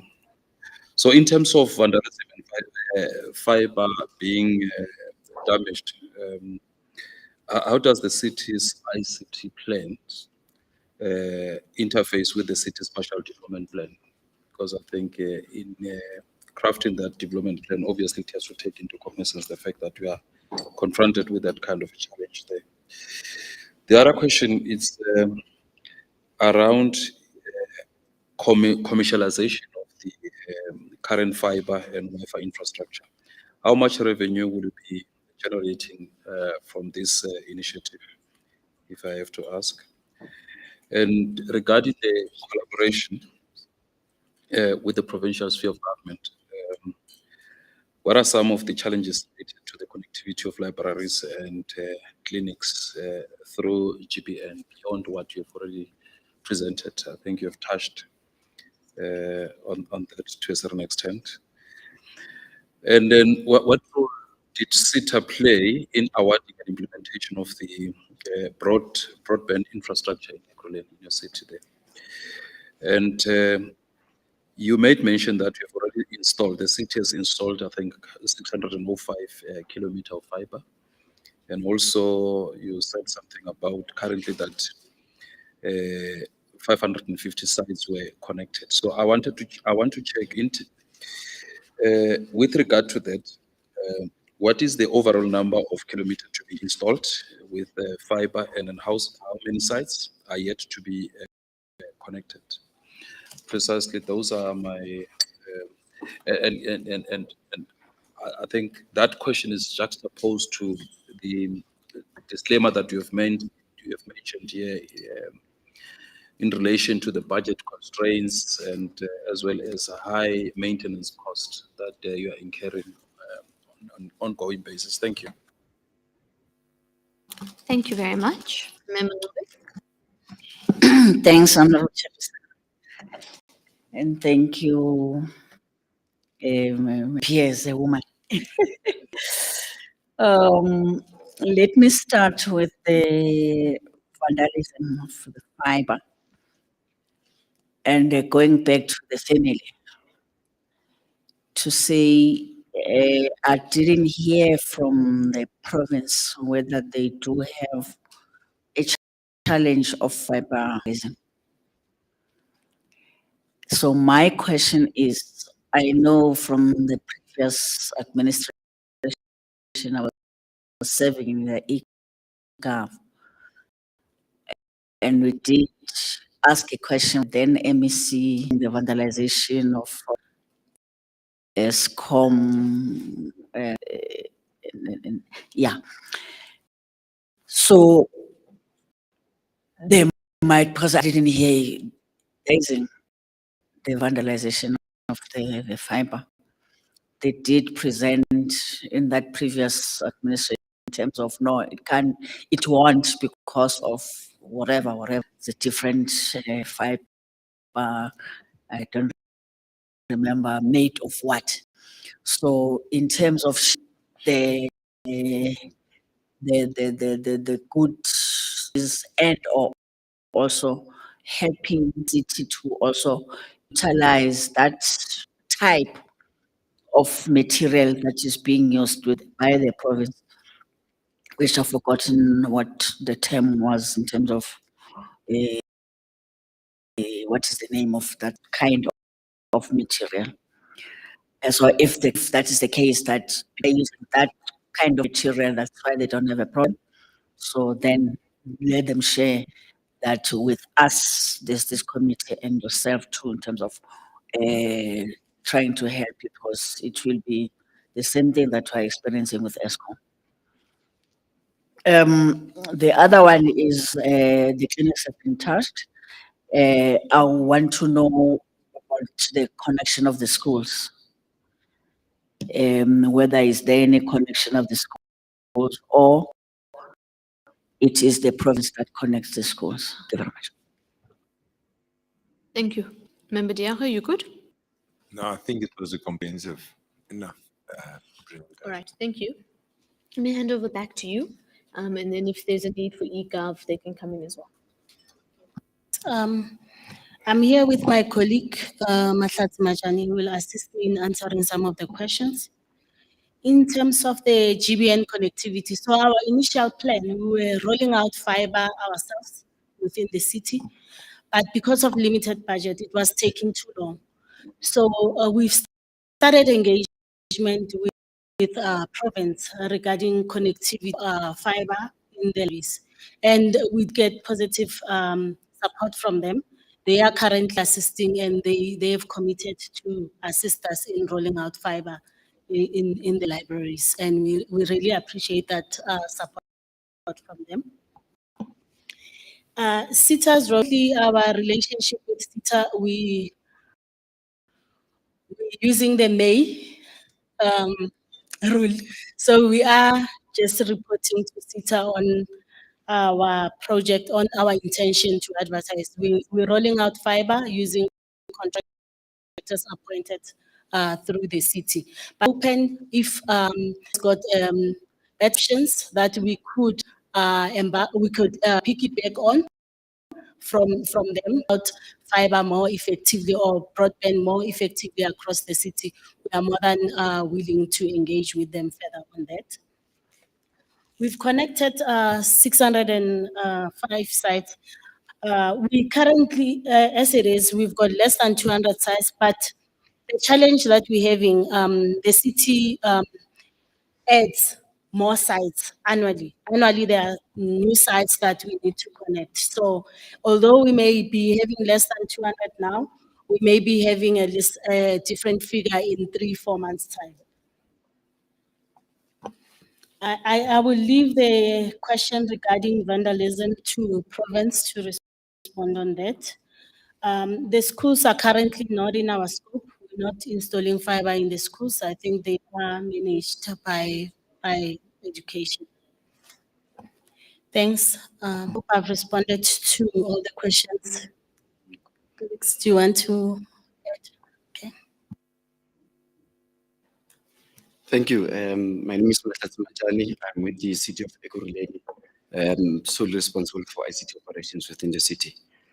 Through you, Chair and honorable members, with regard to the theft and vandalism, from the city's perspective, we've noticed that we are spending, exorbitant amount with regard to fiber maintenance and operations. So, in looking into that, and with what Honorable Malemes got special development plan. So we will be rolling out our SD-WAN, as we've mentioned on the presentation, as a short and long term for us to cap the extra spreading that the is currently experiencing. And in terms of commercialization, the city is in the initial stages of developing the triple piece with several ISPs within the space to make sure that we do it in the correct manner, the commercializing part of it. And in terms of the GPN collaboration, the e-Gov as well, we've highlighted 12 libraries connecting through this particular project. We are very much appreciative of that. We started late during the last financial year, and we've just been informed from the sitting that happened last week, the subcommittees that sit within the e-Gov that they've appointed an MTN into IT, and they will be assisting us in that particular instance. In terms of the fiber connectivity, as my colleague have said, we are guided by the SDPIP. So for this financial year, we've committed 200 kilometers for us to cover those outstanding and new requests within that space. I think the other two my colleague have covered, and I'll pause there. Thank you so much. All right, e-Gov says they're covered as well. Okay, no, I think, and there's no follow-ups from members. Yeah, no, I think it was quite good. The Oh. The what? The vandalism. Are there any lessons that you want to share? Yeah.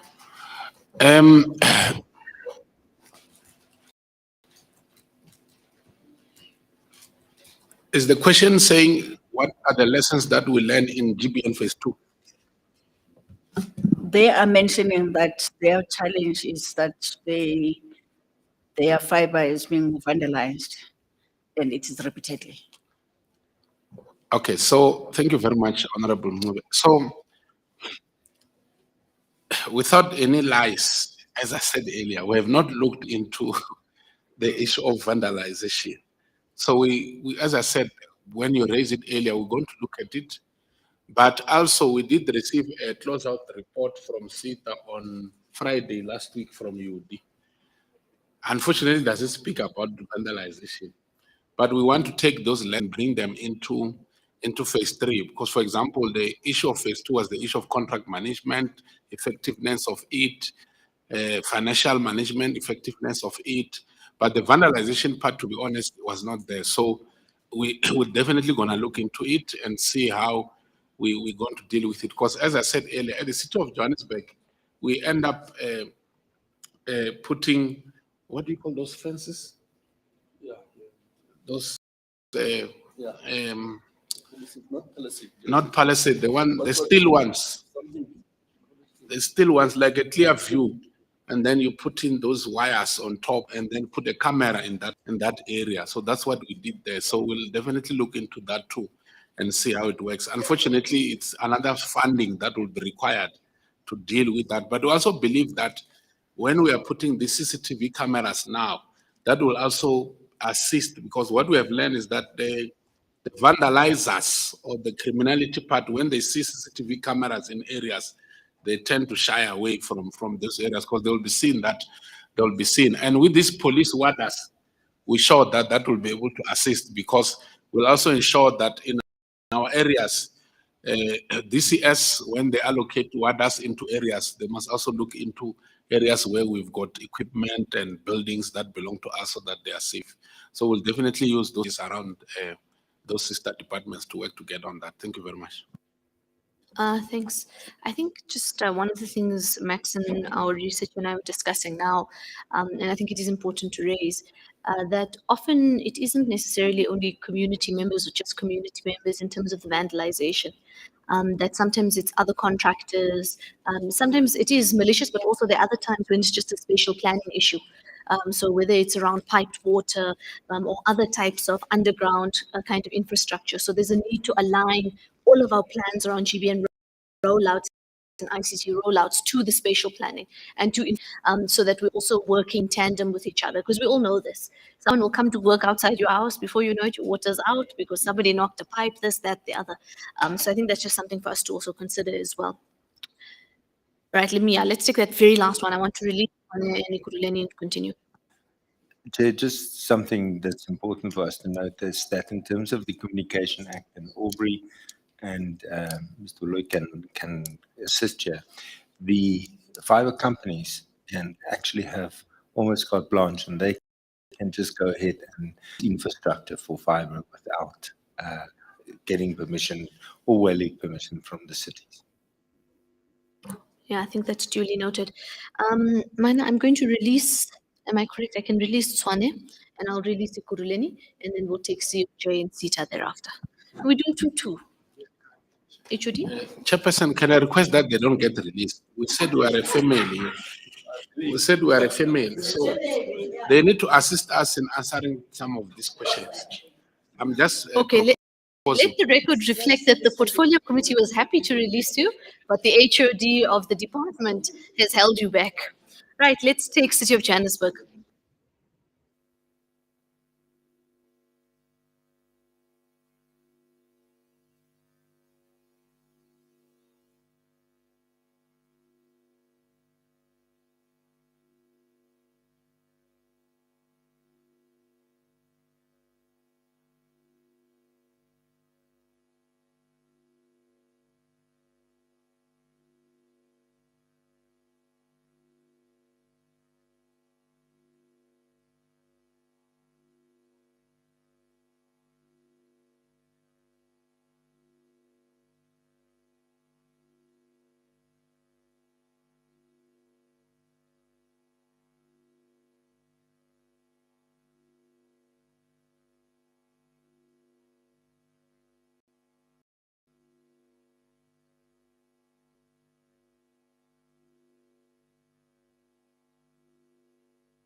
present from here. Afternoon, community, afternoon committee members and colleagues. My name is Chela from the City of Johannesburg. I'm the Group CTO. And thank you for affording us the present. We are taking this committee serious, and we trust that we will highlight what we are doing and also the support that we need, and also from the collaboration that we would like to achieve. I highlight the vision and the mission of Group ICT. I will indicate that we have a plan to revise this. We become citizen-centric or customer-centric, as opposed to IT, or looking at how we deliver on IT. To look at the things we do, that's the mandate of ICT. We also want to revise, taking into account that we want to monetize our environment and also ensure that we digitalize it to improve service delivery. So our mandate, which is to develop and implement ICT governance frameworks. You can see that's still internal focus. When you the enterprise architecture internal, but when we start going into smart city, we start touching on the public. We want to focus on infrastructure. It's also internal. When we now look at the external services, which is digitalization, that's what we want to thrive for, and also modernize the system so that the benefits will be achieved also by the stakeholders, including the residents. The structure of Group ICT, we're looking at revising it. And these are the domains that we operate in, be compliant to most organizations. But we are also going to be rigging those functions. When we look at the City of Johannesburg items that we are required to cover, it's those 4 items. But we also want to make the committee aware that there are other things that we are doing that we would have liked on, which are actually, and we do things in the city. But we try to keep the presentation to talk to what, and I think in future, view our showcase programs like we've seen others did. If we look at the broadband network, it was acquired, City acquired the broadband network in 2015. This was acquisition from the BYR, but doesn't mean it started then. There was a change of government which happened in 2016. Then the government decided not to invest further in JBN. It was required to develop a strategy to sustain the network and the organization. So the strategy that was developed was called Enhanced Business Model, which was developed for selling of the network asset and contracting for an SLA, service level agreement, to advance the virtual telco strategy. Then MTC completed the process and council approved sale of the asset, which was contracting for 12 years. And the office of the Group ICT and MTC are engaging on the implementation of the EBM strategy. When you look at the background of the broadband network, the infrastructure project commenced in 2011 when the city did what we called a BOT, build, operate, transfer. Then there were some disputes, and that's how the city ended up buying the asset and where we are today. So we have a network which covers the entire COJ, or City of Johannesburg. Boundaries is Midrand, western boundary Roodepoort, and southern boundary Orange Farm, and eastern boundary, which is Modern Fontaine. So you can understand that our coverage is quite big. It's 1,200 kilometers, and we keep on growing it as we are expanding the network. The network has spare capacity, extremely huge capacities available, which we need to leverage with GPG or with e-Gov. Network has we own the back and the last mile, and we own the active equipment, and the network operations center is activated, and we're operating it in a hybrid model with support from external service providers. If you look at the structure of the network, and Mr. Diaga would be very familiar with this structure, we know that the huge investment is sitting on the bottom layer, which is the actual fiber conduit and the civils area. And that's where the expensive part is sitting. And this is where we have to leverage. And one of the strange things is that you'll find that COJ network passes a school, and that school does not have fiber or does not have Wi-Fi. Or in some cases, you find that the GPG network will pass a clinic, and we still need to put Wi-Fi in that clinic, or the city does not make sense. So we then also look at the services delivered on MTC network, which is layer 1 services, duct sharing, layer 2 and layer 3, public Wi-Fi, CCTV, and centralized telephone services. These are services that we can also provide to wholesale. We know the likes of the MTN, the likes of Vodacom, Cool Ideas. There's also Rain, which is using the network. So many other service providers are using this network. Major challenges, load shedding. There's nothing as painful as having the best data centers. And I heard e-Gov talking about it as data center, a kind of a tier 5, tier 4 data center being built in the future. Even if you have that data center, when we have connectivity issues and we have outages on those sites, then we won't get to the data center. So we have to look at how we put our data centers and how do we make our network resilient. So we also have the same issue of vandalism, like discussed at length. Now, this vandalism normally is caused by people looking for copper. So as they dig, they actually try and find copper. When they don't find it, they cut the orange and see if there's copper in. They literally dig to actually find this thing. So the act of vandalism, I think we had got to a point where we have to look at it as an act of terrorism. And most of the people who are doing this are not South Africans. It's unfortunate. And we have to do it with it at that level.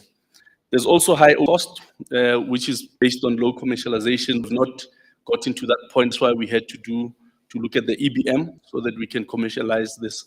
I didn't put slides around the SMME reseller program, which is the expansion of how we can roll out this fiber network. Looking at the collaboration with the sphere of government, currently we have engagement between MTC and e-Gov, GBN team regarding the sharing of infrastructure.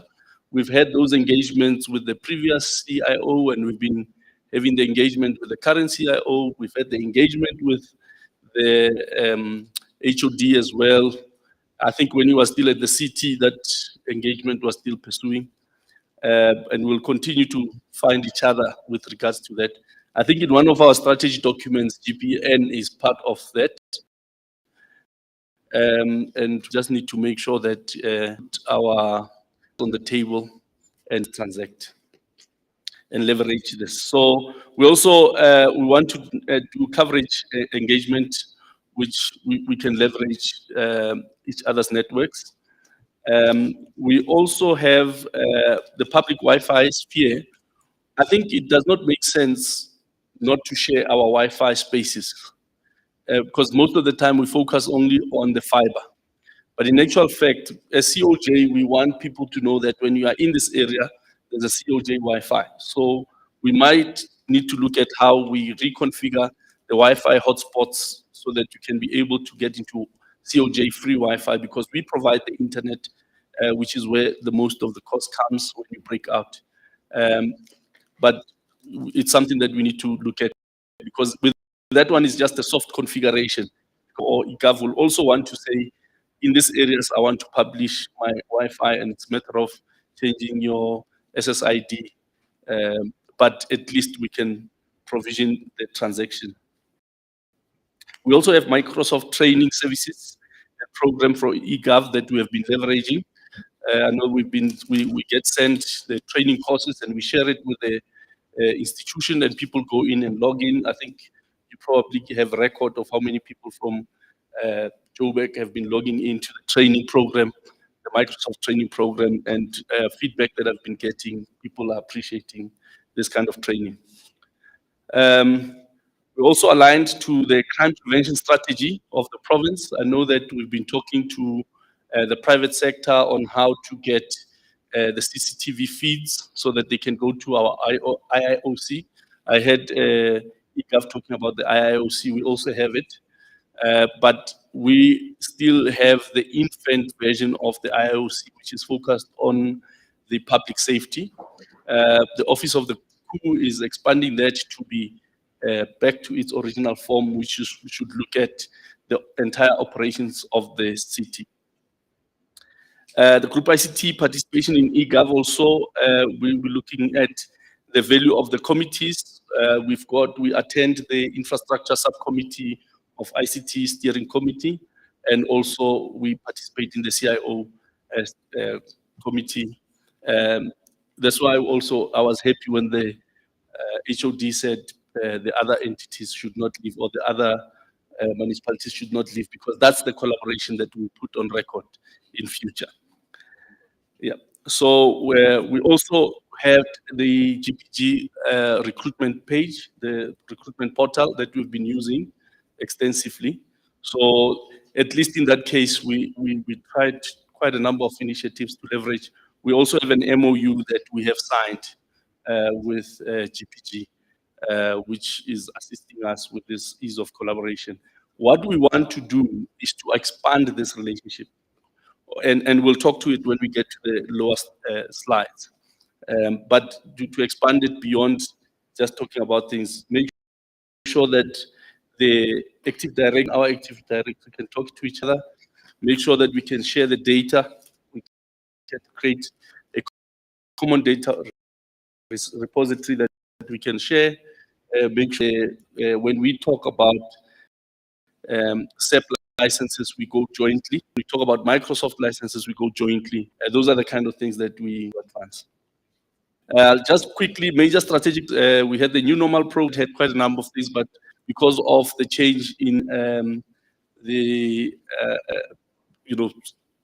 COVID-19 challenges, which have subsided, we kind of suspended it, but I believe that that committee was effective and needs to be brought back. The new way of doing things, an innovative way, and we push with that. We see traffic coming back now.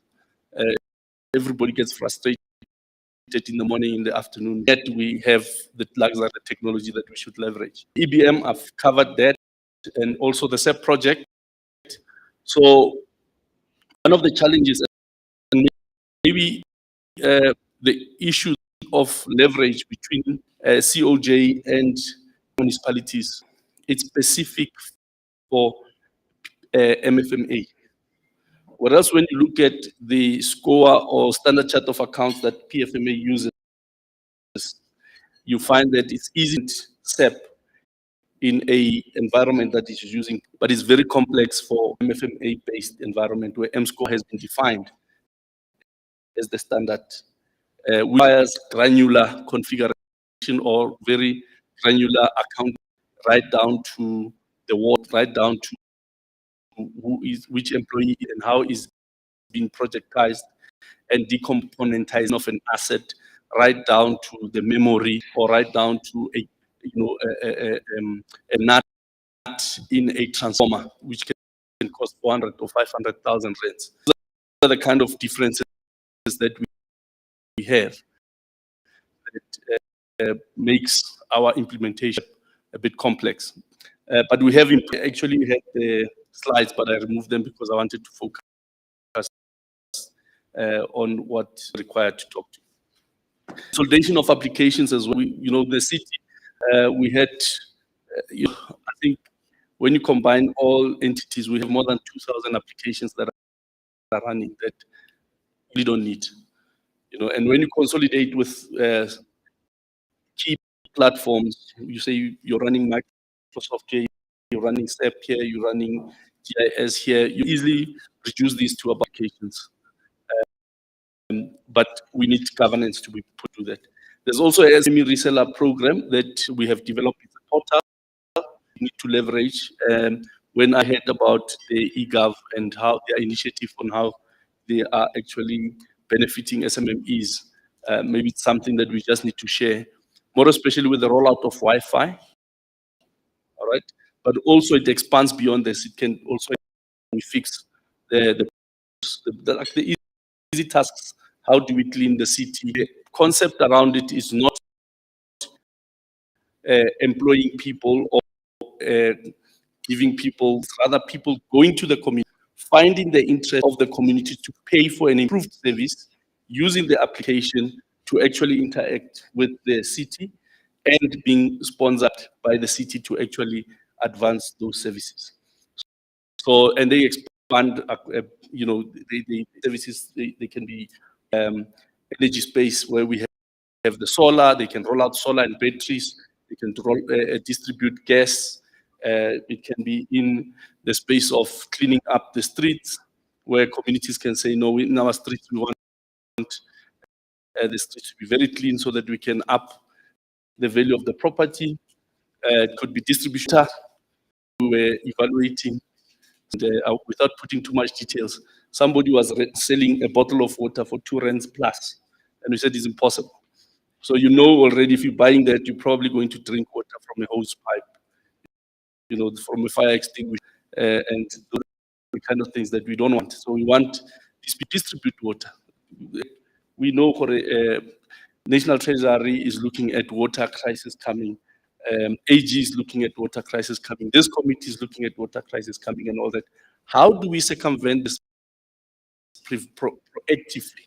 Okay, so these are the kind of initiatives that change, or a culture change, that gets the communities to be involved. It is to protect the infrastructure, understanding that they can leverage this infrastructure to make money. But that's presentation for another day. You also asked us for how do we get the apportionment. So we thought we should put the slide that indicates where our investment goes. So we are looking at changing the way we fund. And I'm saying to my team, I don't want to fund IT. I actually want to fund the digitalization strategy, the smart strategy. It's able to say, when I deliver outcomes, they must talk to how I have digitalized the city and created a modern city, a smart city. That smart city must be able to create jobs, must be able to change, to create a mindset change. It must be able to access services easily, get people to hold the government accountable by logging calls on time, back on time, and where they have not received feedback, have the evidence to say this thing is not working, kind of things that we want to. So when you look at the programs that we are funding, they still kind of don't tell you what we are funding. And we've also dealt with it where we are saying the way our SIMs operate, or the way our capital investment management system operates, it's stagnant. People don't want to change. If you come and tell them that this is the project that I'm doing, they say, no, but this project that you are doing, let's say you're saying you're doing a project called digitalization. They say, but no, that digitalization seems, is it network or is it server? You are forced to still report on something that you are not doing. So those are the kind of things that we are busy changing and trying to improve. And this is like issues of Microsoft licenses.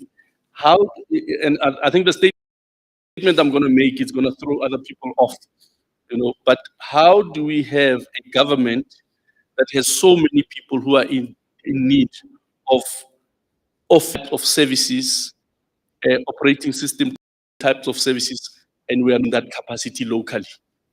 How do we have demand for so many laptops and we are not building that capacity locally? So there are laptops that we are looking which have been locally built, which we want to test with, which are much faster than the typical laptops that we have been seeing in the market. So we want to go there. We know what we're going to get into trouble. And I think, Mr. Yaha, you know me very well, that got in so many troubles and that trouble. But as long as that trouble says, can we transform the country? We need to build our own technologies, play with open source, try and reduce the cost, but also try and reduce the arrogance of the international industry when they talk to us about software, because they know that it's it and we can't get out of it. So these are discussions that I want, and I know that the HOD also has the similar approach, and the CIO also has the similar approach to say, let's not be dependent on these international people. The strategy, obviously the department has ICT strategy, which I've talked about that we need to revise. We've got an engagement with Gartner as a professional provider, which we are asking them to help us revise the strategy. And we're working towards building or coming up with an ICT expo. So that ICT expo to inform us about what is the industry doing and so forth, and then have the follow-up with a strategy formulation session that will come up with best outcomes. I'm not going to go through this, but it's quite a detail of programs that we are doing, expanding on that other slide, but I think the committee can look at that. Obviously, we're trying to institutionalize demand management, enterprise architecture, and also PM, portfolio and program and project management. In institutionalizing this, I found that there is a lot of weakness within a lot of people don't understand why we must do things the way we should do them, because they are used to doing them the way they are doing them, which is, I have a demand, the client wants a laptop, I buy a laptop, and I'm saying, no. If a laptop, go and find out if anyone else is looking for a laptop. Find out if we can get, for example, desktop as a service, as opposed to going and buying a laptop and so forth. So looking at things in an innovative way and trying to challenge the status quo. Also, we're at the Center of Excellence. And this is another collaboration point that I want to leverage with the e-Gov and also the other municipalities that are running SEP, for example, where we're saying, can we have a virtual platform that we can plug into? And when we plug into that virtual telecom platform, we can have access to the same tool, access to the same resources. SEP, you find that Tshwane has 100 SEP resources. I have 100 SEP resources. GPG has 100 SEP resources. We actually have more SEP resources than the industry, but we're still going back to the industry to ask for resources. So I think this is one area that I would like us to look at, including discussing the Microsoft area to say, how do we collaborate in this regard? We also have an engagement where they've looked at how we are performing as the city. One of the key areas that they brought to, there were 4 domains they looked at. They did not include ICT. And I raised the concern around that to say, you can't talk about these things because when ICT out, all of those domains are going to tell you that ICT has what we are looking for. So the focus on ICT must be, so the key drivers that we spoke about is the interconnectedness of government systems to enable intergovernmental relations and ease of sharing information. And also, currently we have things that are not centralized, and most systems are instrumentation systems that are standalone, that are not integrated to provide this ease of exchanging data and information. Also, we don't have common platforms. Now, here, it's within the city of Johannesburg. Now, when we take that and we expand it to Gauteng, we have so much data that we need to share and aggregate and correlate, because today I moved from Tshwane, I now go back, but my information back when I apply pointing to a wrong place. If we are able to aggregate data, we can then create master that the municipalities can rely on to actually better manage our revenue, our service management, and so forth. So we need that common data platform of the truth. If Gauteng can get the single view of the Gauteng residents, then the country can have a single view of the South African citizen. So that's what, if we don't start it, we're not going to transform the country. If Johannesburg doesn't start, Tshwane doesn't start it, Ekurhuleni doesn't start it, and Gauteng doesn't drive it, we're not going to achieve it at country level. So when we looked at it, this is basically the presentation that says, when you look at the bottom part, the first 3 blocks, we want these first 3 blocks to be shared. I remember at some point discussion with the health CIO, who had V blocks that they didn't know what to do with. And we wanted those V blocks. We couldn't just get them to conclude to give us those V blocks. All right. We were saying, can create a platform that will manage these V blocks centrally, then I don't need to even move the V block, but I can be able to get a server that I want from anywhere. And that is still possible today. The cloud platforms that we have today can give us that. And we can be able to share these platforms, share through the Center of Excellence what we want at any time, and as opposed to relying on consultants. We also have, then we say, within the city of Johannesburg, we need to make sure that the city has this common network, common data center environments, common Active Directory or directory services. Then we have a common CRM and common ERP system we want to have. It's things that we are busy building. Central app, and Mr. Diaga, you spoke about City Power using this system, and then you go to the city, they're using this, MTC is using that. We're creating a common platform. We are in the process of procuring that. This has been running for the last 3 years, and we hope that now we will conclude. The other stage that we're getting to is to create the smart integration engine that will span across, because you can't have the smart integration engine if your network and your directory services are not common. So we want to create that commonality at the bottom level first, then at system integration level. So we know that there are specialized systems that will remain with City Power, with JRA, Metro Plus, and so forth. But those common platforms, they must have APIs that will interconnect through this integration engine and create a central repository, which we can then monetize, but we can also share with other structures or other government entities.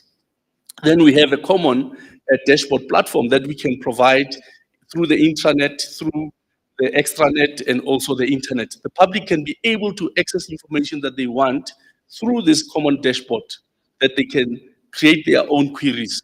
And we can monetize that.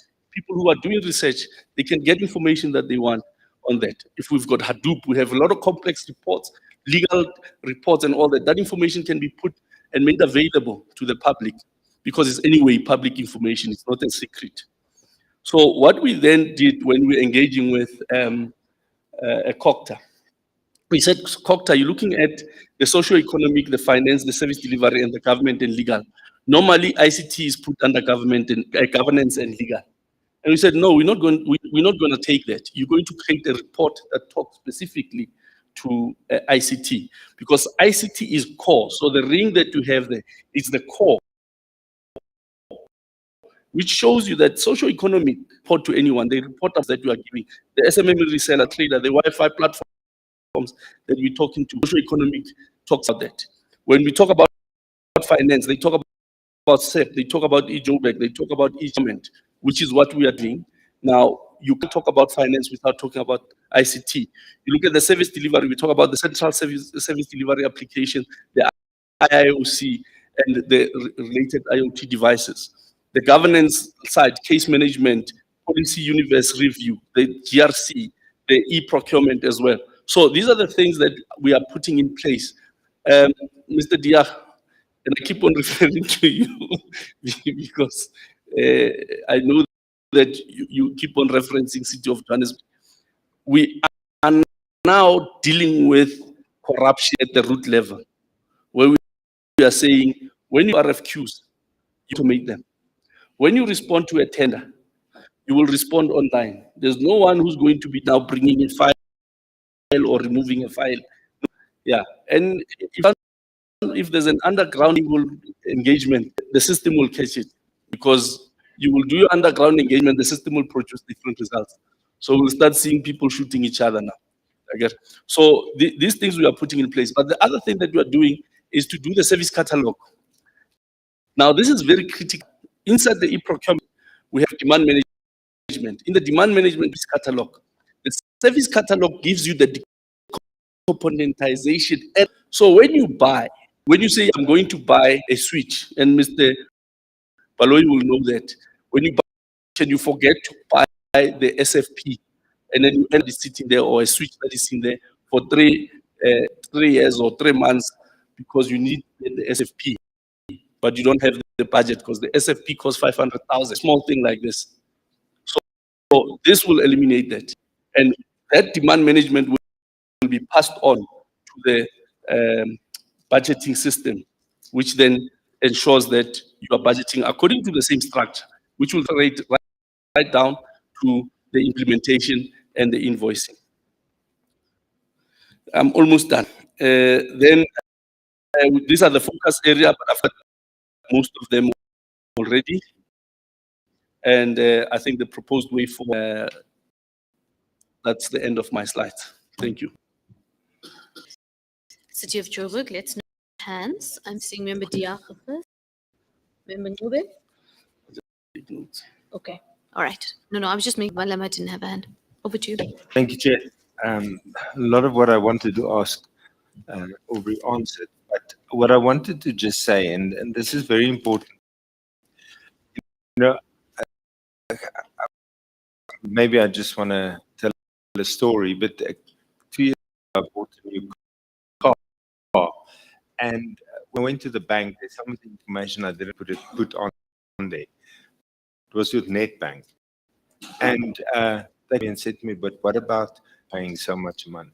What I'm trying to do with this situation that we need to get to, and that is the role that the province can play in with all the cities, so that if you're a bad payer in Tshwane, it can show in your credit record at Joburg without having to do all the, it will really come up, and you should have access to. And this is why it's music to my ears that you talk about decentralization. And, as a party, we're opposed to centralization. The one area where centralization is key is ICT, because all the information across all spheres of government should be centralized in one database, so the one database, so to speak, so that we have all that information ready. And it's really music to my ears to know that we are, as and all of you who did your presentations, are talking about an integrated system, which let's hope and pray that it will fruition.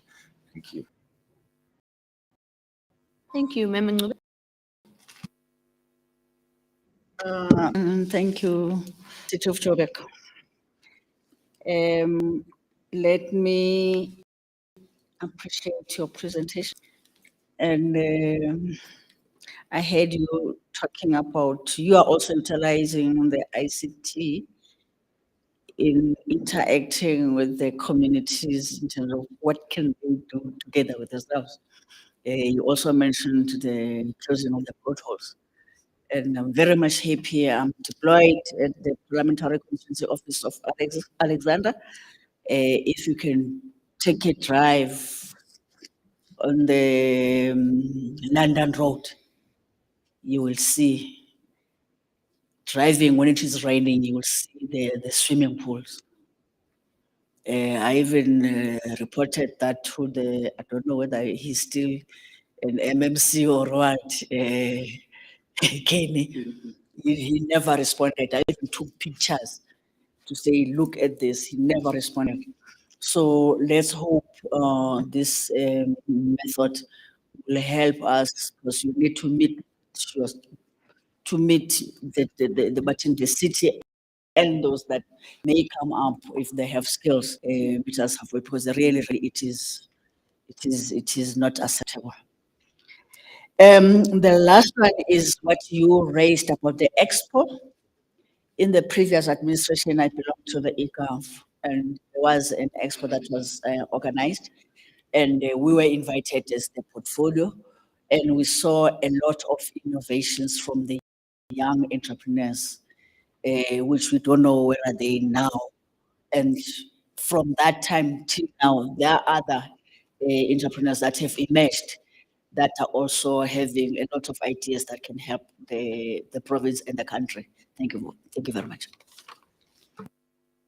Thank you very much. I also have a couple of questions. As a resident of Joburg, it's important. I must grill you a little bit more maybe than others. In terms of the ICT infrastructure rollout, to what extent does the city involve SITA as required by the regulations? I'm very interested in that. And you spoke to it a little bit, but I want you to give me a little bit more detail around some of the notable challenges relating to the collaboration, particularly with the e-Gov department on a provincial level. And then number 3 is around the measures that you've been putting in place to guard against cyber attacks. Of course, all government entities are at risk, but it would be very interesting to hear what's your vision. And then my last question is, and it's somewhat related to the bigger picture here. Given the aspirations of transforming the city into a smart city, how does the illegal occupation of buildings and vandalism derail the ICT infrastructure rollout plan?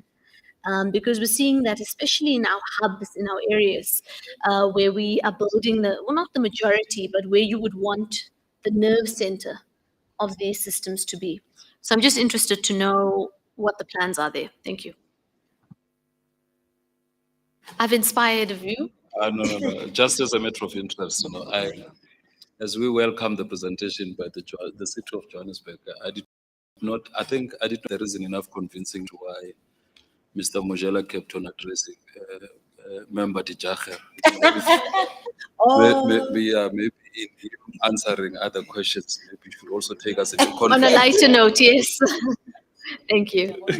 Thanks. Let me start by addressing that one first. Yes, I have to be apolitical. But Mr. Diaha, when I came in, he first started talking about me regarding a experience in China. So where I was actually performing an act to negotiate for a lower price for things. So I keep on teasing him in trying to address it. Apologies.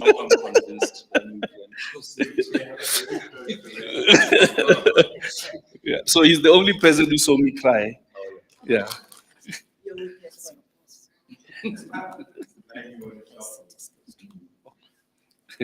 All right, thanks. So the SITA involvement, as legislated, we, as the municipality, and this is where the difference is, where the PFMA and MFMA difference, and council being the one that authorizes us to operate in a particular way. The legislation, it says the city manager must inform SITA with what we intend to do. Must, yeah, inform, not ask for permission or authorization, yeah. So we do use SITA for specific engagements, but we do publicly. But before we procure publicly, we inform SITA that we are about to do that. But we also have an entity which is called MTC, which is what we're talking about, which is the broadband company of the city, which has a number of services that we provide and or that we consume from. They provide those services and we consume the services from MTC. So the engagement with SITA has been a bit, I would say, not strategic enough. It has been more of, if I need the service and I know I can actually get it easily with SITA, then we do it. There are limitations or there are challenges that we've had with SITA contracts and relates to updating of information. For example, if SITA becomes a service provider, there is no way for us as the city to know. All right, they don't update their staff and all that. So when the city procures and you find that at payment point, that information comes out, then we have a problem. I've got a couple of cases that relates to this. Also the clarity that relates to which contract can you use and not use, that has posed issues. But I think the engagement this year is a bit better. We are talking to them, more especially looking at the development of the website for JTC, the engagement with Gartner. So we're doing those through them. We have procured infrastructure through them, serious infrastructure. So I think it's a matter of just agreeing on how we should enhance that relationship. But there must not be a deterrent, or they must not remove our agility in the process, which is what we have seen in the past. We have a project called Tabolo, and I know if anyone from SEP here talks about Tabolo, from SITA, they actually must close their eyes. That project left the egg on the CIO's face. So we're still removing that egg. When it comes to collaboration with e-Gov, I think we can do a bit more. The engagement that, and maybe I've even put it on this table and I've engaged it before. We have directly engaged with e-Gov, where we've had several, that's how we ended up signing the MOU, ended up agreeing with them to get access to the portal, looking at, we've also exchanged information regarding which links can they leverage. I think we had identified about 200 links. We had engaged regarding the data center, which is the V blocks that we spoke about.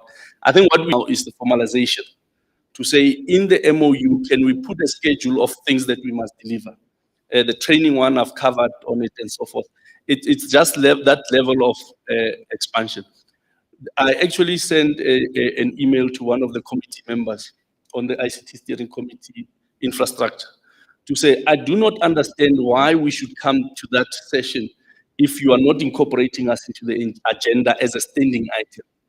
All right, because we come there, we listen to what e-Gov is doing, and then we leave. We listen to the presentations. It has no value to us. If we have a standing item that says, how do we collaborate? How do we leverage? Then that would actually enhance how we do things. AG, by the way, evaluate the engagements that we have. And they do want us to account to say, these are the activities we have done to demonstrate that we are collaborating. So we have touched that. On the cyber attack, I think, Mr. Balo, you touched it. It is interesting that after that incident, the city invested a lot of money. And I must say that if we did not have Mr. Balo at the city by then, we would still not have that investment. He was very bullish about it. He actually pushed the budget of cybersecurity to a very high level that we've ever had in the history of the city. So we do have a solution provided by CSIR, which is a cybersecurity SOC, so which has quite a number of resources on site, and the resources off site using technologies that are local and international. They do have technologies that actually do threat detection from external, from multinational companies that they buy the service and they share that service with us. So I think on the security front, we're quite confident that we're doing the right thing. The important thing is not to drop the ball. Right now, we've got some solutions that we need to renew, and we're busy with that. If we drop the ball on those things, that's when we will then lose our strength in that area. The transformation of the city with regards to, that's a major issue. Actually enough, yesterday, we were adjudicating something that related to a building, all right, of the city that needed to be sold. And there was a comment about how much you're selling it for, so forth. And my worry of the record with them was to say, but do you understand that a decision that you make and a decision you don't make is a decision, all right? If you decide not to release this building to private sector and you leave it there, that building gets transformed into a, what do you call it? Into a shack, or let's like a dilapidated area, all right? That attracts all these people that do all these wrong things, and that we might be in, or where our service is transversing, we now have a of making sure that the service happens. So the quicker we transfer the buildings of the city to the private sector, the better for the city to the smart city initiatives. And someone will take it in a negative light. But I am telling you that building still remains the city property, and it's not maintained, and it's not secured, does not have dwellings, anyone sitting in there, revenue on water rates and rights. But at the same time, we are harboring bad business people. And you go to all these areas where we have the buildings that are, and the hijacked buildings as well. All right. The smart city, if you think about Johannesburg a couple of years ago, all right, and you want to just walk in Jozi, you can't. I actually can walk in Soweto any time of the night. But I can never drive in Joburg any time of the night. My fear gets heightened.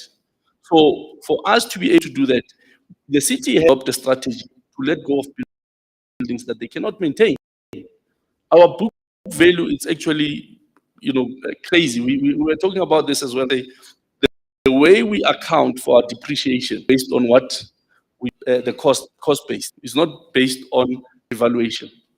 Now, you have these assets that are worth so much, but they're worth nothing.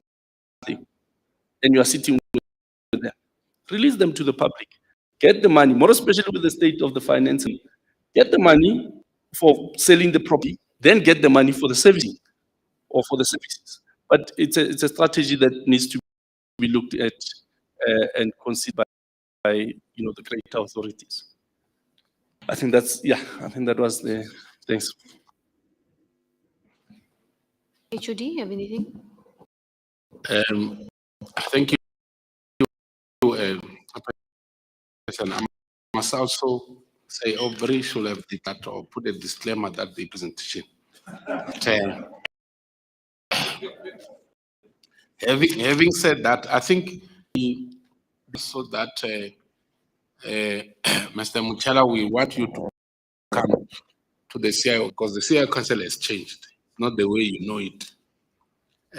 We deal with things differently in the CIO Council. Actually, we raised it last week. Was it this week, Tuesday? Was it Wednesday? Yeah, we raised it that you were not there. He was not there. Muluko was not there. And you guys will be there because I will call you direct and I'll call your bosses direct. So it's key that you are there because it's very interesting what's happening there currently. And I'm the chair of that council now. That is one. Two, there is, and that's something that I always government, nations or institutions that have the skills of some of the things that we need, which are provided a public sector decision. It was a very big fight, but we took that decision because when we were hacked, remember, actually we should have not been hacked. But unfortunately, at the city of Johannesburg, procurement is centralized, and it was just the last point I wanted to make that from the chair at the city of Johannesburg, they are running what we call a zero-based structure, and it's something that we want to bring in here at the provincial government. That is very clear in terms of what do we need to do and what must be implemented. It's just high costly, but it's very serious. It helps because security is key in terms of what we need to do. I'm glad you also raised the issue of SMME resale, and I forgot about it. It's one of your brainchild that you always present on, I know that. It's something that as e-Gov must also look into, especially in this program of GBN, because you had a plan of, you gave an example in one presentation a few years ago about DSTV in Deep Sloot, that if you go to Deep Sloot, each and every house or shack or whatever has got a DSTV. But people are not paying rates and taxes. That's the discussion where we came from. Then we said, why can't we sell data and use these SMME in townships to sell the data? Because that's why we went this EBM in its business model. It's because we can't afford the last layer that Aubrey was presenting in terms of fiber. Luckily for GPG, we don't own that fiber, but it's the cost that we pay. I think 36 million per month to maintain that. And we need to look into this SMSL because it will assist, especially in this QSE that we want to implement in terms of transforming our small business. I think I'll leave it at that, Chairperson, but thank you very much. And I can commit here that Mr. Kumalo, Mr. Chela, and his team will attend the CIO's Council going forward from the 18th of May. There's another one that happened on the 18th of May. Thank you very much. I think there was a follow-up from Member Nube. Okay. Any follow-up from Member? Oh, you've got it. I was saying from the infrastructure portfolio, we invite Joburg in terms of buildings. We are from Rome and we saw what is it that they do with old buildings. Thank you very much. Thank you. All right, thank you. I think that was more of a comment. Honorable members, I think we've covered that quite well. We're just left now with the presentation of SITA. You ready to go? Let's go.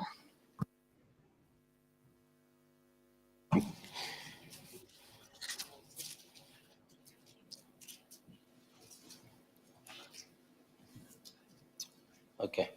Once again, thank you, Honorable Chair, and good afternoon. Good afternoon to the members as well.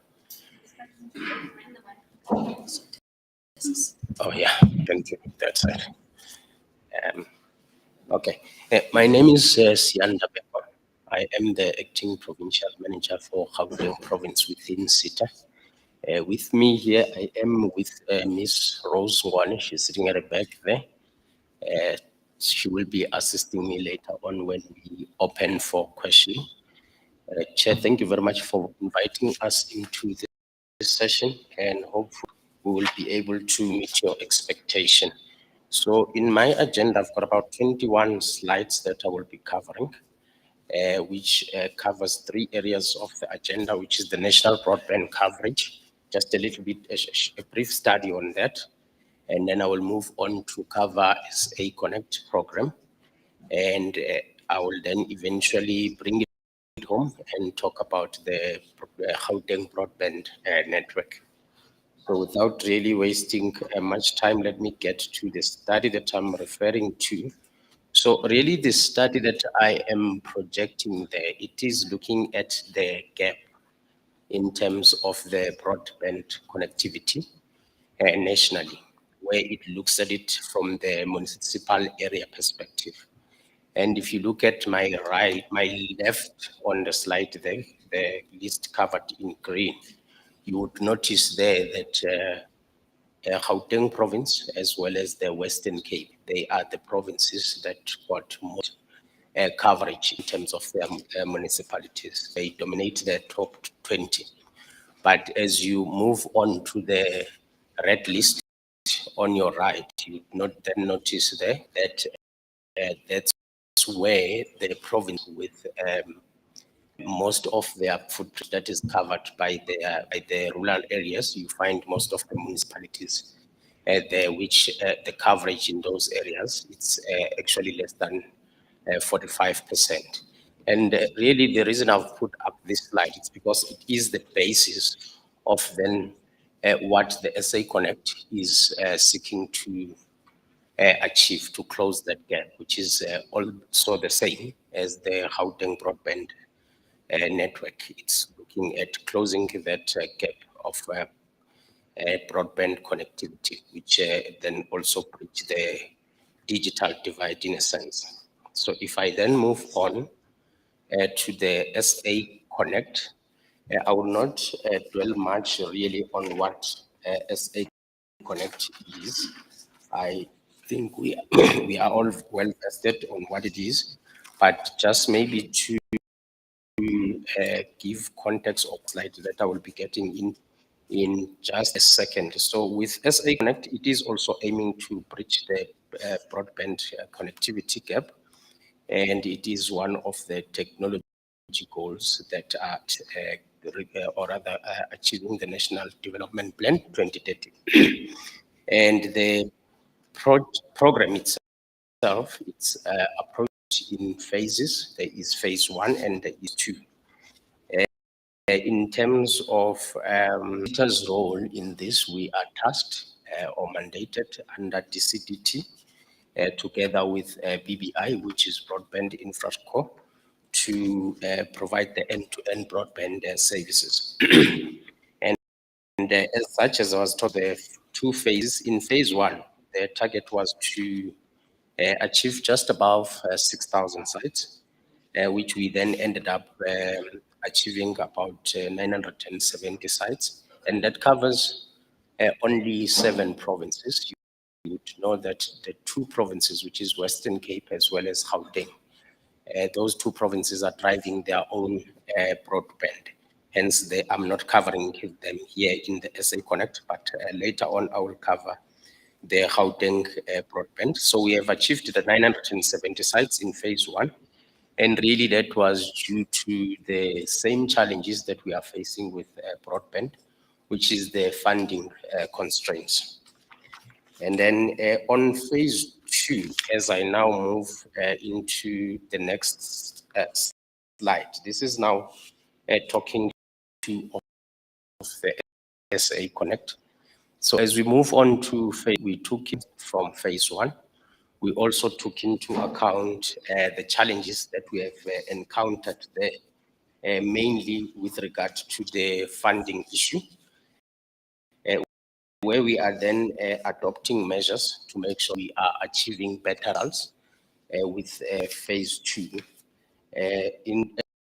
And in doing that, we're really saying, instead of reinventing the wheel by investing on what the private sector already has, we may as well just tap onto their services and adopt the service-based model, where we are utilizing their services, and the investment that we could have spent on the capex, we then take that and use it to invest on our core network. So we still continue to investing on our core network. However, all the access links, we leave that to telcos because they already got the footprint.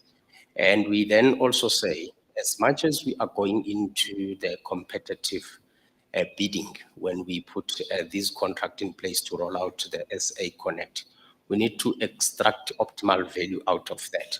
And in doing so, out of the lessons learned, we are then looking at aggregating the demands. And in aggregating the demand, it then helps us to have a negotiating power so that we are able to achieve the economies of scale. So that's one of the other measures that we are putting in place as we are engaging into phase 2 of SA Connect.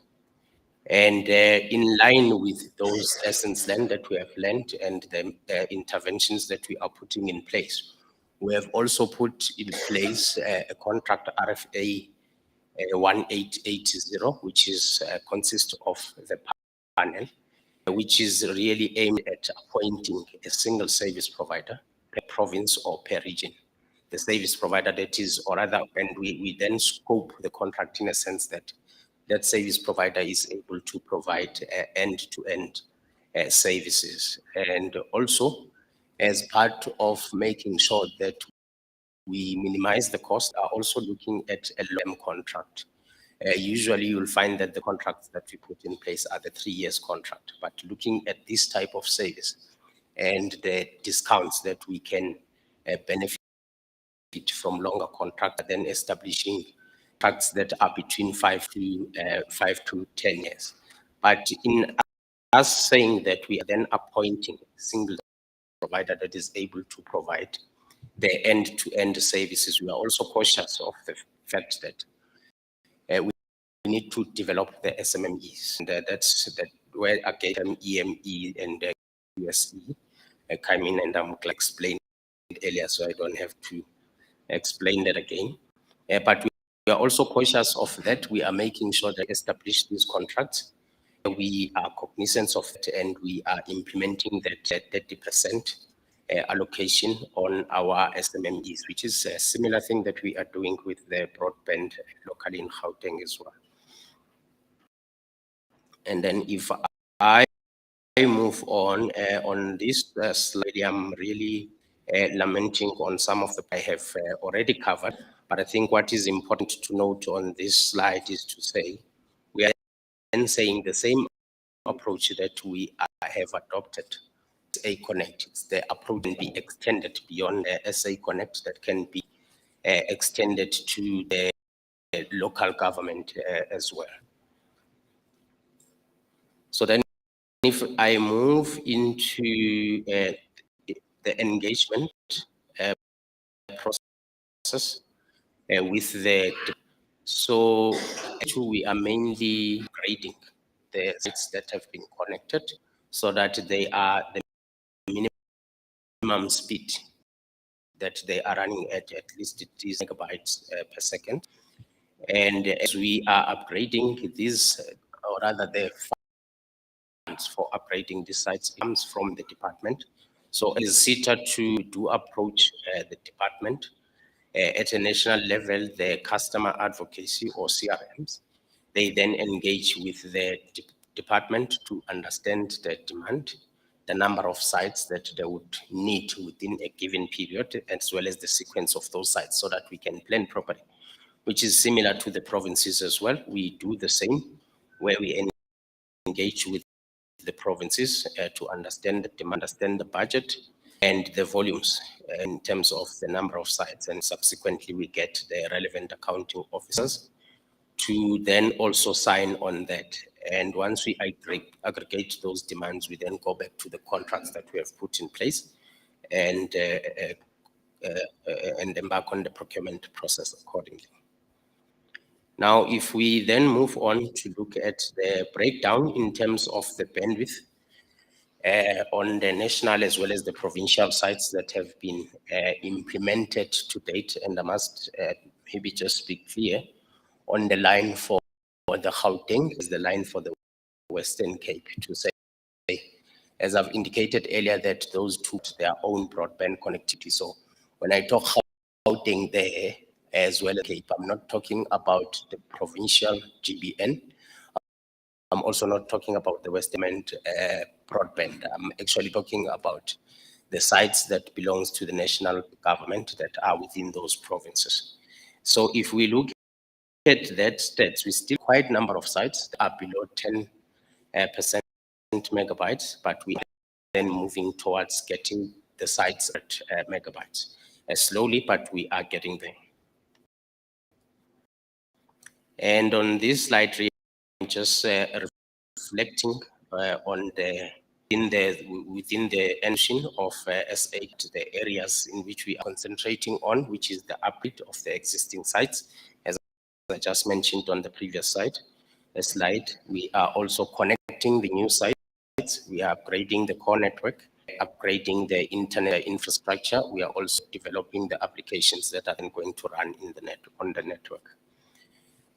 And if I then pack the SA Connect there and move on to how broadband infrastructure, which really its intention or the objective of the SA Connect, only that they are within the Gauteng province. They are for the province, so aim to bridge the gap. And they also aim to make sure that the citizens of Gauteng, they've got access from where they are at the high-speed broadband. Looking at where we are, the first point I will have already indicated that these two provinces are the ones that are running their own broadband. And by the way, they are the two provinces that are ahead from a speed in which broadband is provided and the number of sites. They are ahead of all other provinces we've got in the country. And in terms of where we are with the broad, I know when it was presented, I think it was the CFO who presented earlier, he presented just above 1.2 sites. I need to clarify that as I present the 1.873 number of sites. This is based on the type of connectivity, which is WAN, LAN, core, and voice site. But if you look at just the number of sites that have been completed and look at the type of connectivity, it ties back to the numbers that the CFO presented earlier on. And what is the role of SITA within the context of Gauteng broadband? So our involvement first maybe with the approach that we are following in being, or rather in positioning ourselves in a sense that we are able to deliver to GPG is that we partner with the industry. So we go out on tender, we appoint a service provider that is going to be an extension of SITA in providing the services to the department. And in doing so, it helps us to contribute towards the economic development, to also ensure that we also participate in the SMME's achievement. And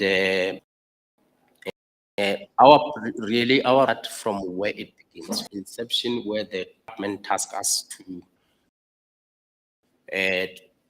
tender or to deliver the service up to the time we appoint the service provider. It was reflected earlier on that we have just appointed, and the GBN3 contract is starting on Monday, which is the 15th. And once we appoint, we take full responsibility of managing that service provider. We then also manage the relationship with the client as well. But with GBN3, we have taken even a better approach where we are collaborating closely with the department. So we worked closely with the department throughout the steps of the procurement process. And also as we get into the operations of GBN3, we will be working very closely together.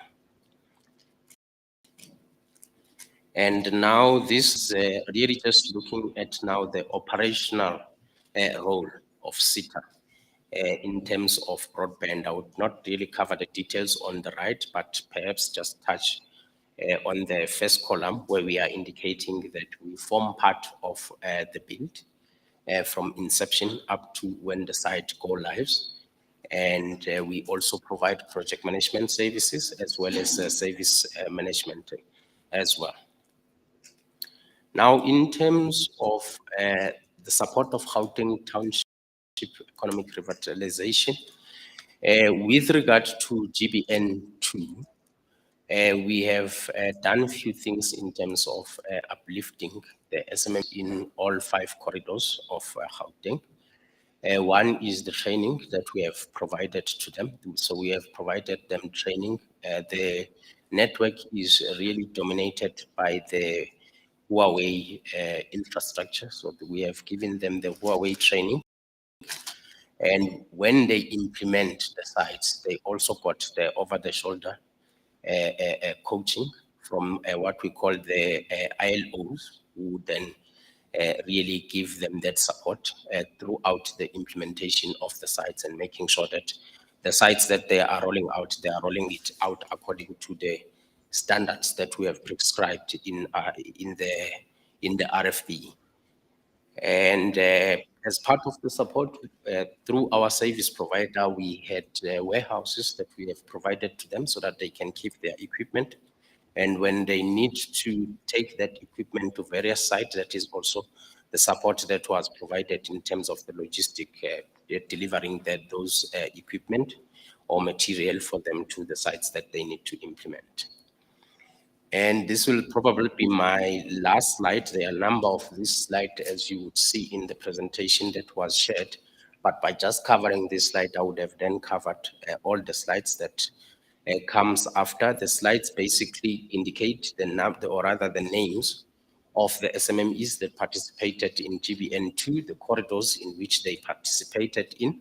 And it goes further to then reflect on the groups in terms of the ownership, where we are saying the women and the youth ownership, it was this percentage. The Black female ownership, it was this percentage, as well as the Black youth percentage, it was also this percentage. I think where we fell short in GBN2 was the disability, which is the issue that we are looking at as we move to phase 3. I think HOD already has ideas around that. I heard him talking about another initiative and talking about awareness, and I thought it's something that we can apply on broadband as well to make sure that there is that participation. And I think that's where I would like to end my slide. Thank you very much. Thank you. Honorable members, that was the presentation from SITA, also related to our FIS, because we wanted to understand their role and their processes. Anything from members?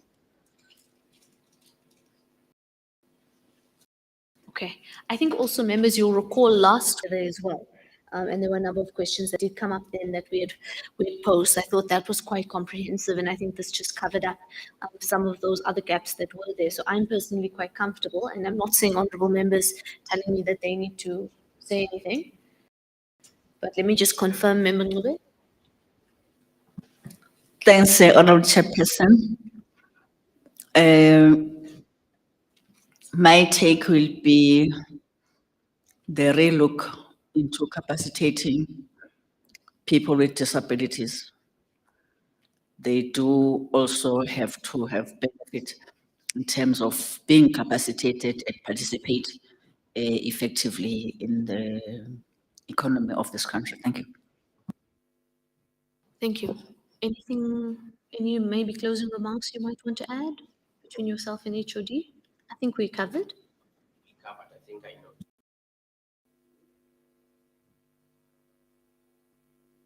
Right, agent from you? Okay. All right, excellent.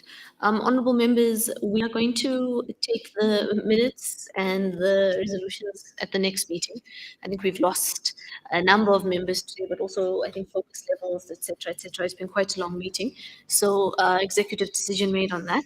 But just before I adjourn the meeting and release everybody, I think it's just important to just say, unfortunately, and many will have heard already, but we were waiting for the family's confirmation that the former chairperson of that then e-Gov and Finance, and a very close comrade of ours, Joe MPC, has passed away today. In the morning, we received the news, but we were waiting for the family's permission to publicly announce it. So I just wanted to alert everybody in this room, because I know many, or especially from e-Gov, will have worked with Chairperson MPC. So we keep him in our prayers. We keep his family in our prayers. And I know that a number of us are going to the house now, but I just wanted to inform you of that terrible news. Honorable members, our next meeting is next week, Friday, and we will officially finish up all of our documentation that will be adopted and ultimately debated in the House. Thank you, everyone. Meeting adjourned. Thank you.